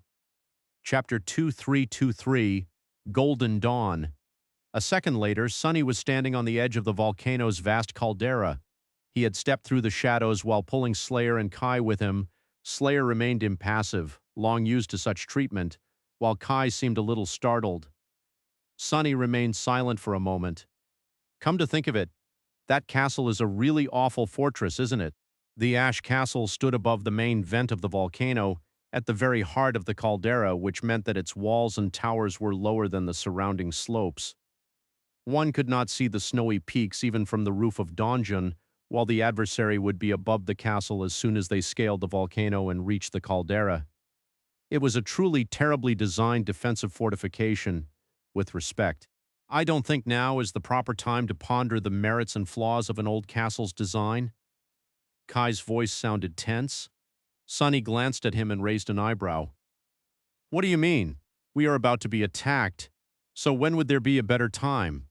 Smiling faintly, he turned to face the three snowy peaks towering in the distance. The moon had fallen beyond the horizon and the sun was rising. Now that Sonny knew where east was, he could determine where the rest of the cardinal directions were as well. The ash castle stood on the southern edge of the game board, while the three lonesome mountains, and the snow castle as well, were in the north. Dawn had painted the sea of clouds below in soft shades of mauve and lilac. The world was darker above the volcanoes, where clouds of smoke and ash obscured the sky, but in the north, Sonny frowned.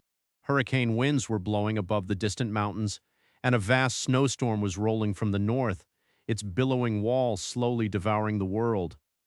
A few moments later, it crashed into the three peaks, sending great plumes of snow into the air. Infused with a dreamy radiance by the golden dawn, the plumes of snow extended south, carried by the wind like streaming tendrils. There is something peculiar about the wind. Sonny looked at Kai. "How do you mean?"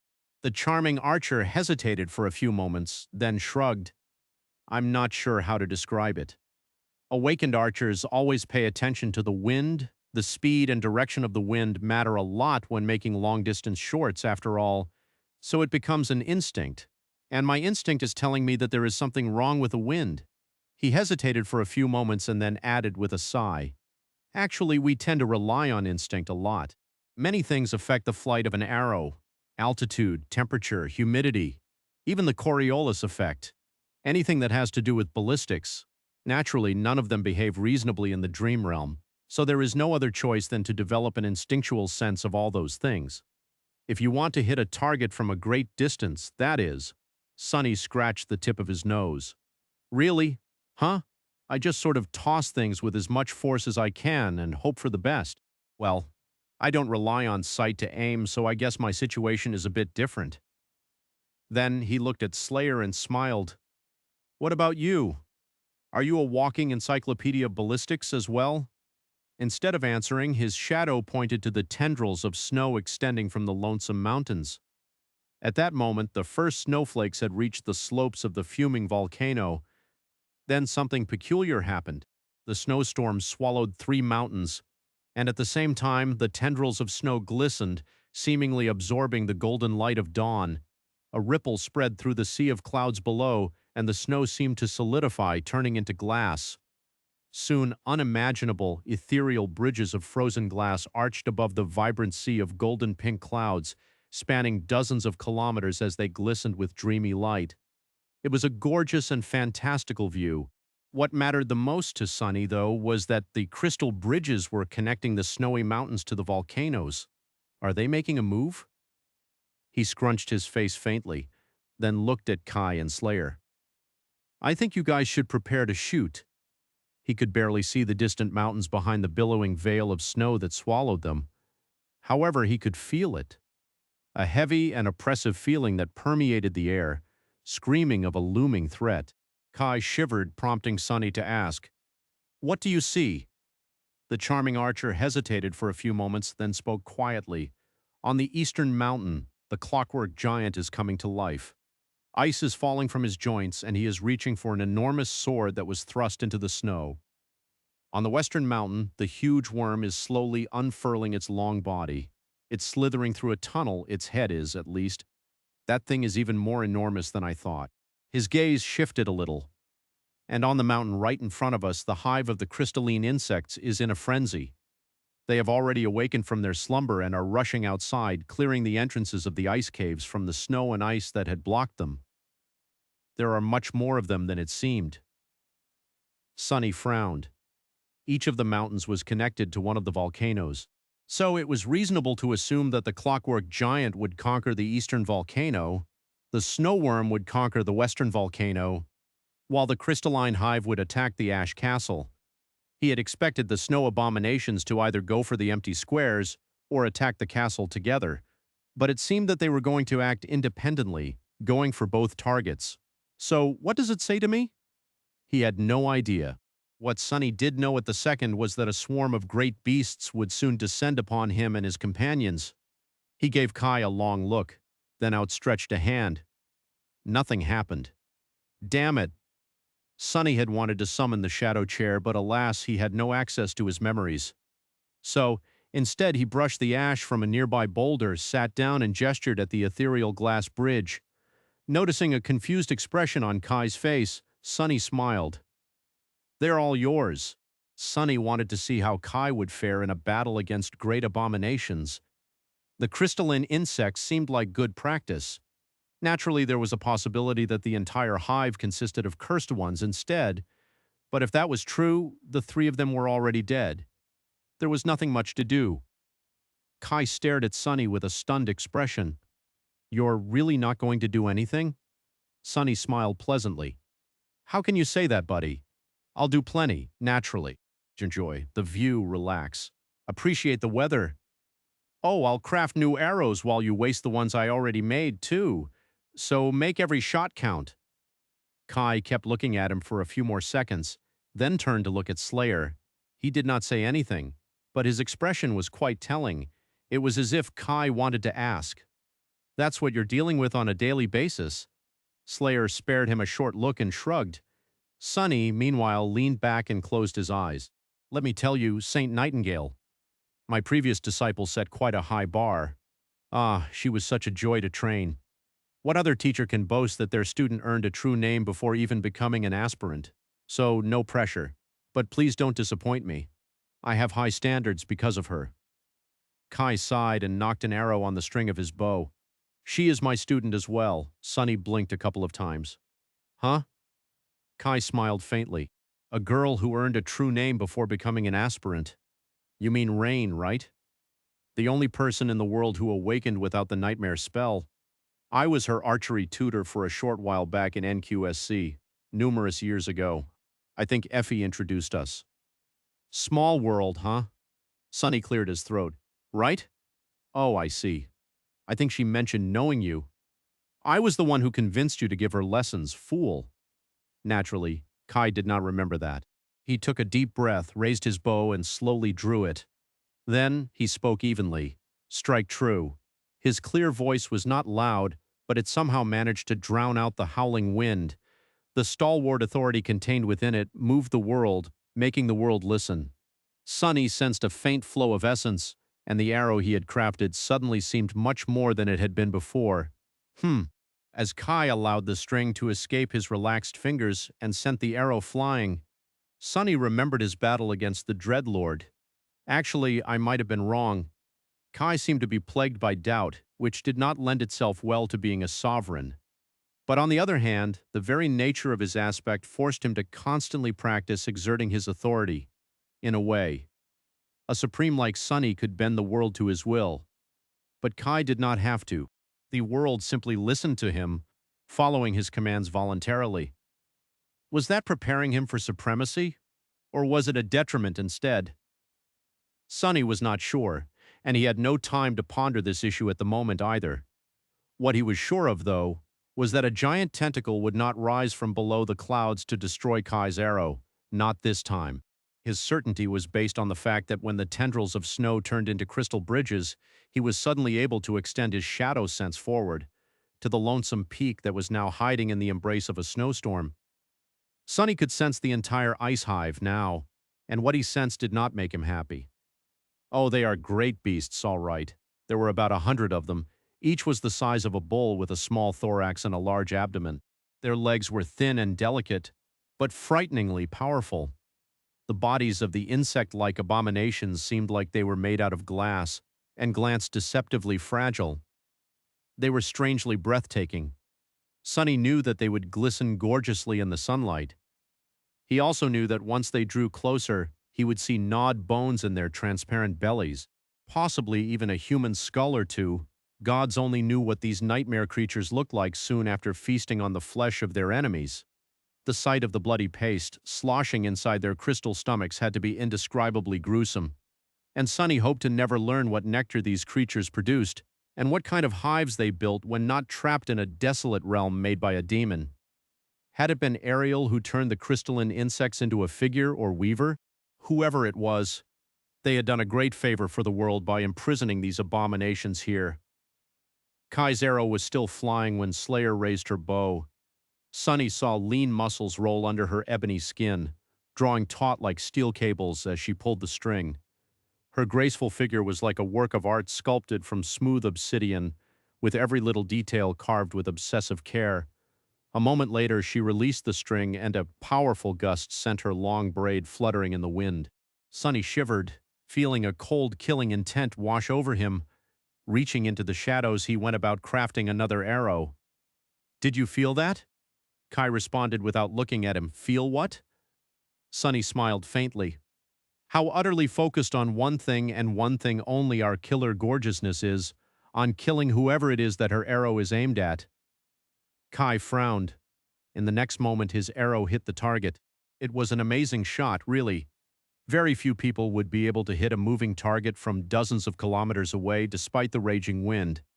However, it was all for naught, because Kai's arrow simply bounced off the crystalline insect's gorgeous carapace. His expression dimmed, then suddenly, Slayer's arrow struck the exact same nightmare creature, piercing its gem-like compound eye and making its head explode into a million glistening shards. Sonny pursed his lips and glanced at his shadow with reproach. Listen, with you aiming for the eye, it is hard for me to illustrate the point. Couldn't you have pierced its carapace instead? Slayer gave him a cold, murderous look. Her inky black eyes were quite expressive, saying, How about I pierce your caprice instead? Sonny coughed. Fine, fine. He outstretched a hand, but then remembered that he could not summon the endless spring either. Sonny sighed. What are you guys waiting for? Keep shooting. There's 100 hungry great beasts out there, you know. They'll be here in less than a minute. How numerous do you think you can kill before then? No matter how many it was, he knew that it would not be enough. By the time Sunny reached the main keep of the crumbling fortress, Kai and Slayer were already there. The vast interior of the castle was just as they had left it, vast, dark, and filled with nothing but smoke and ash. "What's the plan?" Kai tried to sound calm, but there was a hint of tension in his voice. Sunny hesitated for a moment. Now might be a good time to start praying. The gods were dead, though, so there was really no point. He flashed the charming archer a grin. "Hey, don't be too worried. This is not even one of the top 10 worst situations I've been in." Kyer forced out a pale smile. Oh, that's a relief then. Just out of curiosity, though, what might one of the top 10 worst situations you've been in look like?" Sunny scratched the back of his head. "Well, this one time I met a particularly loathsome bird. That one was pretty gruesome. Did I mention that I hate birds, by the way?" Crow would have been quite offended to hear him saying that, but luckily the peculiar echo was not here right now. Sunny turned to the gates of the keep.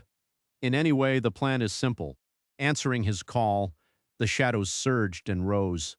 A moment later, all three entrances to the hollow interior of the ash castle, the gate and the circular openings in its floor and roof, were blocked by impenetrable walls of solidified shadows. Despite the questionable design of the ancient castle, it still offered a vital advantage to its defenders. There were only so many ways the enemy could get inside. Sunny doubted that the great beasts would be able to bring the walls of the keep down, which meant that he could siphon them into a narrow passage or two. That was not exactly a trump card, but it was definitely better than fighting a hive of flying nightmare creatures in the open. "My shadows will slow those bees, those ants. They will slow those bugs down, but not stop them. Once the vermin start to break through, I will engage them in melee while you two will support me from the back. If more than one entrance is breached, we will each concentrate on one." Now that all entrances to the keep were barricaded, it was completely dark inside. Luckily, none of the defenders required light to see Kai due to his awakened ability, Sunny and Slayer due to being shadows. Kai counted the arrows in his quiver and frowned. I must say, as far as plans go, he did not get to finish, however, because at that moment something crashed into the roof of the keep. Then something scraped against the ancient stone, and then more and more scraping sounds surrounded them, echoing in the darkness. Kai's face paled as he glanced up, his gaze penetrating the walls of the ancient fortress. Sunny could sense what was happening outside as well. His expression dimmed. The muffled impacts and the dreadful scraping fused into a strange litany, and then the castle shook again as a deafening thunderclap made him wince. The crystalline abominations had landed on the walls and the roof of the keep and were now ramming their bodies into the wall of shadows barring its main entrance. The first crack appeared on the surface of the manifested shadow, hold. As Kai commanded the dark barricade to stay intact, the second impact failed to produce a new crack. The third, however, did not. Sunny frowned. What to do? What to do? It used to be that he always lacked the means to deal with the endless tribulations facing him, searching for solutions desperately. Now that Sunny was a supreme titan, however, there were almost too many tools at his disposal.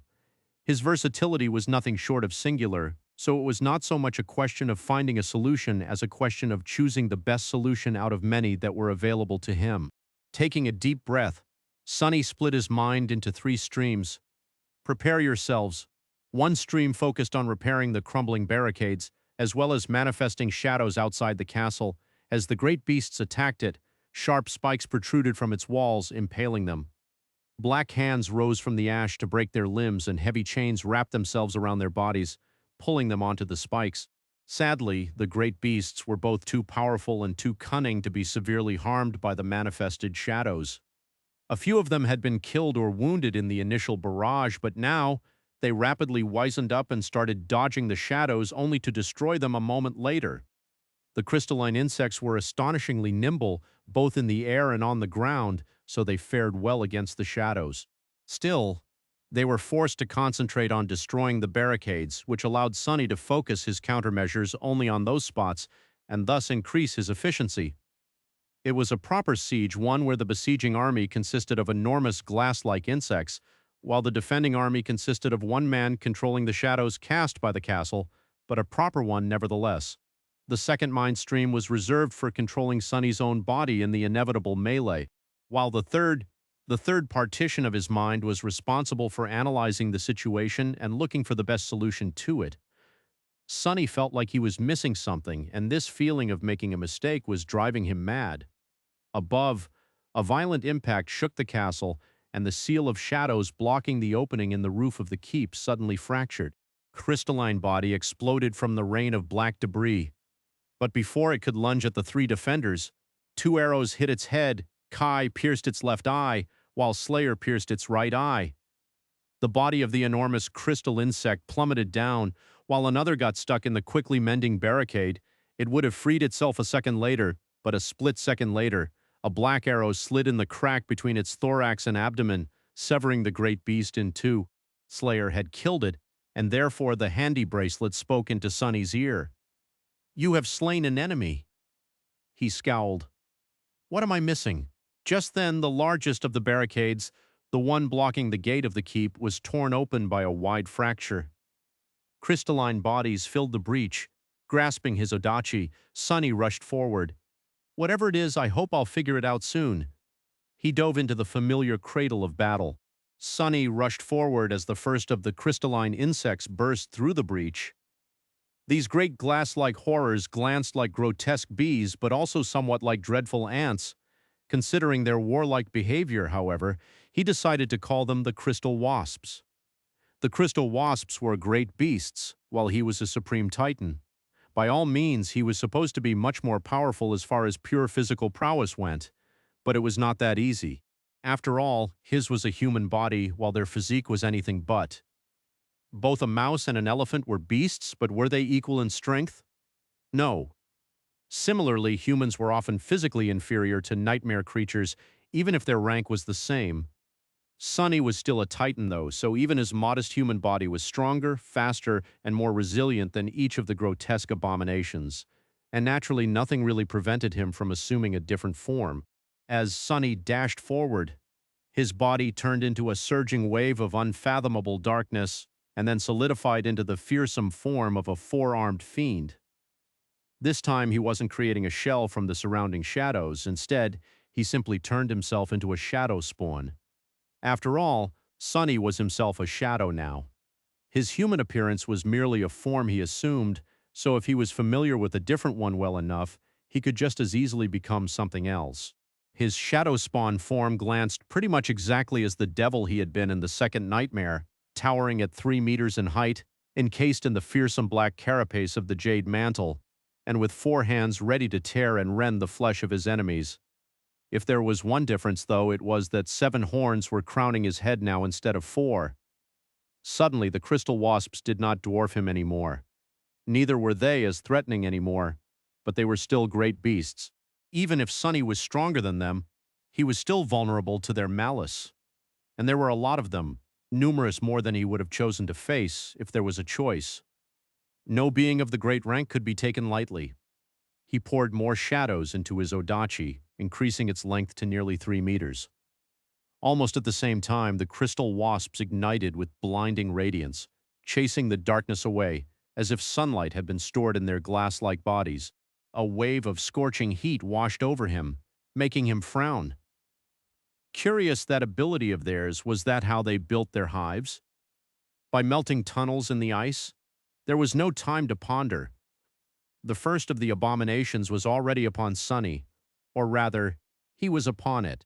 Slicing off its crystalline leg, which was poised to pierce his chest, Sonny rammed the creature with his shoulder, and at the same time grabbed its frightening, razor-sharp mandibles with 2 of his 4 hands, pushing its head to the side and preventing it from biting a huge chunk of his flesh off. A split second later, he spun his odachi and slashed downward. The nimble nightmare creature easily dodged his strike even while reeling from being slammed into. However, it still convulsed and toppled, its lifeless body suddenly growing brittle and shattering into many shards with a melodious ringing. That was because Sonny had never aimed for the crystal wasp to begin with. Instead, his black odachi had severed its shadow from its glass-like body, thus destroying its soul. It wasn't easy to destroy the soul of a great beast in one strike, even when striking its shadow. However, Sonny's killing intent was especially deadly, Because his will to kill was especially firm, the touch of his black blade carried uncompromising lethality, as if imbued with an echo of death itself. The crystal wasp died instantly, unable to offer much resistance. That said, Sonny had not expected its body to crumble into innumerable shards. He had been planning to toss the corpse of the great beast at the other abominations rushing at him, thus slowing them down. Instead, another insect-like abomination was already lunging at him through the cloud of falling shards, a split second away from biting into his neck. Sonny reeled back to block the glass mandibles with his odachi, holding the hilt with two hands and bracing the flat of its blade with two more. The impact was tyrannical enough to push him back, but instead of falling and being buried under the mass of the nightmare creature, Sonny collapsed into the shadows and shot out of them behind the adversary almost at the same moment, his odachi falling down to split the adversary in two. You have slain an adversary. Spinning to face the next crystal wasp, Sonny saw that the barricade of shadows he was fervently repairing was continuing to crumble, and that four more abominations had made their way inside the keep in the time it took him to kill two. Nevertheless, he was surprised by something. Why were the crystal wasps weaker than he had expected? They still possessed the dire power one would expect from great beasts, but it was significantly lower than it was supposed to be than it had been back when they were escaping the ice hive on the slopes of the snowy mountain. Two abominations lunged at him at great speed, their radiant bodies creating a dizzying movement of light and shadows. The ash covering the floor rose like a whirlwind in the wake of their violent passage. The ash, Sonny moved, raising his odachi to impale one of the abominations and at the same time catching the second one in the air. This time he did what Nephis had advised him to do, wrapping his will around his entire self instead of focusing primarily on his weapon. It was easy to feel the difference despite being outnumbered. Sonny did not feel like the world was fighting against him just as hard. The willpower of the ice hive was pressuring him like a crushing wave, but strangely enough, Sonny was like a fish, cutting through it almost with ease. He slammed one of the crystal wasps into the floor, causing the entire ash castle to tremble and for a web of cracks to appear on its transparent carapace. The second abomination was impaled on his great odachi, but that did not seem to slow it down much. Its scythe-like legs scraped against the surface of the jade mantle, and the creature pushed itself lower across the length of the black sword, aiming to shred Sonny to pieces. The weight of its body was immense enough to make him stagger. His armored foot descended upon the crystal wasp on the floor, shattering its already cracked head, and at the same time, his tail wrapped itself around the second nightmare creature's thin neck. You have slain an adversary. Falling on all fours, on all six. To be precise, Sonny used his tail to send the great beast flying back. As if shot from a sling, the nightmare creature flew through the air and crashed into its advancing kin. That's four. In the time it took Sonny to kill 4 crystal wasps, 8 more had breached the barricade. The wall of shadows was collapsing faster than he could repair it, and the breach was growing wider with each second. Sonny glanced at the mass of crystalline abominations somberly. Damnation. Chapter 232-9, Defensive Advantage. Sonny had faced 7 saints as a transcendent, and now he had to face a swarm of great beasts as a supreme. The crystalline bodies of the eerily radiant abominations were shining blindingly with imprisoned sunlight, and shadows danced as they moved. Flakes of ash swirled in the air. Ash, moving between shadows, Sonny suddenly had an epiphany. He had noted that the crystal wasps seemed weakened, and now he suddenly understood why. The answer lay in the rules of death game. As Seishin had mentioned, positioning and territorial conquest played an important role in this ancient game. That way, the power of domains was expressed through rules. Figures had an advantage while defending squares of the same color, and were disadvantaged when attacking squares of the opposite color. The disadvantage diminished the more the besieged square was surrounded by the adversary domain. Ariel's game was based on the same rules, so the ash castle bordered 2 volcanoes and 1 snowy mountain. Actually, was it 3 snowy mountains? Did diagonal borders count? In any case, it was not entirely surrounded by the snow domain, which meant that Sonny was supposed to have some kind of advantage. He had not felt any boost to his power, though, which meant that his advantage lay elsewhere, to be precise. It was the abominations of the snow domain who were weakened by the surrounding ash. That is good to know. Another piece of the puzzle was solved, and armed with that knowledge, he would be able to plan his subsequent moves better. For now, however, Sonny had to survive the enemy move. His mastery of shadow step, which had long been woven into his battle art, allowed him a supreme degree of mobility on the battlefield. That was why the crystal wasps could not immediately overwhelm him despite their superior numbers. Sadly, Sonny was not entirely free to move however he wanted. Either, after all, he was supposed to serve as an impenetrable wall between the abominations and his allies. Therefore, he could not allow the great beasts to advance too far into the interior of the Ash Castle, meaning that he had to spend most of his time in front of the advancing swarm. The issue was further exacerbated by the fact that in a battle between great nightmare creatures and a supreme being, the distinction between tangible and intangible was less meaningful than it would be for weaker creatures. In other words, the attacks of the crystal wasps were imbued by their rabid will and could, therefore, pursue him into the shadows. Curse it! The shadows shifted again, pushed around by the radiant abominations, and Sonny was forced to step out of them a few meters away from where he wanted to be. Unwilling to let the opportunity pass, Sonny transformed his odachi into a long spear and thrust it forward, piercing the joint of a crystal wasp's leg. He wrenched his spear, destroying the joint completely, and immediately leaped back. In the next moment, another nightmare creature was already in the spot where he had been before, its terrifying mandibles closing on nothing but emptiness. Sonny did not miss the chance to bring the butt of his spear upward, slamming it with ferocious force into the underside of the creature's head. Its skull cracked, and one of the mandibles shattered. Continuing to retreat, Sonny turned his torso and pushed his spear forward, piercing the eye of a different enemy, then spun it to drive two more a step back. With how overwhelmed he was by the enemy numbers, Sonny only managed to kill two more crystal wasps after the initial four. The rest of them were battered and bore gruesome wounds, but were very much alive, and more were already entering through the breach as well. Just then, however, a black arrow slid into the crack on the skull of the nightmare creature he had struck with the back of his spear. The great beast died instantly. Another arrow struck the crystal wasp, who was moving slower than the rest due to the joint he had destroyed, making its massive body explode violently into a cloud of glass shards. You have slain an enemy. Having already finished off a few abominations, Kai and Slayer were helping as best they could.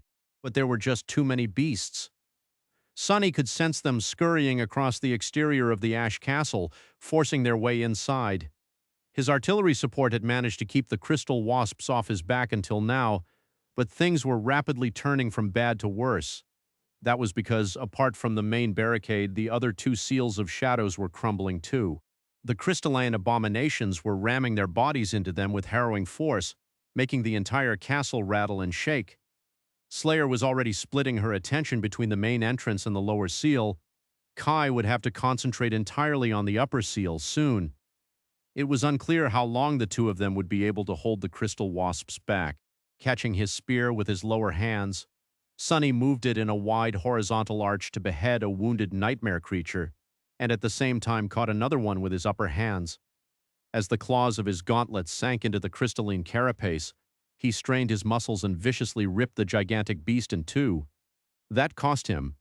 Not a second later, something slammed into his back, and he felt a sharp pain permeating his body. Roaring, he spun, grabbed the attacking crystal wasp by the neck, and then slammed its head with his own. The nightmare creature's head exploded into a rain of shards, and it fell into the ash, lifeless. You have slain an enemy. This can't go on much longer. What was he missing? A part of his mind was still trying to puzzle out the peculiar feeling of failing to realize something. As he did, an especially violent impact shook the castle, and the upper seal collapsed completely. Pale light poured into the dark interior of the keep, and then the darkness was torn apart by the radiant figures of the crystal wasps that burst inside, spreading to scurry across the ceiling. Slayer dodged a falling piece of rabble and gracefully dismissed her bow. Unsheathing her two swords, she lingered for a moment and tossed one of them to Kai. He caught it easily and flew back, hovering just behind her. Sonny? What's the plan? Losing his cover fire, Sonny was forced to retreat as well. Stepping out of the shadows back to back with them, he allowed himself to return to his human form and glanced at the swarm of great beasts surrounding them from all sides. Ah, I see now. His lips twisted into a vicious smile. No worries. Leave it to me, buddy. My plan is to slaughter them all. Chapter 2330, Volcanic Glass. Sonny was no stranger to strategic retreats. There was no shame in running away with his tail tucked between his legs. When facing an adversary that he could not defeat, that was the best choice. And just a few seconds ago, Sonny had been sure that they would not be able to defeat the ice hive. The problem, though, was that there was nowhere for them to retreat. They were trapped on the volcano, and trying to escape it would provoke the ire of the being that dwelled beneath the clouds.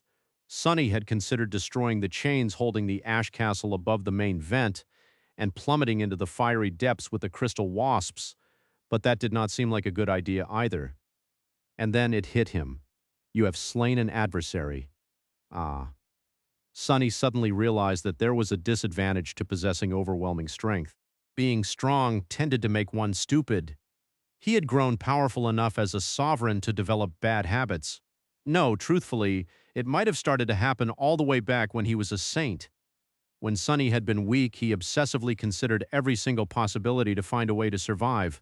But after becoming strong, he fell into the habit of relying more on his strength than on his mind, wrecking his enemies like a supreme sledgehammer. That was why he had been slow to understand how to defeat the ice hive. I have slain these enemies. Sonny had killed about 10 crystal wasps, and Slayer had killed a dozen more, first as they flew across the sea of clouds, and then here in the main keep of the Ash Castle. The handy bracelet had announced the kills, even if it couldn't determine the rank and class of the slain enemies. It couldn't determine them because Sonny's cores were already saturated, and he received no shadow fragments for the kills. However, that did not mean that he received nothing. The shades of the slain crystal wasps would still enter his soul sea, even if Sonny had no access to his soul sea and was cut off from his domain. They would. He was pretty sure that even Ariel would not have been able to change that. And why would he? Why would Ariel rob the Ash Tyrant of all power? Sonny and Kai could not summon new memories, but the memories they had summoned before entering Ariel's game were still working as intended. He was pretty sure that if he created new ones, they would be able to use them as well. Apart from that, some facets of their aspects were suppressed, but their aspect abilities still worked just fine. Sonny could use his dormant, awakened, ascended, and transcendent abilities, so why wouldn't he be able to use his supreme ability? His domain was not gone, after all. It was merely replaced with the domain of Ash. Wouldn't it be reasonable to assume that his supreme ability was also substituted instead of being entirely blocked? What was the point of granting him a domain if he could not make use of it? I see now. This should work right. Having thought that, Sonny immediately erased the thought from his mind. A new thought took its place. I see now. This will definitely work. There was no place for doubt if one wanted to force his will upon the world, and Sonny was going to do just that. Even if he could not enter his soul sea and summon the shades he had earned before entering Ariel's game, who was to say that he could not summon the shades he had earned after entering it? Even if someone said it, Sonny was not obliged to believe them. So, just as the crystal wasps surrounded them, some of them rushing across the ash covering the floor of the castle, some moving across its ceiling, Sonny inhaled deeply and turned into a shadow. Then he activated his supreme ability, opening a gate between his soul and the world, and called upon the shades. For a moment, nothing happened. Sonny? Kai's voice sounded nervous. Slayer, meanwhile, crouched into a low stance, preparing to take as many great beasts as she could with her into the embrace of death. Then, a gust of cold wind blew across the interior of the ash castle, and the ash stirred. The ash stirred and rose, forming dark shapes. Just as the crystal wasps rushed to devour Sonny and his companions, obsidian wasps, shades formed by ash, their bodies resembling volcanic glass, rose to face them. There were 20 of them, so the enemy still outnumbered the defenders of the castle manyfold, but it did not matter. Because with each great abomination they killed, a supreme shade would join the ranks of the defenders. Assuming his corporeal form once again, Sonny grinned and threw a poignant look at Kai. The charming archer seemed to have lost the ability to speak for a second. As I said, don't worry, you see. Kai, death always wins. Because death was inevitable. With that, Sonny tossed his spear into the mass of crystal wasps, killing one of them, and rushed forward while manifesting a new weapon out of the shadows. A violent battle took place in the Ash Castle, making it quake and rattle. A few of the shades were destroyed and then a few more. But new ones immediately took their place, lunging at the crystalline insects without fear or doubt. Even if each individual obsidian wasp was weaker than their former kin due to not possessing the will, the titan who had summoned them did. Sonny could also fight much more freely now that he was supported by a small army of shades. As a result, his lethality increased explosively. Kai and Slayer did not waste any time either. Soon enough, the outcome of the battle hung in precarious balance. The ice swarm had been reduced almost by half and the number of the ash shades swelled. Victory was not decided yet, but Sonny felt that the odds were in their favor. It was then that a subtle ripple seemed to spread through the world. Almost at the same moment, the remaining crystal wasps did something peculiar. They all turned back and rushed away, escaping the ash castle. Sonny was startled. Are they fleeing? Since when had nightmare creatures, mere beasts no less, had enough presence of mind to suppress their frenzy and flee from an unfavorable battle? Frowning, he followed the crystal wasps outside. Cresting the edge of the caldera, Sonny witnessed a breathtaking sight. The crystal wasps were flying back to the distant mountain. The sun had risen above the horizon, and the golden light of dawn turned into bright daylight. And almost as soon as dawn burned itself out, the resplendent radiance of the ethereal glass bridges dimmed. The gossamer bridges crumbled, turning into plumes of snow, and were dispersed by the wind. Before too long, nothing connected the lonesome mountains once again. The dawn was over, and with it the enemy move came to an end. Chapter 23:31, Last Square. The sun had risen above the realm of clouds and mountains above the world of Ariel's game. The ethereal, glistening bridges turned to snow under its radiance. Sonny was standing on the edge of the caldera, his battered armor slowly repairing itself.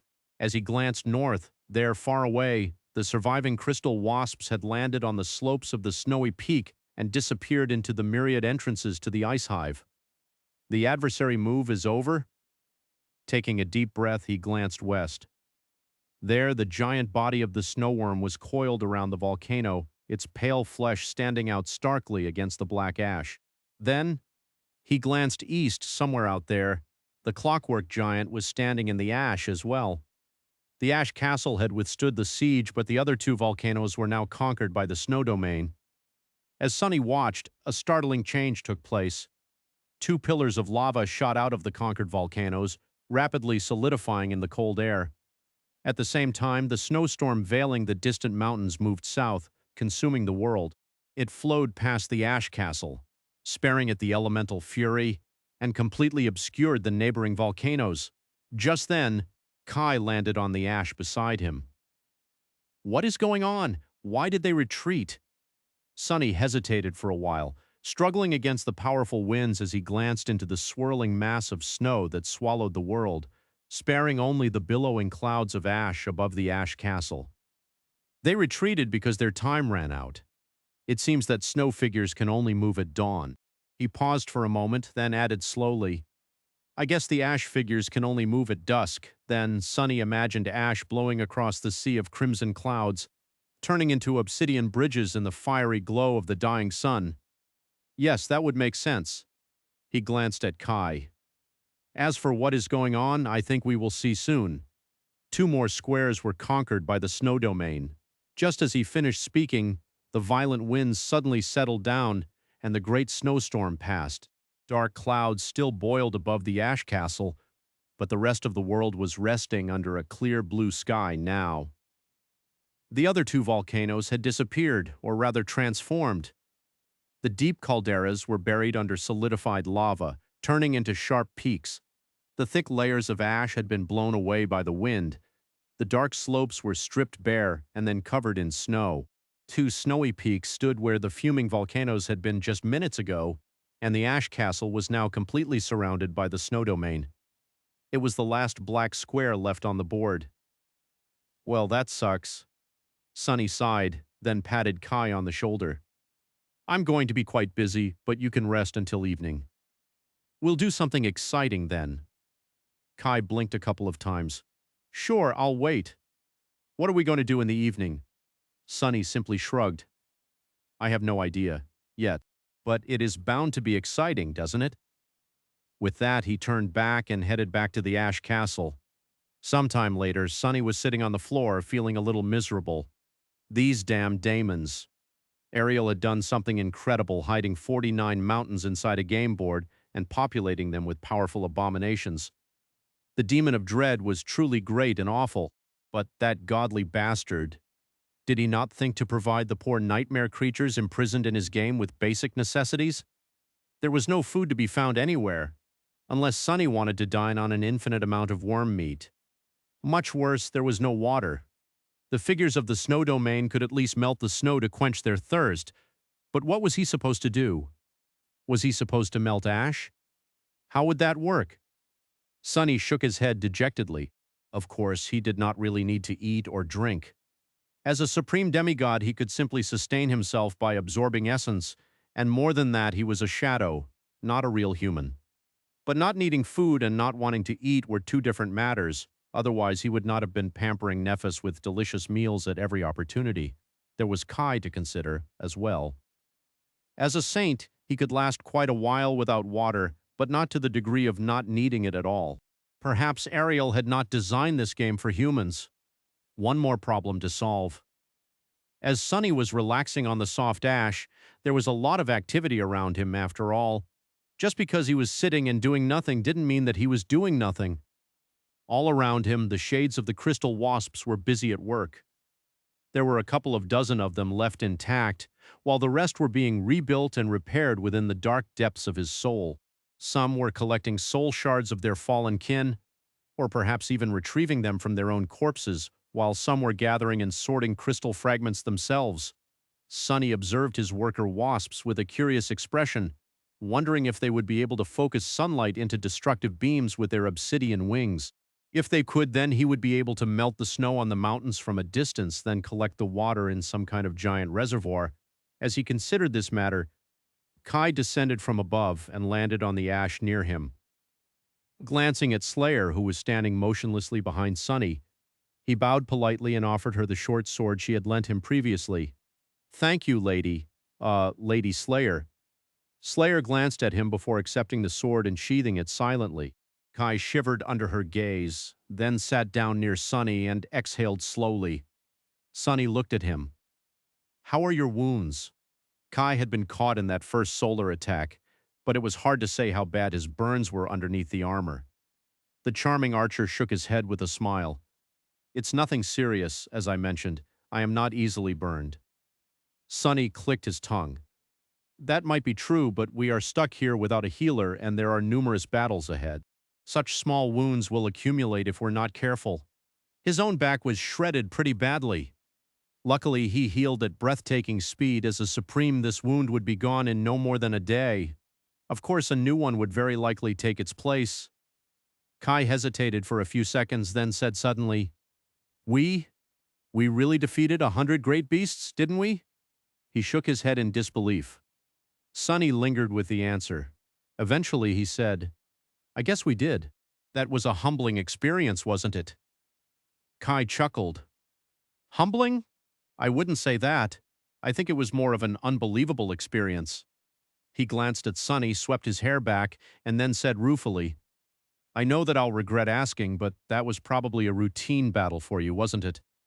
Sunny studied Kai for a few seconds, then shook his head with a faint smile. No, actually, that was a novel level of peril even for me. Chapter 2332, Payday. Sunny chuckled.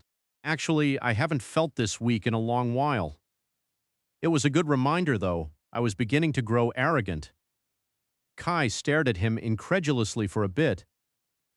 Beginning? Did you say beginning to grow arrogant? Sunny gave him a reproachful look and laughed. Ah, right. Your first impression of me was meeting the Lord of Shadows. Don't let it deceive you, though. That haughty guy is merely one of the roles I played. The real me is not nearly as conceited, he scoffed. I mean, why does someone as incredibly wealthy, unimaginably powerful, and unbearably handsome as I even have to be conceited? Kai blinked a couple of times. Indeed. I think I understand. I had to play the role of myself for a long time, too, back when I was a singer. I guess you had your reasons. He paused for a moment, then asked curiously, "But what is the real you like then?" Sonny shrugged. "The real me? Oh, I am a modest man with modest goals. All I really want is to run a quaint cafe, make a little money on the side by selling memories, become a god, and go on romantic dates with my girlfriend from time to time." Kai stared at him silently for a moment. "Excuse me? What was that in the middle?" Sonny smiled brightly. "What, becoming a god? Isn't that a given? One can't even run a cafe in peace these days without becoming a god first. It is honestly annoying. Plus, my angelic girlfriend is a tad ambitious, so I have to keep up." Kai coughed a few times. Sonny, meanwhile, glanced at the pile of soul shards the obsidian wasps had dutifully put in front of him. The shards shone gorgeously, dispelling the deep darkness of the ash castle. His eyes glinted. "Look at that! Kai, dozens of supreme soul shards. Can you even imagine how much this pile costs? That is at least a crap ton of credits right there." Kai glanced at the radiant shards, remained silent for a moment, then smiled with a hint of wistfulness in his mesmerizing green eyes. "Oh, indeed, you reminded me of someone just now when you said that." Sonny glanced at him briefly. "You mean Aiko?" "Right. She used to work for you at one point, didn't she?" Kai nodded. "Yeah, she was my manager after I awakened. But we haven't seen each other in a while. How is she doing?" Sonny let out a laugh. "Aiko? Oh, she is having a blast. It is a bit funny. She used to run a gambling den in the Bright Castle, but now she pretty much runs the entire Dark City. She also manages Shadow Clan's network all over both worlds. Running a secret organization of that scale is a complicated affair, so she spends a lot of time in Bastion." Kai let out a quiet sigh. "That's good. I'm happy that she's happy, although, to be honest, I am a little surprised. We went our separate ways because I wanted to follow the path of ascension and use my power for a noble cause, while she wanted nothing to do with causes after the Forgotten Shore. I thought she wanted to be a civilian, so I didn't expect her to end up as a sovereign's personal assistant." Sonny scratched the back of his head. "Well, it just ended up like that. I didn't set out to exploit her that way. Initially, I simply hired her to help me run a memory shop.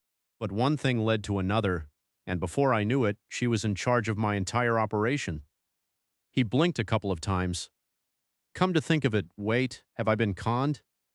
Did she hoodwink me into bankrolling her shady underground empire with my fortune?" Kai laughed. "No, no, I'm sure you were exploiting a mere awakened like her, supreme sunless, and not the other way around." "Definitely," Sonny grinned. Yeah, naturally, obviously." Finishing enjoying the view of the soul shards, he turned to several piles of crystal fragments instead.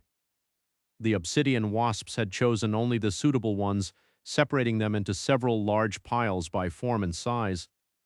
He picked one up and traced his finger along its edge. His jade skin was instantly cut, which was impressive enough. No blood seeped out of the cut, and a few seconds later, it had already healed itself. Wonderful. The soul shards would become the anchors for weaves of the memories he wanted to create, but the remains of the crystal wasps could serve as an excellent medium for the enchantments. After all, memories had to be crafted from something, and materials harvested from great nightmare creatures were superior to permanently manifested shadows. These crystalline shards were especially sharp and durable, making them perfect for crafting arrowheads. Actually, there was someone here who was quite amazing at crafting arrows from similar materials. Slayer had spent thousands of years making her own weapons from what she could find in the Shadow Reel, and the most readily available resource there was obsidian. Sonny glanced at her and raised an eyebrow. "Hey, how about helping me with this?" She stared at him chillingly, which made him clear his throat. "Oh, right. It was time for another payment." Sonny used the same shard of crystal to slice open his forearm. This time, the cut quickly swelled with blood. Slayer finally moved, lowering herself to one knee beside him under Kai's startled gaze. She put her hands together and placed them under his arm, allowing his blood to flow into them. When the chalice of her hands was nearly full, Sonny stemmed the bleeding and watched as she raised them to her veiled lips. A few moments later, the blood was gone. Slayer did not really drink it. Instead, it was simply absorbed into her ebony skin, disappearing forever behind the veil. Her dark eyes were distant, full of some vague, indescribable emotions for a heartbeat. Then the hint of emotion was replaced by the familiar, cold malice. Kai stammered, "What was that?" Watching his cut heal, Sonny chuckled and glanced at him with a smile. "That?" He shrugged. That was payday. Chapter 2333. Pit Stop Slayer seemed satisfied with her payment. Of course, it was a little tactless of her to demand his blood when they were imprisoned in a lethal demonic realm, but actually she was being unexpectedly considerate. After all, it did not escape Sonny's attention that the murderous Shadow had foregone their usual duel. He had fully expected that Slayer would attack him as soon as there was a chance, but she seemed to have decided against it. This was the first time Slayer spared him the hassle of beating her into submission. "I guess we're making progress." Tossing the crystal shard back onto the pile, Sonny pointed to Kai's bow. "Give that here." Receiving it, he studied the weapon thoughtfully. Unlike the arrows, he was not planning to turn the bow into a memory. Doing that would have required imbuing it with permanence, which would weaken it. But that did not mean that he could not enchant it. Sonny had created plenty of enchanted items that were not memories after all, like various implements for the Radiant Emporium and the Beast Farm. The fundamental weaves shared by all memories, and which therefore defined what a memory was, were so ingeniously designed and useful that there was usually no reason not to bestow them on a weapon or a piece of equipment. But that did not mean that they were necessary. It was just that the spell weave had to be woven a bit differently for an enchanted item that was not a memory. For example, Awakened usually needed to activate the enchantments of their memories with essence, and only the essence of the person to whom the memory belonged could do the job. The memory itself was a concept moored to the master's soul, while manifesting it turned their soul essence into matter, so there was an innate connection between Awakened and their memories. An enchanted item was different, since it was inherently ownerless. So, Sonny had to either weave the identity of the master into the enchantments or change their activation principle entirely, allowing them to accept anyone's soul essence. The latter offered a sea of possibilities. Sonny was especially concerned about Kai's reserve of essence. The charming archer was merely a transcendent beast, after all, so his essence capacity was 1/7 of what Sonny himself possessed as a saint. The enemies they faced, meanwhile, were immensely powerful. Kai would need as much firepower as he could get to fight them effectively, but truly potent enchantments would burn through his soul essence in moments. There would be no time for him to fully replenish it either, considering that they might need to enter battle twice a day. Sonny had to strike a careful balance between potency and sustainability if the bow could accept anyone's essence. However, he could assist Kai by using his own. He could even make the bow an essence vessel and saturate it with powerful supreme essence in advance. Sonny sighed. Now that he had become the ruler of the Ash domain, which was reduced to a single volcano, he felt like a pauper again. His tens of thousands of shades were gone, and the seemingly boundless river of spirit essence that constantly flowed into his soul had run dry. Compared to what he usually enjoyed, there was merely a trickle, so he couldn't go all out and supply Kai with an ocean of his essence. Additionally, Sonny did not know how to make his essence follow the charming archer's commands. It was an interesting challenge, though he was not sure that he could solve it, but he felt like he could cheat it somehow, at least to some degree. Yeah, that solution might work. This one too. I just have to be modest in my ambition. He could not replace Kai's essence with his own, but he could at least supplement it. As for enchantments themselves, Sonny was no stranger to crafting bows and arrows. He had gone through the process of designing the optimal combination both for Rain and for Slayer, so all he had to do was adjust a few things with Kai's aspect in mind. For example, unlike most archers, Kai could see through solid objects, so wouldn't it be prudent to design him an arrow that could phase through matter? Wait, such an arrow would be amazing in the hands of any skilled archer. Why had he not made one before? Well, it was probably because making things pass through matter was not that easy. He could potentially play with tangible and intangible states, possibly even use an altered version of the unseen enchantment of the Moonlight Shard. But there were a few obstacles to overcome. Making an arrow pass through solid matter was easy in theory, but in practice there was no such thing as easy matter in the dream realm. All materials had their own mystical properties, especially so the bodies of living beings. So as much as Sunny wanted to make an arrow that would phase through the armor of a nightmare creature and strike directly at the tender flesh beneath, he couldn't for now. Making an arrow that could phase through a massive rock and strike an adversary hiding behind it, though, that was a possibility. Oh my, I'm inspired. Summoning 4 shadow hands, Sunny lamented the absence of Weaver's needle and got to work. He would work on the bow first, then the quiver, and finally craft a few arrows. Kai needed some kind of melee weapon as well. The weapon could be crafted from the larger pieces of shattered crystal left behind by the slain wasps. There were supreme materials and supreme soul shards at Sunny's disposal, so he would be able to create something truly destructive. The only limit was time.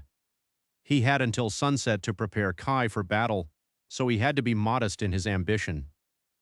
That's all right, I can take it one step at a time. He could weave a basic enchantment for the bow and create a couple of arrows today. Then he could continue to improve the bow and add new arrows to Kai's arsenal after each battle. There would be more dead abominations and more materials for him to work with as well. His beasts would continue to grow stronger with each day. His army of shades would continue to grow in number as well, which was a good thing because at the end of it all, they would have to face the snow tyrant. We are going to need all the power in the world to kill that thing for sure.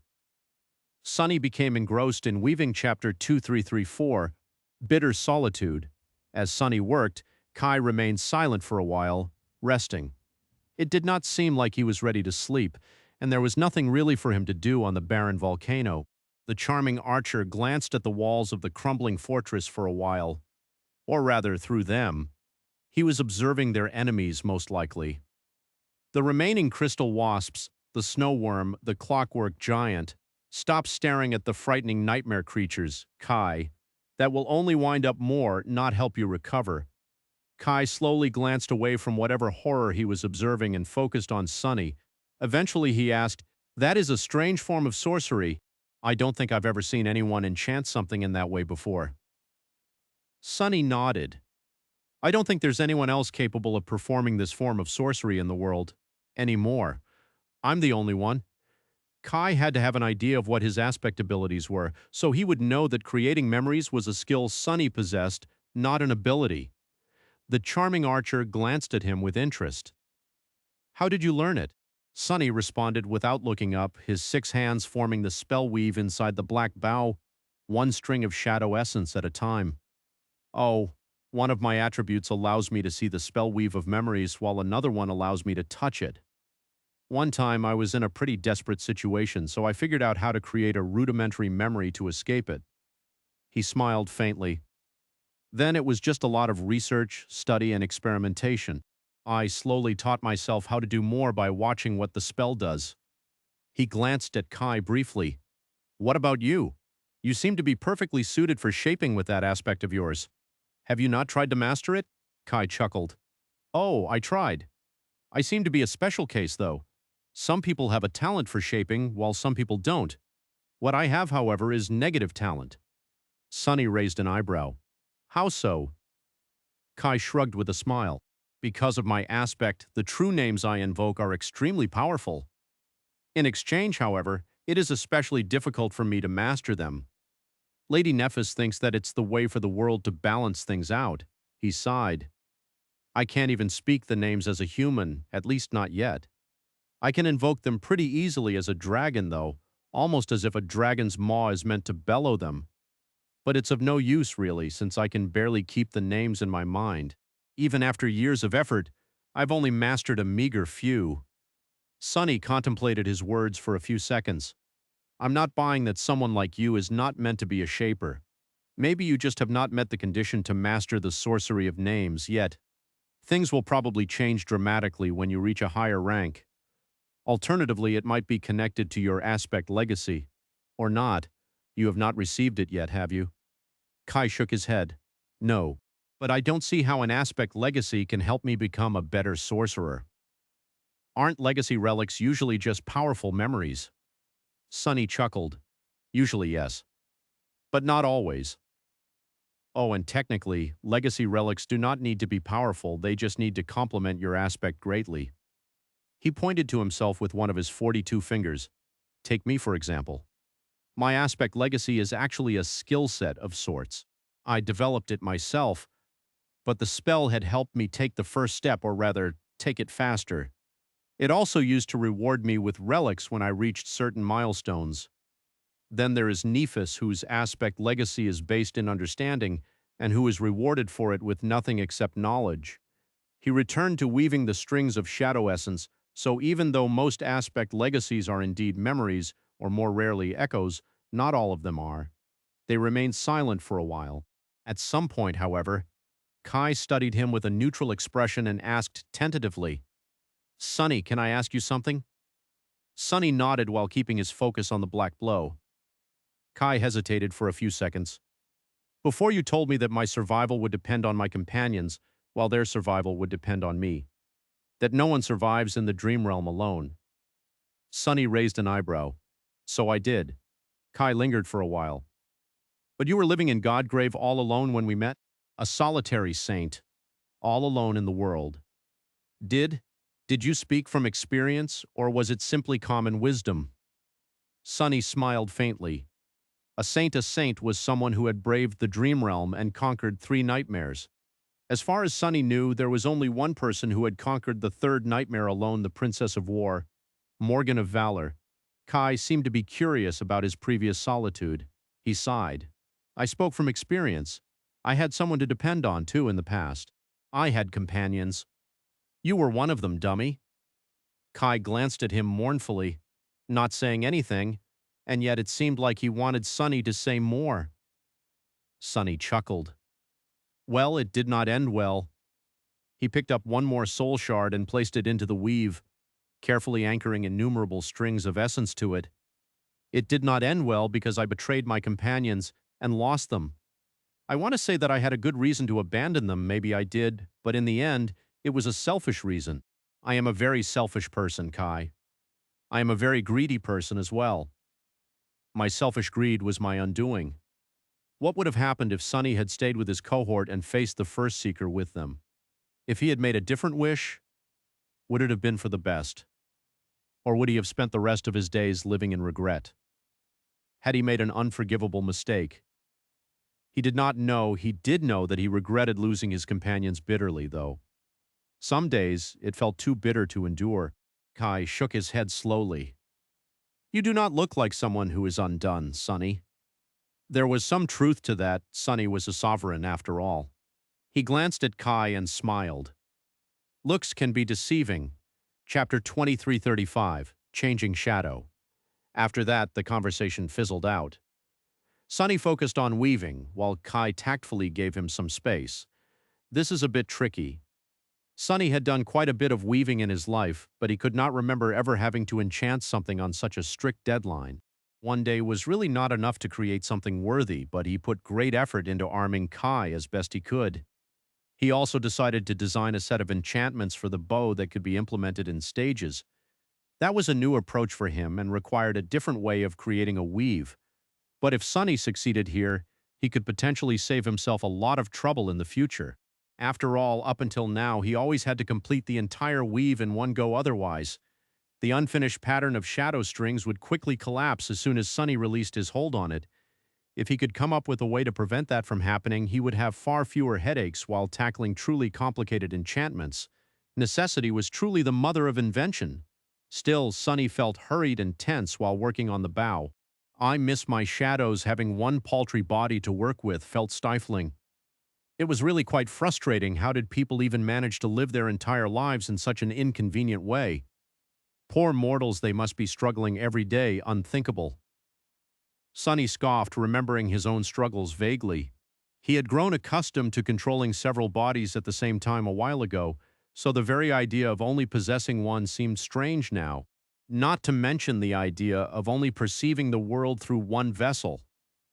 Sonny had been experiencing the world through many points of view for the past year. Suddenly finding himself all alone in his own head felt both comforting and disconcerting. It was through this feeling of strangeness that he realized how far from being a human he had strayed without ever fully realizing it. Sonny knew that he was a shadow now, not a human being, but that was merely a difference of form. Here in Ariel's game, however, he had no choice but to admit that his very mind was growing further and further apart from that of a human. It had nothing to do with becoming numb to human emotions like what Nephis had experienced due to the agony of her flaw, and more with the nature of his consciousness itself. But then again, maybe it was not that different after all. On the fundamental level, was it merely a matter of repetition? Sonny remembered how vivid and horrifying his first encounter with an abomination had been. But after facing and slaying a myriad of them, he barely felt anything when encountering yet another ghastly horror. He had grown callous to their presence. The same held true for human experiences. People naturally changed as they grew older and accumulated calluses on their hearts. The emotions of a wizened old man were deeply different from the feelings of a child, for whom every occasion was new and exciting. At the same time, there was a natural limit to a human's lifespan, as well as to the number of events they could experience at any given time. But what if that limit was removed? What if a human could live for 1,000 years while experiencing 1,000 different perspectives? How different would the mind of such a being become, and would it still be even remotely human? Sonny sighed. I'm changing. He was still young, and he had already changed so much. What kind of person would he become in a decade? The fact that his consciousness was slowly transforming to resemble that of a deity was both a promising sign and an eerie omen. It was good to know that he was well on his way to apotheosis, but still, Sonny had already seen supreme humans who had lost most, if not all, of their humanity. The example of Anvil and Keysong was right in front of his eyes, and they were both hateful. He hoped that he would never become callous and indifferent to human suffering like they had, that he would not change that much. Ah, I miss my true name as well. A true name was meant to serve as an anchor of oneself. Without it, the promise of unending change seemed frightening. That said, even in the throes of unease, Sonny knew that some things about him would never change. For example, his love for Nephis. The two of them had been separated numerous times by the conflicting nature of their values and beliefs, by the boundaries separating different worlds, by the fatal depths of political strife, and even by fate itself, and yet despite it all, they still always ended up together. Nothing had been able to pull them apart yet, and he knew that nothing would ever be able to pull them apart in the future either. That was one constant in his tumultuous life. Funny, Sonny thought of himself as an anchor that kept Nephis tethered to humanity. Maybe she was his anchor as well. Taking a deep sigh, he forced his 6 hands to move even faster. In the end, he succeeded in placing the first enchantment on Kai's bow, as well as crafting 2 powerful arrows from the crystal shards. He even managed to enchant the charming archer's quiver. It was a good start, and there was still some time left before sunset.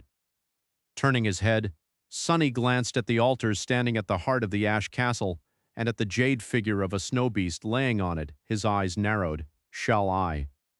Letting Kai experiment with his improved bow and new arrows, Sonny rose from the ash and walked over to the altar. Slayer followed behind, her step soft and quiet. Picking up the figure of the snow beast, Sonny hesitated for a while. I wonder what truth I will learn this time. How about learning why the world had ended? Taking a deep breath, he focused on what he wanted to learn and tossed the jade beast into the billowing smoke. Chapter 2336. A strange truth. The sun was rising above the wine-dark sea. Its gentle rays caressed an island where white stones were drowning in the verdant grass, and colorful flowers blossomed in the pleasant heat. A forest covered the slopes of the island like a carpet, and at its highest point a woman was resting in the shade of an olive tree. She wore a knee-length chiton, its pristine fabric as white as snow, with a deer's skin tied around her shoulders. Her hair was cut short, held back by a simple leather band. Her gaze was calm and sober. As the woman rested, a doe emerged from the forest. Instead of being scared of the human, it approached her tentatively and lowered itself to the ground, resting its head on her lap. The woman lowered her hand to caress the wild doe gently, her fingers drowning in the soft fur. Then she suddenly turned her head and glanced at the sea, its surface rising and falling tumultuously. Far away, a sail appeared from beyond the horizon. A ship was approaching the island, struggling against the waves. The wind had brought a storm, and with it came the guests. 3 people disembarked from the ship: an old man, a warrior carrying a round shield, and a child with red hair. They made their way along the winding path and approached an old shrine. The shrine was neither grand nor magnificent, but it emanated a feeling of solemn holiness. Its walls were built of white marble with rose vines covering them like a cloak. An altar stood in front of the shrine with fire burning in a stone bowl. The old man made an offering to the altar, placing fresh grapes, leaves of laurel, and hawk feathers on its weathered surface. Finally, he burned incense in the bowl and stepped back, kneeling reverently on the ground. The warrior stood behind him, leaning on his spear. The child, meanwhile, furtively reached his little hand to snatch the grapes. Shocked, the old man slapped the boy's hand away. Aro, the boy, flinched away and stumbled, his lips trembling. "Let him have it." The woman's voice resounded from the other side of the altar. She appeared without making any noise, as if by magic. The forest seemed more alive in her presence, and roses suddenly bloomed on the vines behind her. The boy froze, looking at her with wide eyes. The old man lowered himself to the ground, while the warrior bowed deeply. "Why are you here?" The old man straightened and glanced at the woman with awe. "My lady, I bring news of woe." She regarded him silently, making the old man continue. "A supreme beast is rampaging on the northern borders of our kingdom. The mountain gate is no more, and several cities have already been ravaged. We've come to beseech you, as a hero, to defend our lands once more." The woman's gorgeous face remained expressionless. "Is there no warrior left in the kingdom to defeat a rampaging beast?" The warrior glanced away in shame. The old man, meanwhile, smiled wistfully. "There are those who can kill the beast, my lady. However, only you can stop its rampage without spilling blood." The woman remained silent for a while, then turned away without saying a word and disappeared into the shrine. A few minutes later, she returned carrying a bow and a quiver of arrows. A leather bracer fastened on her forearm. The old man shifted and glanced at her with glee. "Our ship?" But she simply shook her head. "No need." She picked up a hawk's feather from the altar, glanced at it silently, and then threw it into the fire. A moment later, 2 wings like those of a hawk unfolded from her back, sunlight pouring through the brown feathers. The woman fastened the quiver to her belt and stretched her wings, preparing to take flight. Before that, however, she lingered for a few seconds. Taking the grapes from the altar, she offered them to the boy, and then awkwardly patted him on the head. "Don't let your elders kneel in your stead, boy." A second later, her graceful figure soared into the air. The boy was left on the ground, looking at the sky with wonder in his eyes. A mountain chain lay in ruins. Beyond the broken cliffs and fractured land, pillars of smoke were rising into the sky from a devastated city, and on the plain in front of it, a huge boar lay on the ground, dead, a flood of crimson blood flowing from its wounds like a river. Its carcass was like a towering hill, and the woman who stood below it glanced like an ant in its shadow. Her quiver was empty, and her face was concerned. She inhaled deeply, then grimaced as if appalled by something. Poison. The woman crouched faintly and leapt high into the air, landing on the dead beast's snout. She ascended its corpse like one would a mountain, eventually reaching the huge boar's vast back. There, hidden by the coarse fur, hundreds of great javelins bristled like a palisade, their metal corroded and covered in rust. The woman grasped one of the javelins and pulled it out of the dead beast's flesh, then studied it with a frown. A few seconds later, she frowned. Imperial steel. Her expression darkened. Turning north, she glanced at the crumbled mountains. Where a narrow mountain pass had been, now there was a wide valley. An impregnable gorge had turned into an open road.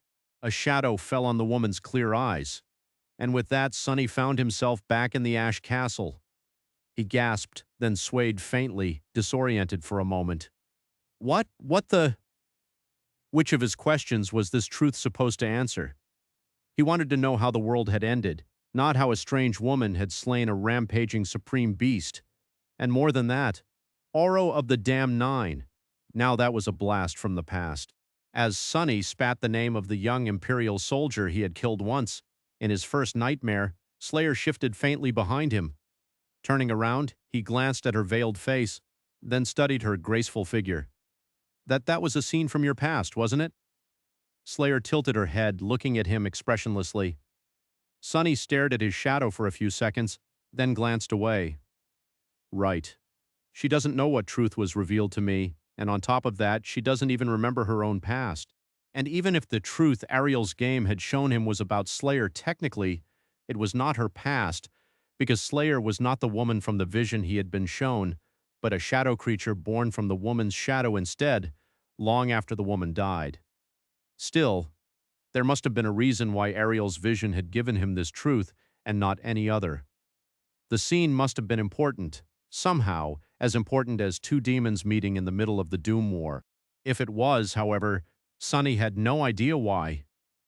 He took a few deep breaths trying to suppress his frustration, then slowly regained his composure. No, it's fine. There were 12 more snow abominations for him to slay, and 12 more truths for him to uncover. One of those should hold the answer he sought. Chapter 2337, Actionable Strategy. The sun was rolling toward the horizon, so Sunny and his companions left the dark interior of the ash castle and scaled the slopes of the caldera once again. The pillar of smoke rising into the sky gave birth to billowing black clouds, and flakes of ash were falling down like snow. The last volcano surrounded by snow-covered mountains from all sides, and their pristine white peaks loomed oppressively in the distance. While Kai and Slayer were preparing for battle, Sunny assessed his army.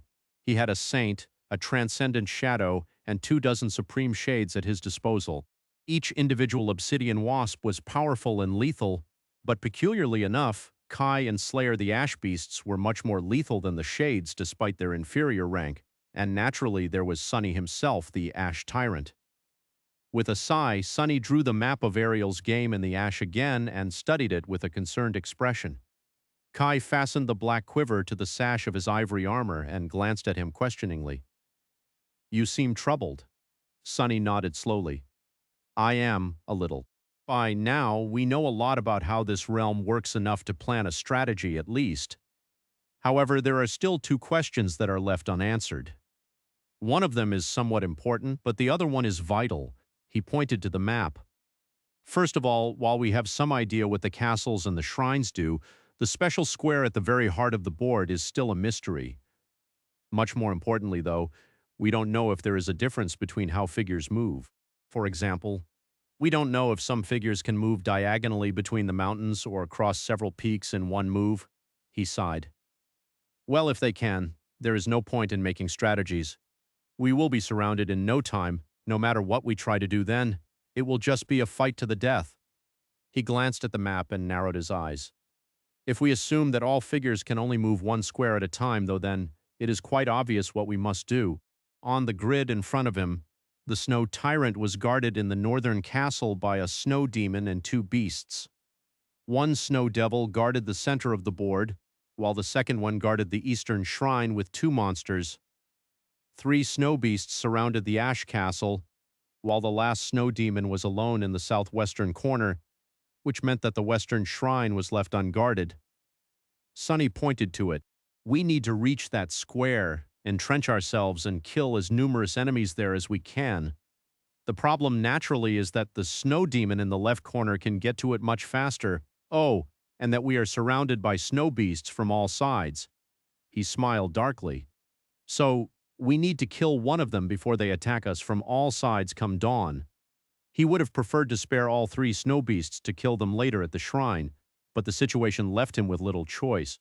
He had to break the blockade around the Ash Castle tonight, before the Snow Worm and the Clockwork Giant received a chance to attack the Ash Castle from west and east simultaneously. So the only real choice Sunny had was which of the 3 snow beasts to attack. Naturally, finishing off the ice hive was the easiest choice, which was not to say that it would be easy. That said, he would rather deal with one of the cursed ones first. Sadly, he could not. Launching an attack on the mountain conquered by the ghastly worm would bring him too close to the snow demon in the far west, while challenging the fearsome giant would take him further away from the western shrine, well on his way to being caught by the group of snow figures guarding the eastern shrine. So only one choice remained. Sunny glanced at the 2 shrines, suddenly remembering the 4 words carved into each side of the jade board. Snow, ash, fear, truth. Suddenly, he realized that the rune of ash was carved just below the square where, as he knew now, the ash castle stood. The rune of snow was directly opposite, under the square where the snow castle stood. The shrine that the snow demon guarded, was it the shrine of fear, then? Which meant that the shrine Sunny wanted to occupy was the shrine of truth. He smiled. How fitting. His hair was disheveled, so he tied it back with a band made of shadows. Then Sunny moved his shoulders, stretching them before the battle. Prepare yourselves. We are going to wipe out the ice hive from existence today. While somewhat unfortunate, it was not a bad choice. That way, at least, Sunny would gather more shades before facing the truly powerful snow abominations further down the line. Just as he spoke those words, the sun finally touched the distant horizon. Its radiance turned vibrant red, painting the sea of clouds with 1,000 shades of scarlet, crimson, and carmine. It was as if the lonesome mountains were rising from a sea of blood. The volcano shook. Then it roared, and the pillar of smoke rising from its depths swelled, growing wider and more voluminous. The clouds of ash above them boiled. A powerful wind blew from the south, scattering the ash and carrying it north, west, and east. Just as it had happened with the snow, the plumes of ash reached across the glowing red abyss of sunlit clouds, absorbing the intense radiance of the eventide. Soon enough, the tendrils of ash solidified into huge obsidian bridges, which glowed with the reflected light of the setting sun as if imbued with burning embers. It was a pretty sight. Sunny inhaled deeply, then commanded his troops forward. Attack! Sunny jumped down to the surface of the obsidian bridge, testing it carefully. The bridge was hundreds of meters across and dozens of kilometers long, arching gracefully above the glowing sea of crimson clouds. It was not monolithic, but rather an airy and ethereal structure of chaotically interwoven streams of obsidian that glanced far more fragile and delicate than it was supposed to be. In truth, Sunny suspected that even if he had access to his full titanic strength, he would not be able to put a dent in the obsidian bridge. So, he did not have to worry about it collapsing beneath him. Turning into a shadow, he glided across the smooth obsidian with great speed. Sunlight burned in the depths of the volcanic glass like embers, and the winds howled above. Kai and Slayer followed behind, escorted by the insect, like shades. He could have carried them all to the distant mountain through the shadows, but there was a possibility that they had gotten the rules of Ariel's game wrong, and that the being dwelling beneath the clouds would react negatively to the ash domain advancing. So Sunny wanted to leave himself a chance to react and retreat in case that happened. Luckily, nothing of the sort transpired. This was good news for Sunny, since he planned to rely heavily on their ranged advantage when dealing with the ice hive. The mountain was perforated by countless tunnels that formed a complicated network. Besieging the crystal wasps in their home would be quite a treacherous affair, so Sunny wanted to lure at least some of them out first. Kai's new arrow was going to be of great help in that regard. Since it could phase through solid matter, he could use it to wound the snow abominations while they were hiding in the depths of their ice fortress, enough so to send them into a rage, at least. Sunny had half expected that the crystal wasps would hurry to the surface themselves, forming a solar array to bombard the attackers with gigantic beams of incinerating light while they crossed the bridge, but that did not happen either.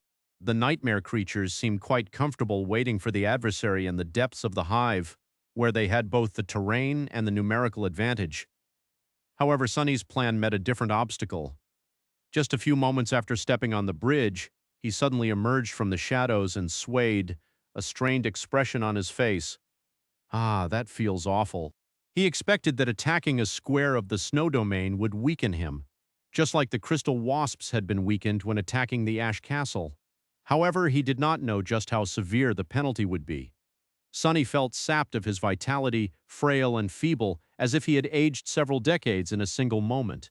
His body was weakened, while his soul was frozen, the essence circulating sluggishly as the rate at which it was replenished fell drastically.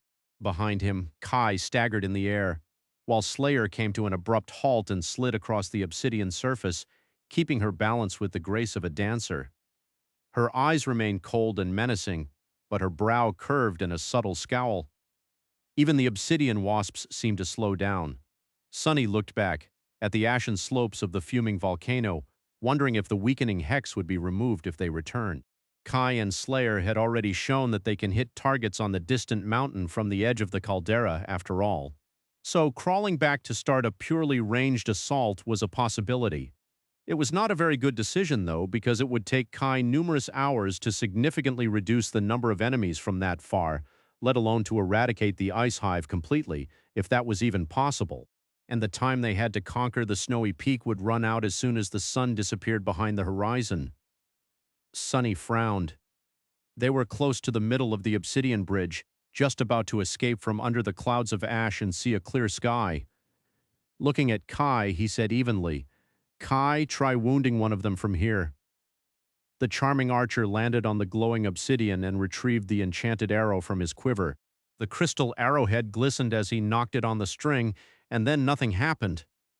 Kai struggled with his bow for a few seconds, muttering something to himself, then lowered it with a complicated expression and looked at Sunny. "I can't," he grimaced. "I can't draw my bow, it's too heavy."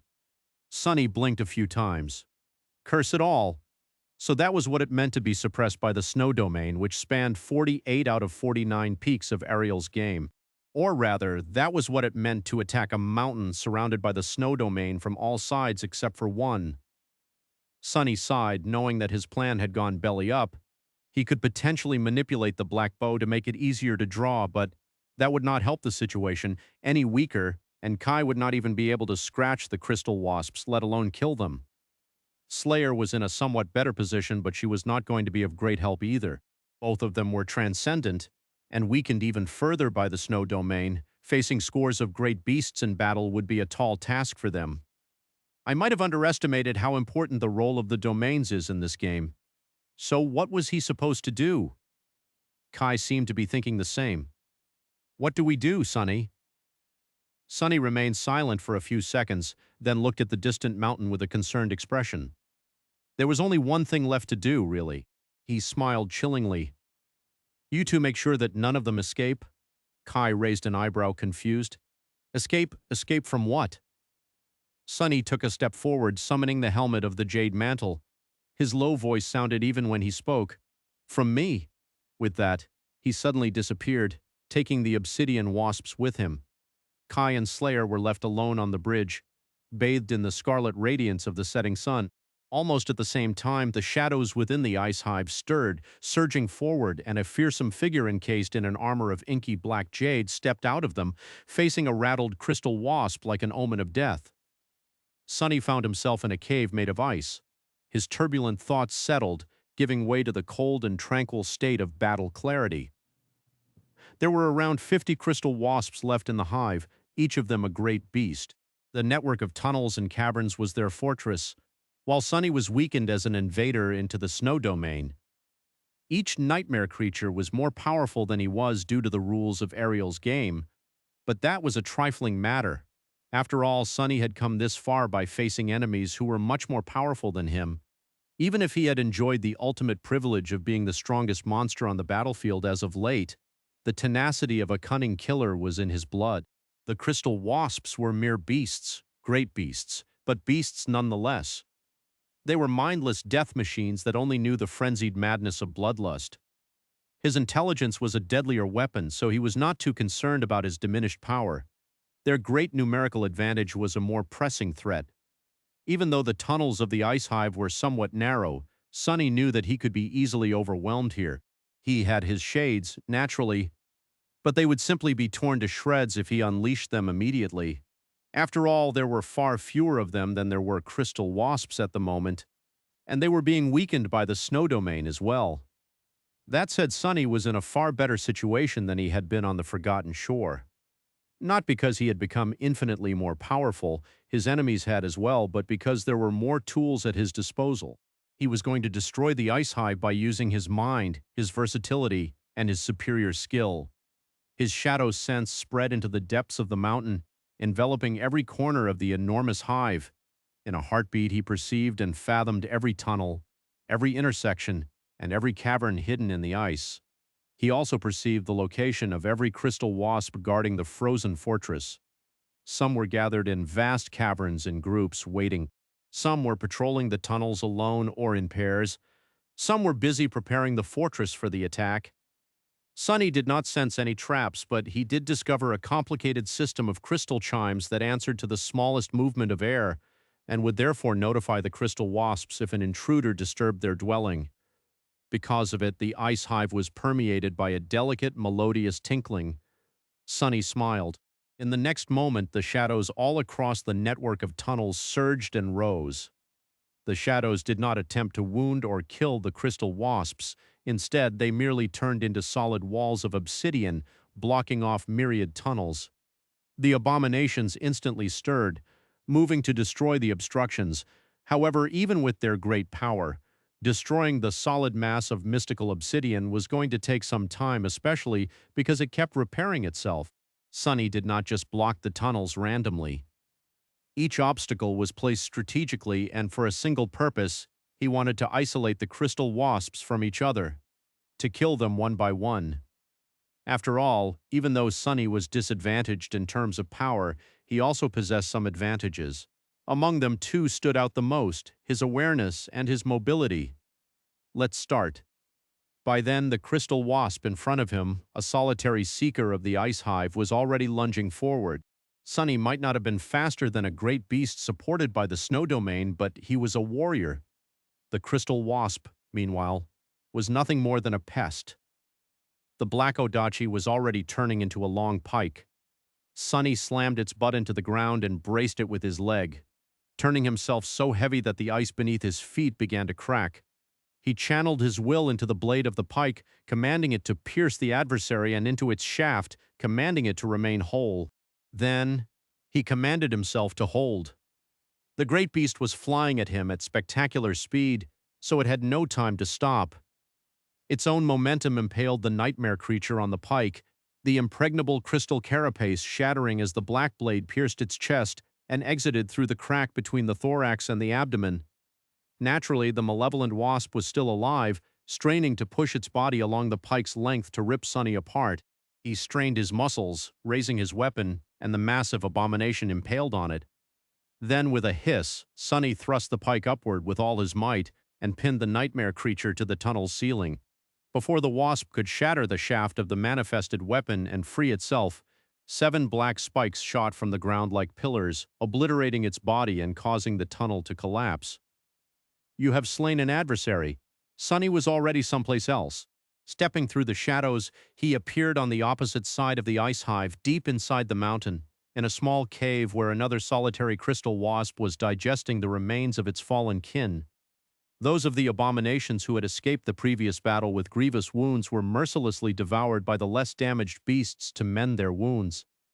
The ice hive seemed to operate according to the principles of ruthless practicality. Sonny did not have time to observe how the crystal wasps turned their food into crystalline liquid, and how they used that liquid to heal and strengthen themselves. Manifesting a sword out of shadows, he severed one of the nightmare creature's legs at the joint and danced away from its retaliation. The rest was simply a matter of technique and swordsmanship. Despite the great beast's superior size and physical might, Sonny rapidly crippled it, thus reducing its agility, and then beheaded the creature with a precise strike. You have slain, that's 2. He was gone by the time the corpse of the nightmare creature hit the ground. 49 to go. Sonny began with the crystal wasps who had been caught in his shadow maze alone. The obsidian barriers he had erected were strong, but not as strong as they would have been outside the snow domain.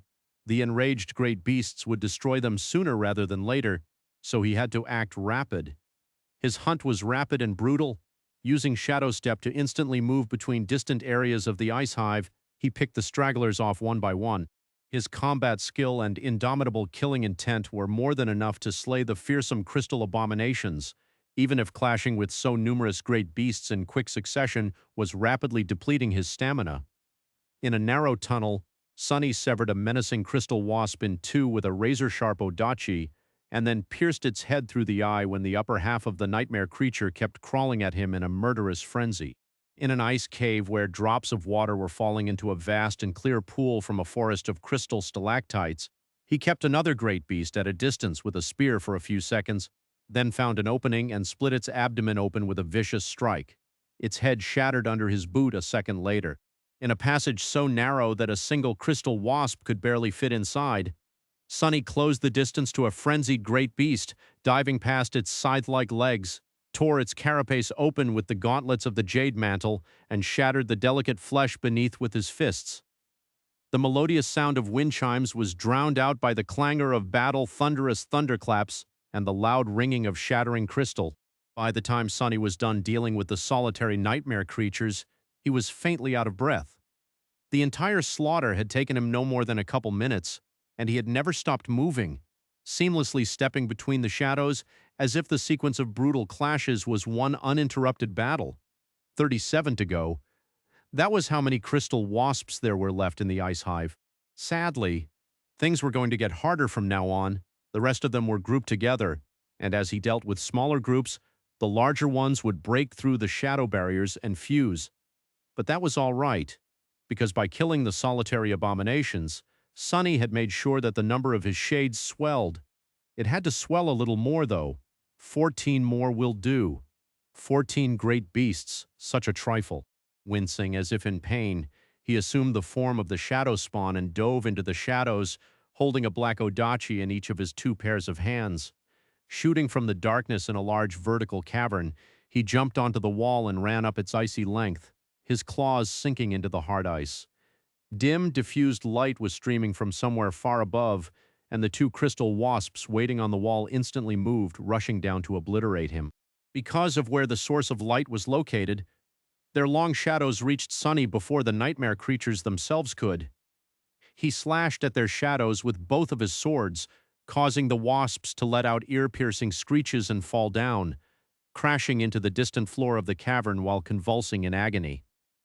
By the time they recovered enough to move again, he already plummeted down and shattered one with the unbearable weight of his body.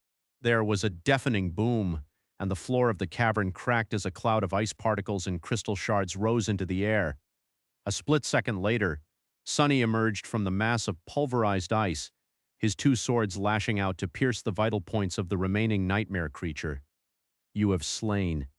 He dove into the shadows, carrying the twitching corpse with him. Emerging in a cave where 2 more crystal wasps were furiously attacking an obsidian wall, he tossed the corpse at one of them and attacked the other. "You have slain." And so it went. "Ah, I'm tired." Even at this breakneck speed, Sonny felt nervous that he would not be able to slaughter the entire hive before the sun disappeared behind the horizon. What would happen if the Ash Domain's move came to an end before the snow figure protecting the square was slain? Considering how hastily the crystal wasps retreated from the volcano in the morning, nothing Sonny would want to learn. Soon enough, he ran out of pairs of nightmare creatures to kill. His lungs were burning, and his heart, both of them since he was still in the shadow spawn form, were beating wildly. There were a few cracks on the jade mantle and a few hideous cuts on his body. He did not bleed naturally, but the insidious cold was seemingly seeping under his skin, making him feel even weaker. Damn it. Sonny let out a low growl. By then, the obsidian barriers had already fallen, and the remaining wasps, more than 20 of them, gathered in a vast cavern, ready to rush like a crystal avalanche to find and destroy the intruder. But Sonny did not make them wait. Instead, he stepped into the shadows one last time and emerged in the cavern, looking at the 24 nightmare creatures from behind the visor of his jade helmet. It felt quite unnerving, to say the least, to be stared down by a swarm of great beasts. "Who are you to dare stare me down? Beasts? No, forget it." "There's no time for that," Sonny grinned. That should be enough. With that, he turned into a shadow. And from that shadow, a torrent of ash rolled like a billowing cloud, splitting into helical strands to envelop the swarm of crystal wasps. A moment later, the ash solidified into obsidian wasps, close to 50 of them, against 24 great beasts. 2 for each nightmare creature left in the ice hive. Sonny assumed a tangible form once more, abandoning the towering body of the shadow spawn in favor of his own speedy and slender body. His smile was cold and cruel. Didn't I say it? Death is inevitable. His obsidian wasps rushed forward, and he lunged at the nearest nightmare creature as well. Before too long, the ice hive was no more, each of its crystalline inhabitants becoming a soldier in his growing army. Chapter 2341, Cloud of ash, the floor of the cavern was littered with fragments of shattered crystal. Sonny had recalled the obsidian wasps back into the dark depths of his soul and dismissed his helmet, inhaling the frigid air deeply. Now that the sounds of the slaughter had ceased, the melodious tinkling of the crystal wind chimes permeated the silence once more. He exhaled slowly, knowing that the soothing melody would be erased from existence before too long as well. Not bad for my first move. He had taken one of the snow figures off the board. Taking a few steps forward, shards of crystal crunching under his feet, Sonny used the blade of his odachi to sweep some of them away. This was where he had killed the last of the crystal wasps, and so there, crouching, he reached down and picked up a jade figurine from beneath the shards.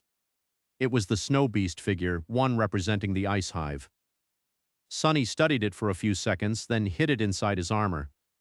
Then, with no more time to waste, he stepped through the shadows and returned to the cave where water was flowing into a deep pool from a forest of crystal stalactites. Manifesting a large cauldron, he hastily filled it with clear water and pulled it into the shadows, appearing on the slopes of the snowy mountain a few seconds later. Kai and Slayer were already waiting for him there, the last rays of the setting sun painting their silhouettes with fiery shades of scarlet. Sonny offered them a friendly smile and brought some water to his lips, drinking greedily. "Ah, I guess it's not poisoned." Then he raised an eyebrow. "What?" Kai had been staring at him with wide eyes. The charming archer shook his head slowly. "And no, nothing. It's just they were great beasts. All 50 of them, his gaze could penetrate solid rock, so he must have seen exactly how Sonny had dealt with the crystal wasps." Sonny grinned. "Were they? An expected result, then? It would be a shame if I couldn't do this much as a supreme. After all, I killed my first great devil as a sleeper." Finally, he found a chance to work this one in. Kai's eyes shook, and a moment later the mountain shook as well. Sonny sighed, then glanced at his friend languidly. "I suggest you brace yourself." Kai frowned. "Brace myself? For what?" Just then the sun finally disappeared behind the horizon, and the peak of the mountain exploded with a deafening roar. A towering pillar of smoke and ash rose into the sky, expanding into a mushroom cloud. Sonny remained nonchalant as a great fireball bloomed behind him, and a wave of scorching wind broke against his back. For that, the mountain shook and shook as if convulsing. Its entire peak was obliterated by the explosion, stone shrapnel and jagged boulders raining from above. A billowing mass of ash was expelled into the sky and spread, obscuring it like a veil of billowing darkness. Great plates of snow were dislodged and slid down, turning into destructive avalanches. Then, the slope of the mountain split, and a flood of luminous lava flowed from its shattered peak, evaporating the snow. Sonny watched the obsidian bridges turn into torrents of ash as he erected a bulwark of shadows higher on the slope, making the lava flow past the narrow stretch of rock where he, Kai, and Slayer stood. He gestured to the cauldron. "How about a drink to celebrate our victory?" Kai gave him a long look, then scooped some water and drank deeply. Before too long, the snowy mountain was gone, replaced by a fuming volcano. The peak had turned into a vast caldera. The snow melted, revealing weathered rock, and the rock was covered by a layer of falling ash. The network of tunnels created by the crystal wasps had been destroyed entirely. Most of the tunnels collapsed, while those that remained were now filled with cooled magma. Night fell, submerging the artificial realm of Ariel's game in darkness. If there was one flaw to the newly established volcano, it was that there was no fortress here for them to hide from the falling ash. So instead, Sonny created a simple house out of manifested shadows, complete with a few items of crude furniture. There was a desk, a few chairs, and a bed. He even manifested a blanket and a couple of pillows. He did not need to sleep just yet, but Kai could probably use a bit of proper rest. So Sonny sent the charming archer to bed and sat at the desk, creating more arrows for him. Slayer stayed outside, guarding their makeshift home, even though they had never been as safe as they were here in Ariel's game, for as long as the sun was hidden behind the horizon. I wonder what they'll do at dawn. Sonny had hoped that the snow worm and the clockwork giant would move to conquer the Ash Castle, but now that he thought about it, that was pointless. After all, the special nature of castles was that the squares they stood upon never changed color, so they could not be truly conquered. That meant that the two snow beasts would probably pursue him north. Will we have to fight one or both of them to reach the shrine? That would be unfortunate since Sunny wanted to kill them as a sacrifice to Ariel's game. He briefly considered tossing the figure of the snow beast in his possession into the vent of the newly created volcano, but decided against it in the end. There was no altar in front of the main vent here, so he would probably not receive a revelation by doing so. In the morning, the rising sun turned snow into glass bridges again. Sunny, Kai, and Slayer watched the clockwork giant walk across one to the ash castle, while the snow worm crawled back to the mountain where its nest had been, directly west of the newly created volcano. Sunny sighed. They were boxed in, soon to be corralled. The snow worm blocked the way west, while moving east would lead them away from the western shrine. That only left the northern direction, but if there, after one move, they would be surrounded by two snow beasts from west and south, and a snow devil from the north. He winced. What a bother. Chapter 2342, Divine Whims. There was a long time to go before sunset, so the three of them were stuck on the newborn volcano for now. Sunny spent about an hour turning the shadow house into a shadow manor, purely for his own amusement. The elegant edifices rose and fell, changing style. Wings were added to the main buildinga. Bell tower rose from the ground, the bell ringing loudly as it was assaulted by the wind. After a while there was even a semblance of garden, perched precariously on the steep slope of the volcano. The bushes, the trees, and the flowers were all inky black and intricate, but devoid of life. Sunny sat in front of a flower bed full of black roses for a long time, staring at them intently. Eventually, one of the roses slowly changed, its petals swelling with a vibrant red color. Color was another property of matter, after all. When light shined on an object, some of it was absorbed and some of it was reflected. The reflected light was what humans perceived as color. Sunny had never attempted to form the manifested shadows to absorb and reflect light in a specific manner, but nothing really prevented him from trying. He had successfully turned the shadow rose red after experimenting for a while. Funnily enough, changing the color of a single flower had been more difficult and strained him more than building the entire manor. Both the manor and the rose were destined to be destroyed in no more than a day, when the volcano was conquered by the snow domain. Their beauty was fleeting and would be gone in an instant, but possibly that was what made art truly precious, its evanescent nature. Sunny had never deemed himself an artist, but at that moment he thought that possibly being able to create something breathtaking was not too bad. He studied the red rose for a few minutes, then shook his head and made it turn black once again. Black flowers suited his taste better. Even knowing that his black garden would be swallowed by ice and snow come tomorrow, Sunny still made it permanent, partially in defiance of that inevitability, partially out of a peculiar hope that it would survive against all odds. It's truly remarkable. Turning his head, Sunny glanced at Kai, who had approached him at some point. There was an expression of wonder on the charming archer's face, prompting Sunny to raise an eyebrow. What is? Kai hesitated for a few seconds, then gestured around them. This, the trees, the flowers, the manor just appearing out of nowhere on your whim. They say that supremacy is like taking a half step into godhood.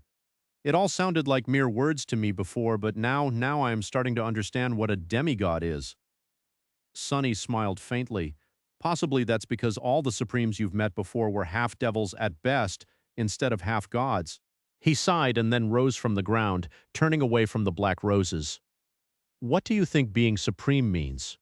Kai considered his question for a few seconds.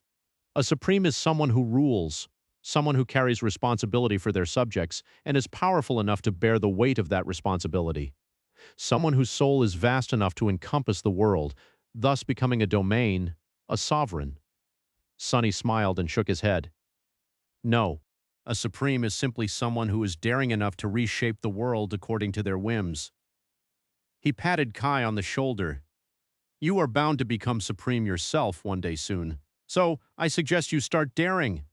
Kai stared at him blankly for a bit, which made Sunny sigh. Stop being afraid of your own power, Kai. Embrace it. His friend frowned and lingered for a while. Eventually he asked, even if it turns me into a monster? Sunny chuckled. especially if it turns you into a monster. How else are you going to survive in this appalling world, let alone change it? Inhaling deeply, he headed for the manor. His short second of rest was over, and he had to get back to weaving. As Sonny walked away, Kai suddenly asked, "Is that what you did?"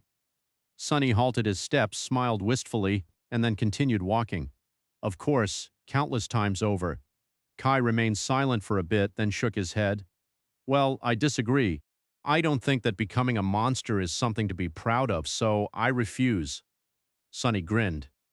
Says a guy who killed a dragon and is now himself a dragon. He kept that thought to himself, though. Instead, he gave Kai a thumbs up. What a daring thing to say. "Keep it up."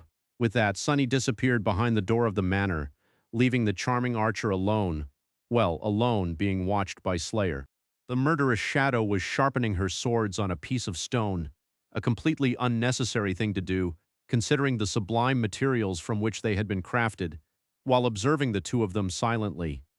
There was no particular emotion in her inky black eyes, but the measured movement of a blade across the surface of the stone slowed down for a moment. In the evening, they crossed the obsidian bridge and conquered another mountain in the north.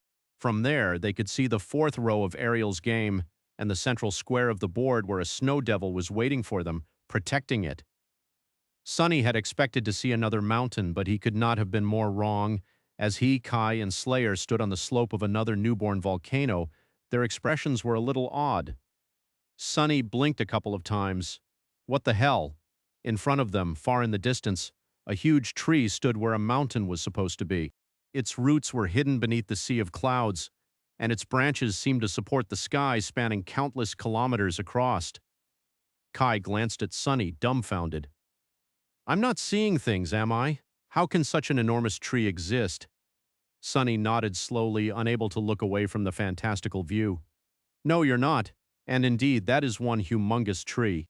He shook his head in disbelief and said, his voice full of wonder, "I mean, it's almost as large as a single branch of the largest tree I've ever seen, chapter 2343, Game of the World Tree."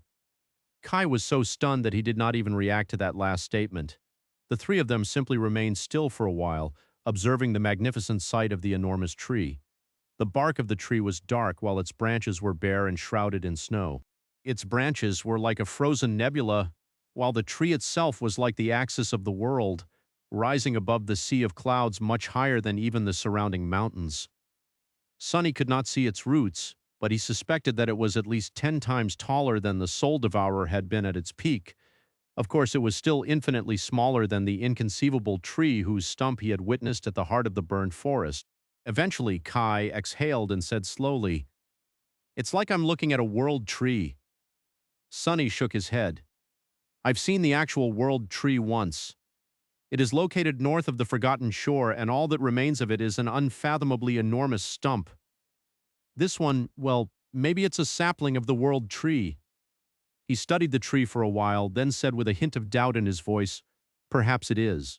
We don't really know what this miniature realm is made of, and if these mountains are even real. But if this tree is indeed real and is a child of the Heart God's world tree, then it might very well be the thing that holds this entire realm together. Ariel might have used it as the core of his game's world." There was no evidence to prove his theory, really, but Sonny was inclined to believe it. But even if he was wrong, just to be safe, whatever you do, Kai, don't look inside that tree. The charming archer raised an eyebrow. Why, Sonny hesitated for a moment. If it really is the central element of this world's structure, then it might very well be the source of the being beneath the clouds, or at least connected to it. Who knows what slithers deep inside that enormous trunk? You might see something that your mind can't endure? Kai shivered. Sonny studied the tree a bit more, then scratched his head. "It does make me wonder, though, currently, it's shrouded in snow. How the hell will it become covered in ash if we conquer it? A tree can't erupt with lava, can it?" He chuckled. "Would it bloom if it was conquered by the ash domain? Or would it literally spew molten rock?" The latter was not impossible. Considering the size of the giant tree, its roots could very well stretch wide and deep enough to reach the mantle of this artificial world, or maybe even its molten core if it even had those. In any case, Sonny was more interested in something else. There was a snow devil guarding the central square on the jade board. Can you see it? Kai glanced into the distance. He remained silent for a while, then hurriedly glanced down. Yes, I think so, Sunny sighed. So what kind of horror is it this time? A bestial monstrosity with rotting flesh? An eerie, creepy wraith? No, don't tell me it's some kind of insect, isn't it? Damnation, why does it always have to be insects? Kai lingered for a moment, then shook his head. No, it, it looks like a human to me. Sunny frowned. A human? No, wait. Is it human or does it look for a human? Kai lingered with the answer. I'm not sure, that devil, he's just sitting there with his legs crossed. But I can't really discern any details, I think that he glanced back at me too. Sunny considered the new information silently. Devils were sentient, intelligent, and cunning. They also wielded unholy powers, much like awakened wielded aspect abilities. More importantly, this particular devil was either great or cursed. The former was tolerable, but the latter was truly bad news.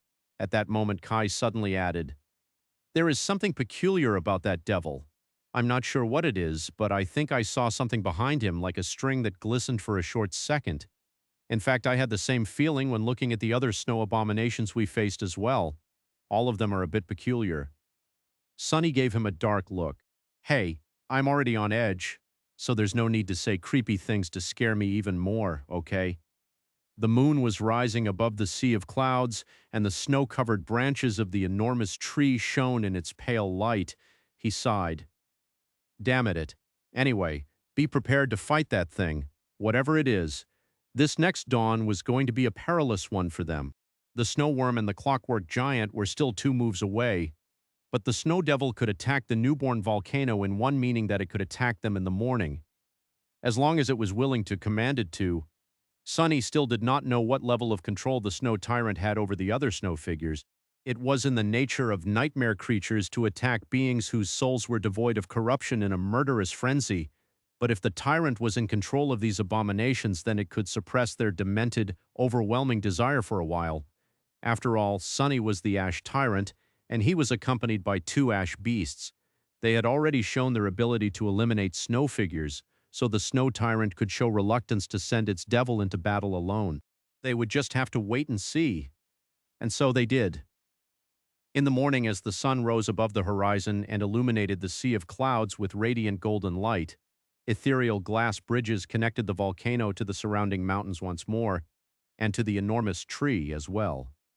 Behind them, the volcano they had left yesterday was conquered by the clockwork giant and was covered by snow once again. To the left, the snowworm crawled to a new peak and coiled around it, blocking the way west, and the snow devil remained where he was, not in a hurry to attack. Sunny cursed quietly.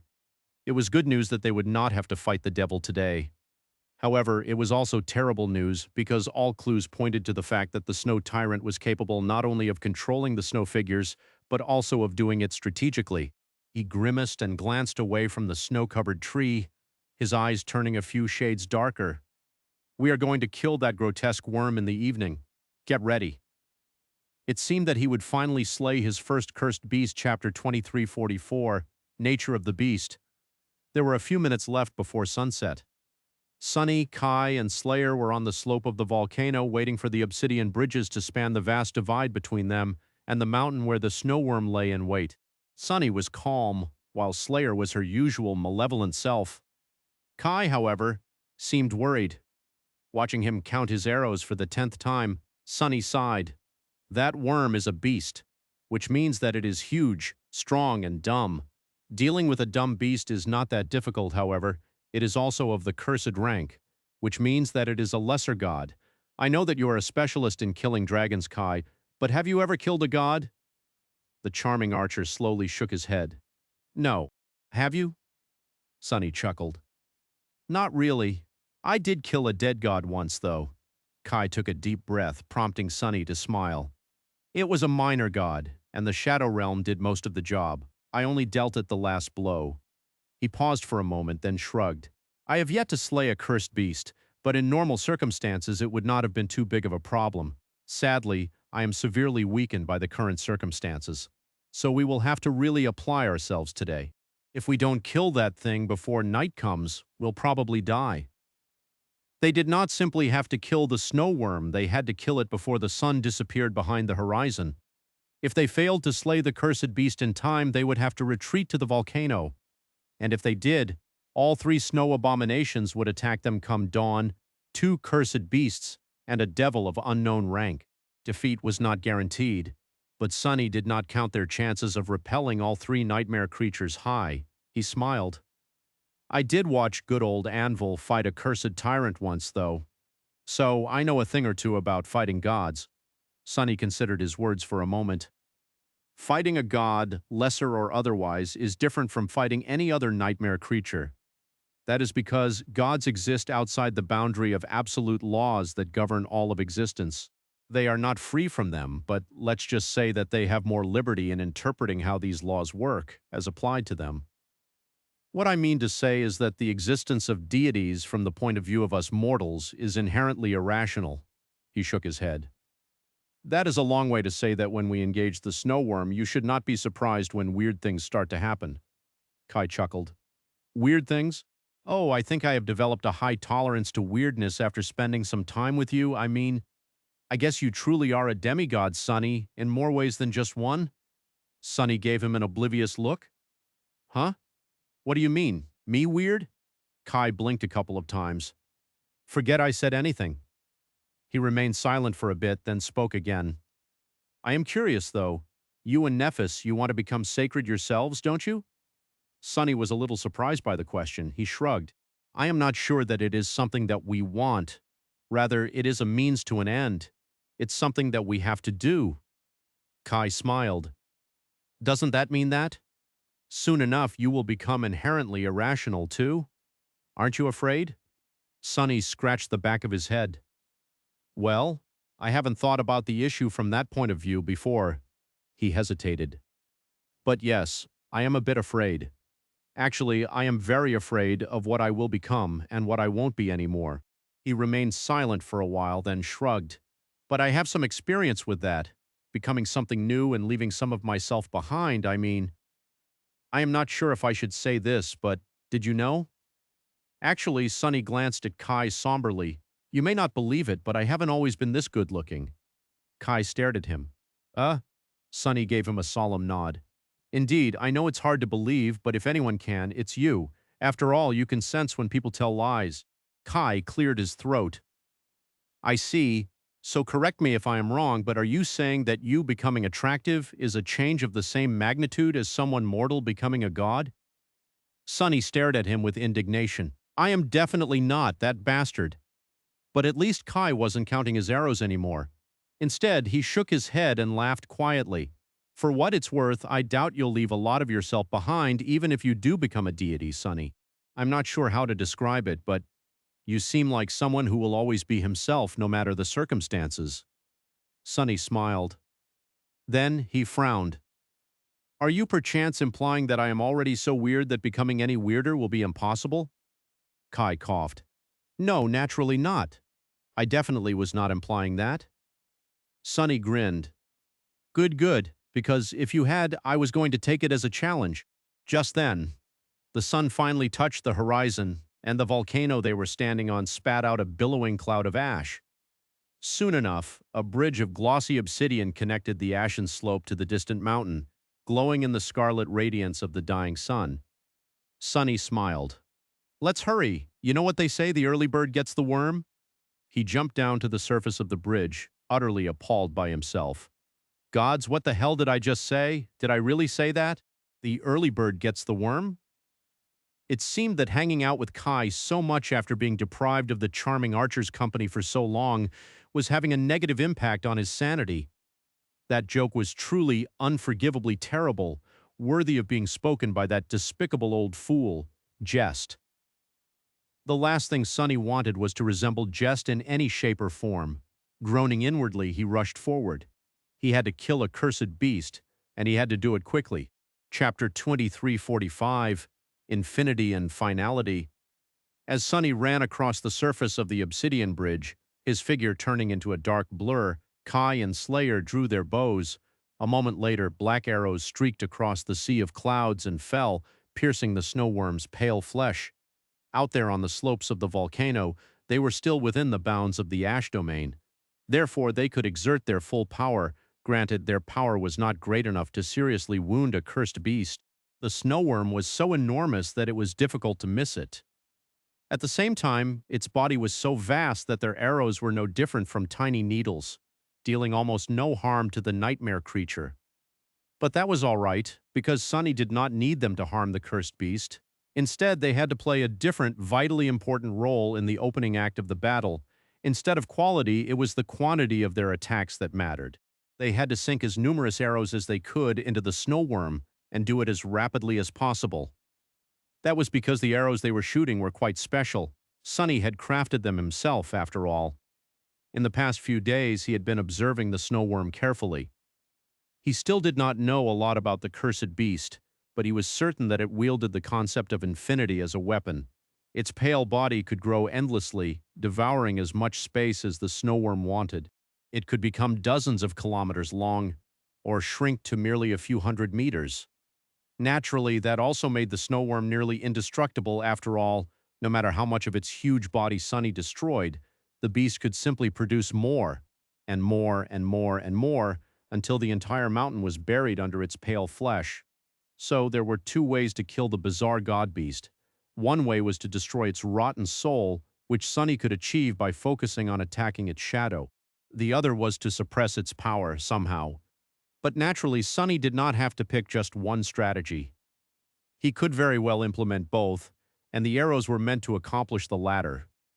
He had been crafting the arrows to subdue the snowworm for the last 2 days, and had made quite a few of them. The enchantment woven into the jagged crystal arrowheads was based on one of the memories he had crafted for Rain in Godgrave, in case of emergency. The purpose of that enchantment was to lock something in space, which was supposed to save her in case the veil of clouds above Godgrave unexpectedly broke. Now, Sunny was not too knowledgeable about these matters, but he was pretty sure that the concept of infinity was innately connected to the concept of space. At least it was in the context of the snowstorm, which existed as a living being that could potentially occupy an infinite amount of space. So, if its body was pinned to space by the enchanted arrows Sunny created, its ability to grow endlessly was going to be compromised, either suppressed or at least interfered with. That was the plan. At least Kai and Slayer did not have to aim that hard to hit the huge cursed beast, but there was another challenge facing them. They had to fire off all the finality arrows Sunny had provided them rapidly, which put great strain on their bodies. The draw weights of their bows were nothing short of startling after all. Sunny would have loved to stay and enjoy the awesome display of extreme athleticism, but he had his own task to accomplish. While the role of his companions was to debilitate the adversary, he had to actually kill it. While not getting killed, naturally, fighting a cursed beast while only having access to 1/7 of his power felt like a bad idea. But at the same time, it was just a cursed beast. It was just a nightmare creature one rank above him. So what was there to feel worried about? As the arrows pierced the snowworm's flesh, the nightmare creature moved. The coils of pale flesh that enveloped the mountain shifted, and its enormous head rose above the peak, opening a gigantic maw to let out a low, eerie, horrifying wail. Sunny could not describe it with words. Really, it did not resemble any sound that a living being was supposed to be able to produce at all. Rather, it seemed like something that an elemental force would sound like, sending shivers running down his spine. Before the obliterating wave of sound could fully hit him, tearing his flesh apart, Sunny dove into the shadows and hid in their depths, allowing for the worm's wail to pass above him. But even in the dark embrace of shadows, he felt his very essence tremble, almost coming undone. Been a while since I got hit by a sonic attack.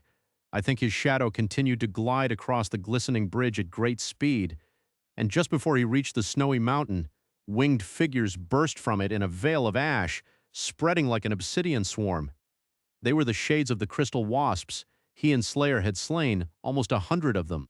2 more arrows pierced the snowworm's flesh, making it convulse and shrink a little. Sunny rose out of the shadows, and the shadows rose with him, turning into a towering figure encased in a carapace of gorgeous black jade. Standing 100 meters tall, The shadow colossus pulled 100-meter-long odachi out of the darkness and glanced up at the huge head of the cursed beast looming high above him. The snowworm actually dwarfed Sunny and his titanic shell. The creature's circular maw could swallow him whole. As the swarm of obsidian wasps surrounded the peak of the mountain, Sunny raised his gigantic odachi and pointed it at the cursed beast. "I'm going to kill you today, vermin." The snowworm seemed to stare at him for a moment, even if it had no eyes. And then its maw plummeted down, obscuring the heavens. The mountain shuddered. Chapter 2346. Intricate Control. Holy hell! The second the snowworm struck, the entire mountain groaned, and the world itself seemed to shudder in agony. Sunny had witnessed truly harrowing power before, but he had never been so close to something so annihilating, so destructive. Even if he had not been stripped of his shadows and weakened by the snow domain, he would have been utterly obliterated by this one strike, but of course only if he was foolish enough to get struck, not even trying to evade the gargantuan maw of the cursed beast. Sunny simply pulled his entire titanic shell into the shadows, stepping through them to bring down his odachi on the pale flesh of the snowworm on the other side of the mountain. The 100-meter-long blade cut deep, but even its great length was not enough to sever the nightmare creature in two. In the next moment, the body of the snowworm moved, slamming into Sunny with frightening force and throwing him back. Crap. The deep wound he had dealt the cursed beast was already gone, replaced by more pale flesh. The snow under Sunny's feet, meanwhile, rippled peculiarly. He leaped back, and a split second later, the snow collapsed, falling into the huge maw that appeared beneath. The snowworm's head shot from below, and then it was as if a pale wall rose in front of Sunny, reaching toward the sky. That was the neck of the huge nightmare creature, who had pierced a tunnel through the mountain and tried to swallow Sunny by appearing right beneath him. Not wasting any time, Sunny rushed forward and plunged his odachi into the pale flesh, using the creature's own momentum to deliver it a long, gruesome cut. Almost at the same time, 2 more arrows pierced the flesh of the cursed beast, and then 2 more. Its huge body seemed to shrink a little, or did it only seem that way? Arg! 2 walls of pale flesh were rushing at Sunny from higher up the slope and lower down the slope. They were the coils of the snowworm, who was twisting its body to crush the adversary. Not so quick. Sunny barely managed to step through the shadows in time. His shell was made from them, but it was too heavy, too large. It took him far longer to dive into the shadows than when he was in human form, which could do the same almost instantaneously. Still, he escaped with his life. As the head of the snowworm turned in the frigid air and rushed down once more, the obsidian wasps dove from the sky to attack the huge nightmare creature.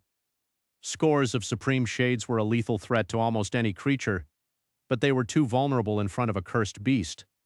After all, shades did not possess the will, and worse than that, they were weakened by the snow domain, so they could be easily crushed and sent back into Sunny's soul if he used them recklessly. Luckily, there was one silver lining to how heavily suppressed he was here. In Ariel's game, Sunny had gone about becoming supreme in a somewhat backward fashion. By the time he learned how to manifest his domain, it was already vast and powerful, built out of tens of thousands of shades. Faced with their overwhelming number, he had always struggled to control his Shadow Legion, control it with any level of precision at least. But here Sunny was devoid of his vast army. Instead, he could only command a relatively small number of shades that had been earned inside the game. That allowed him to command each one intricately. He had been training himself to control the obsidian wasps precisely for the past few days. Ever since earning the first one, handling 100 shades was far easier than thousands, especially since his mind was free of having to control his other incarnations and keep an eye on the members of the Shadow Clan. His mind had plenty of unused capacity for the first time in years, so his efforts to learn how to control his shades better fell into fertile soil. At first, Sunny simply concentrated on having the obsidian wasps move in different directions. Then, he made each of them follow an elaborate path. After mastering easy maneuvers, he moved on to practicing more intricate and complicated tasks, eventually arriving at simulated battles between different groups of shades. By now, the obsidian wasps did not exactly feel like extensions of his own body, but he felt confident in making each of them do precisely what he wanted. That expanded his strategic repertoire greatly, of course. Right now, he had to give his shades an opportunity to attack the snow worm without being destroyed by it. So he aimed them precisely at the areas on its enormous body, where its tough hide had been cut by his towering odachi. The obsidian wasps plummeted from the sky, their glass-like wings burning with a crimson glow in the light of the setting sun, and crawled into the snow worm's open wounds. Hidden within its voluminous body, where they could not be crushed and devoured by the cursed beast, they bit into its flesh, burying themselves deeper and deeper into it as their legs and mandibles cut and shredded the nightmare creature's muscles. The snow worm was huge, but its size could be used as a weapon against it, for now no more than a dozen shades had managed to crawl into its wounds. But there were going to be more wounds, and more obsidian wasps finding their way into the creature's body. The arrows shot by Kai and Slayer, meanwhile, were constricting the snow worm's ability to expand itself more and more. It's working. As the cursed beast's head fell from the sky on Sunny, its shadow covered him. Turning his odachi downward, he plunged it into the nightmare creature's shadow, then collapsed into it to flee the horrifying maw at the last possible second. His strike dealt some damage to the creature's vast, corrupted soul, not enough to threaten its life, but enough to be felt. The snow worm's flesh rippled in agony. I think I can kill it. The only question was, would Sunny be able to kill the damned monstrosity in time? The sun was setting and the clock was ticking. If he was not quick enough, the one being killed would be him. Chapter 2347, Curse of Abundance. Sunny played hide and search with the snow worm by jumping between shadows while the mountain was falling apart around them. The creature's huge size made it difficult for him to destroy its body, but it also made it difficult for the creature to destroy him. The pale, segmented coils of the snow worm were wrapped around the entire mountain countless times over, expanding and constricting as they moved at great speed and slowly ground the mountain to dust. Because of their sheer mass and number, the cursed beast was its own obstacle when hunting down a foe as mobile as Sunny. The snow worm twisted its coils unpredictably to catch and crush Sunny between them. When two walls of pale flesh collided, violent shockwaves sent ripples across the sea of clouds, and the entire world seemed to shake. At the same time, its maw was pursuing Sunny, easily digging tunnels through the mountain or soaring into the sky to plummet down seconds later like a ghastly meteor. These impacts were even more earth-shattering. Sunny was being attacked from all sides, from below, from above, and yet despite the unfathomable might of the cursed beast, he remained mostly unscathed. He was simply too quick and elusive to be caught, moving from one spot to another almost instantly to evade the frightening blows. That was why pure might was useless unless it was supported by a keen mind, skill, or at least agility. The snow worm was undoubtedly a creature of distressing power, but without proper means to channel that power, all it could achieve was thrash wildly and slowly take the mountain apart in its furious, fruitless pursuit of the nimble adversary. Then again, as the battle continued, Sunny got the impression that pure, focused lethality was not exactly the snow worm's strong suit. Rather, it seemed like a creature who subjugated its prey through its sheer abundance. The snow worm was too enormous, too voluminous, too inexhaustible. Its infinite body allowed it to weather an infinite number of attacks, only for more pale flesh to burst forward, burying the adversary under its endless mass. So it could simply endure endlessly until the adversary was exhausted, tired, and spent. In this case, the snow worm simply needed to endure until nightfall. It was a single-minded and patient creature, and yet it was exactly its single-mindedness that made the snow worm so frightening. Its extreme mastery of a single power, of a single concept, used both for attack and defense, made it almost inevitable. As the sovereign of death, Sunny took offense to that. After all, nothing was supposed to be more inevitable than death. If only my legion was here. Growling, he fled from the snow worm while shredding its flesh with his great blade. Sunny did not discriminate between attacking the body of the cursed beast and its shadow, dealing both physical and soul damage to it. The soul of the snow worm was as vast and seemingly endless as its flesh, hiding an infinite amount of vile darkness. When souls received a certain amount of damage, they collapsed and crumbled, except for Sunny's own tenacious soul, which was reinforced by soul weave and therefore had no such threshold. And yet he felt that the soul of the snow worm was too enormous, too ancient, and too deep to be destroyed that way, at least while he was devoid of his shadows and weakened by the snow domain. Perhaps that was what the souls of all deities were like, or perhaps the soul of this corrupted deity in particular was especially abundant. In any case, destroying it was not something that could be accomplished easily. Fortunately, Sunny was nothing if not resourceful. Even if dealing a sufficient amount of soul damage was not feasible, he had other means of destroying a soul. After all, he wielded the power of shadows, the power of death. Just as Nephis had mentioned, each will was unique, and his was all about killing intent. It was the will to see living beings die. That was both his natural affinity and a skill he had developed by wielding Serpent, the slaying blade. In other words, his will was more effective and efficient than it was supposed to be when implemented for the purpose of killing. And while the snow worm was a being of a higher rank than Sunny, its will was not as sophisticated as his. Sunny understood it as he was desperately fighting the detestable creature. Yes, the snow worm was more powerful than him, and its will was far more harrowing. However, just like a mindless beast could not fathom a combat technique, the colossal nightmare creature could not wield its will with focused intent either. The will of the snow worm was not much different from the elemental and largely directionless will of the millipede swarm, and so Sunny actually had a clear advantage over the profane deity. Therefore, he could infuse each of his soul attacks with the power of death, with the focused will to see the adversary die, and that will slowly accumulated, poisoning the soul of the snow worm. The quantity of damage he dealt to the adversary's soul might not have been sufficient, but its insidious quality was a completely separate issue. Even if each cut dealt to the shadow of the cursed beast was insignificant due to how vast it was, all of that vastness was poisoned by the death will regardless of its nearly endless nature. As soon as Sunny expressed enough will to kill the snow worm to overcome its will to live, the creature was going to die.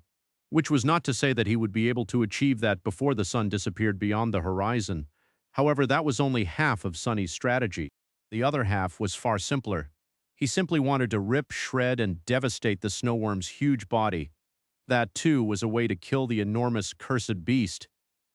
Chapter 2348, Death Will. Every cut Sunny dealt to the snow worm's voluminous body served a purpose, and that purpose was to allow more obsidian wasps to crawl inside it. By now, almost all of them had found their way into the cursed beast. They were slithering there, wreaking havoc and mangling tissue while burrowing deeper and deeper. Even if the wounds Sunny dealt to the huge nightmare creature were relatively insignificant, being mangled and devoured by 100 supreme shades from the inside was not. And yet the snow worm endured the harrowing amount of damage being dealt to it almost effortlessly, demonstrating the vast divide between the supreme and the sacred, or rather, cursed ranks. More than that, even buried deep within its flesh, the obsidian wasps were not entirely safe. In fact, numerous of them had already been destroyed. Some were simply crushed by the unfathomably powerful muscles of the cursed beast. Some had accidentally found their way into its digestive system and were either ground to dust or dissolved entirely.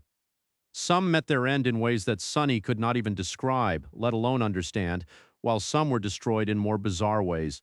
Since the snow worm wielded the concept of infinity as its weapon, and could expand or shrink its body at will, some obsidian wasps were simply torn asunder when the point in space they had occupied suddenly expanded.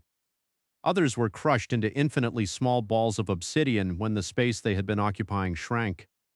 Of course, none of them were actually destroyed, rather they were returned to the dark expanse of Sunny's soul, but they were eliminated from this fateful battle which was ostensibly the same. Gods, just how indestructible is that thing? The mountain was full of holes by now, groaning precariously, which made it difficult for Sunny to find sure footing as he kept escaping the cursed beast's awful attacks. The snow worm showed no outward signs of being seriously harmed by the swarm of obsidian wasps, for now, which was not to say that it was unharmed. In fact, Sunny could sense the cadence of the battle slowly changing. He felt a bit of vicious joy as he realized that his preparations had not been for naught, and that his strategy was working. Just as he had planned, he was going to defeat this overwhelmingly powerful adversary by using his advantages, his intelligence, cunning, and skill.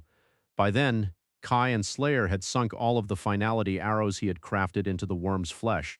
The enchantments Sunny had so laboriously created were locking various segments of its body in space, making it more difficult for the creature to exercise its infinite power. At the same time, the obsidian wasps were ravaging the snowworm's insides, while Sunny was poisoning its soul with the power of his deathly will. Kai and Slayer, meanwhile, switched to purely annihilating arrows, helping him wound the cursed beast as much as they could. Their transcendent wills were added to his supreme killing intent, tipping the scales. As Sunny poisoned the soul of the snowworm more and more, suffocating the very spark that kept it alive, the creature weakened. The weaker it became, the less it could resist the binding power of enchantments constricting its power, and the more constricted its power was, the more physical harm the obsidian wasps could deal it, which in turn made its life force weaken more. It was a virtuous cycle, a wicked cycle. It was a cycle that would bring this huge, mindless, corrupted deity to death. "Come on, you scum, die faster!" Sunny's shell, too, was slowly coming undone. Even if he managed to avoid being struck by the snowworm directly, the damage dealt to the Shadow Colossus through simply being in the epicenter of unimaginable destruction was mounting. Still, he persisted, because he could sense it, slowly but surely, the enormous body of the snowworm was shrinking. Instead of infinitely growing, it was gradually reducing in size. He could not see the result due to the sheer scale of the snowworm, but he could sense it through the shadows. Already, there were fewer coils surrounding the mountain, and as the battle continued, the rate at which the snowworm was shrinking only accelerated. By the time Kai had run out of arrows, Sunny could already see its tail. The maw of the creature, too, had diminished in size. It could still swallow Sunny in one bite, but at least not without doing some chewing first. As he stepped through the shadows and rolled on the heavily damaged, perforated slope of the mountain, a new shadow suddenly joined the fray. What is this maniac doing? A haunting sound that resembled a song suddenly permeated the sky, and a sonic wave struck the head of the cursed beast, shredding some of its flesh and changing its direction slightly. A gorgeous dragon plummeted from above, landing on the cursed beast's back and striking at it with its long, sharp claws. At the same time, Kai seemed to have spoken something. The snowworm largely ignored his command, but not entirely. Sunny almost missed a graceful figure that shot an arrow into an open wound of the cursed beast from the dragon's back. Slayer wanted to kill the weakened deity as well. The sun had already fallen halfway behind the horizon. We need to hurry. After that, the demise of the snowworm was hastened. The damage dealt to its soul and body had accumulated, and its ability to command infinity grew unstable. It shrank its body more and more, crushing the obsidian wasps within. But it was already too late. Soon enough, the cursed beast could barely wrap itself around the mountain.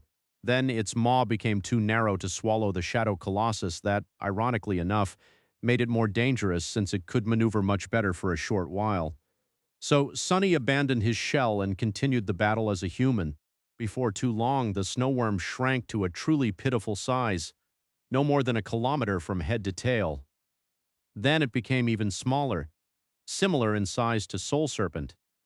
And then, finally, Sunny exhaled tiredly as he leaned on his odachi, looking down at a pale maggot that was wriggling in the mud. That tiny maggot was the formerly proud, cursed beast. Sunny glanced at it darkly, his eyes hidden in the deep shadows of the falling dusk. How could something so great become so pathetic? Was that how the gods died? His tone was strangely forlorn. Maybe I'll learn before ending this game. With that, Sunny brought his foot down, crushing the tiny maggot under his armored boot. There was a second of silence, and then he heard the familiar words, "You have slain an adversary." Sunny sighed with relief as the last vestige of the sun disappeared from view. He had killed his first cursed one today.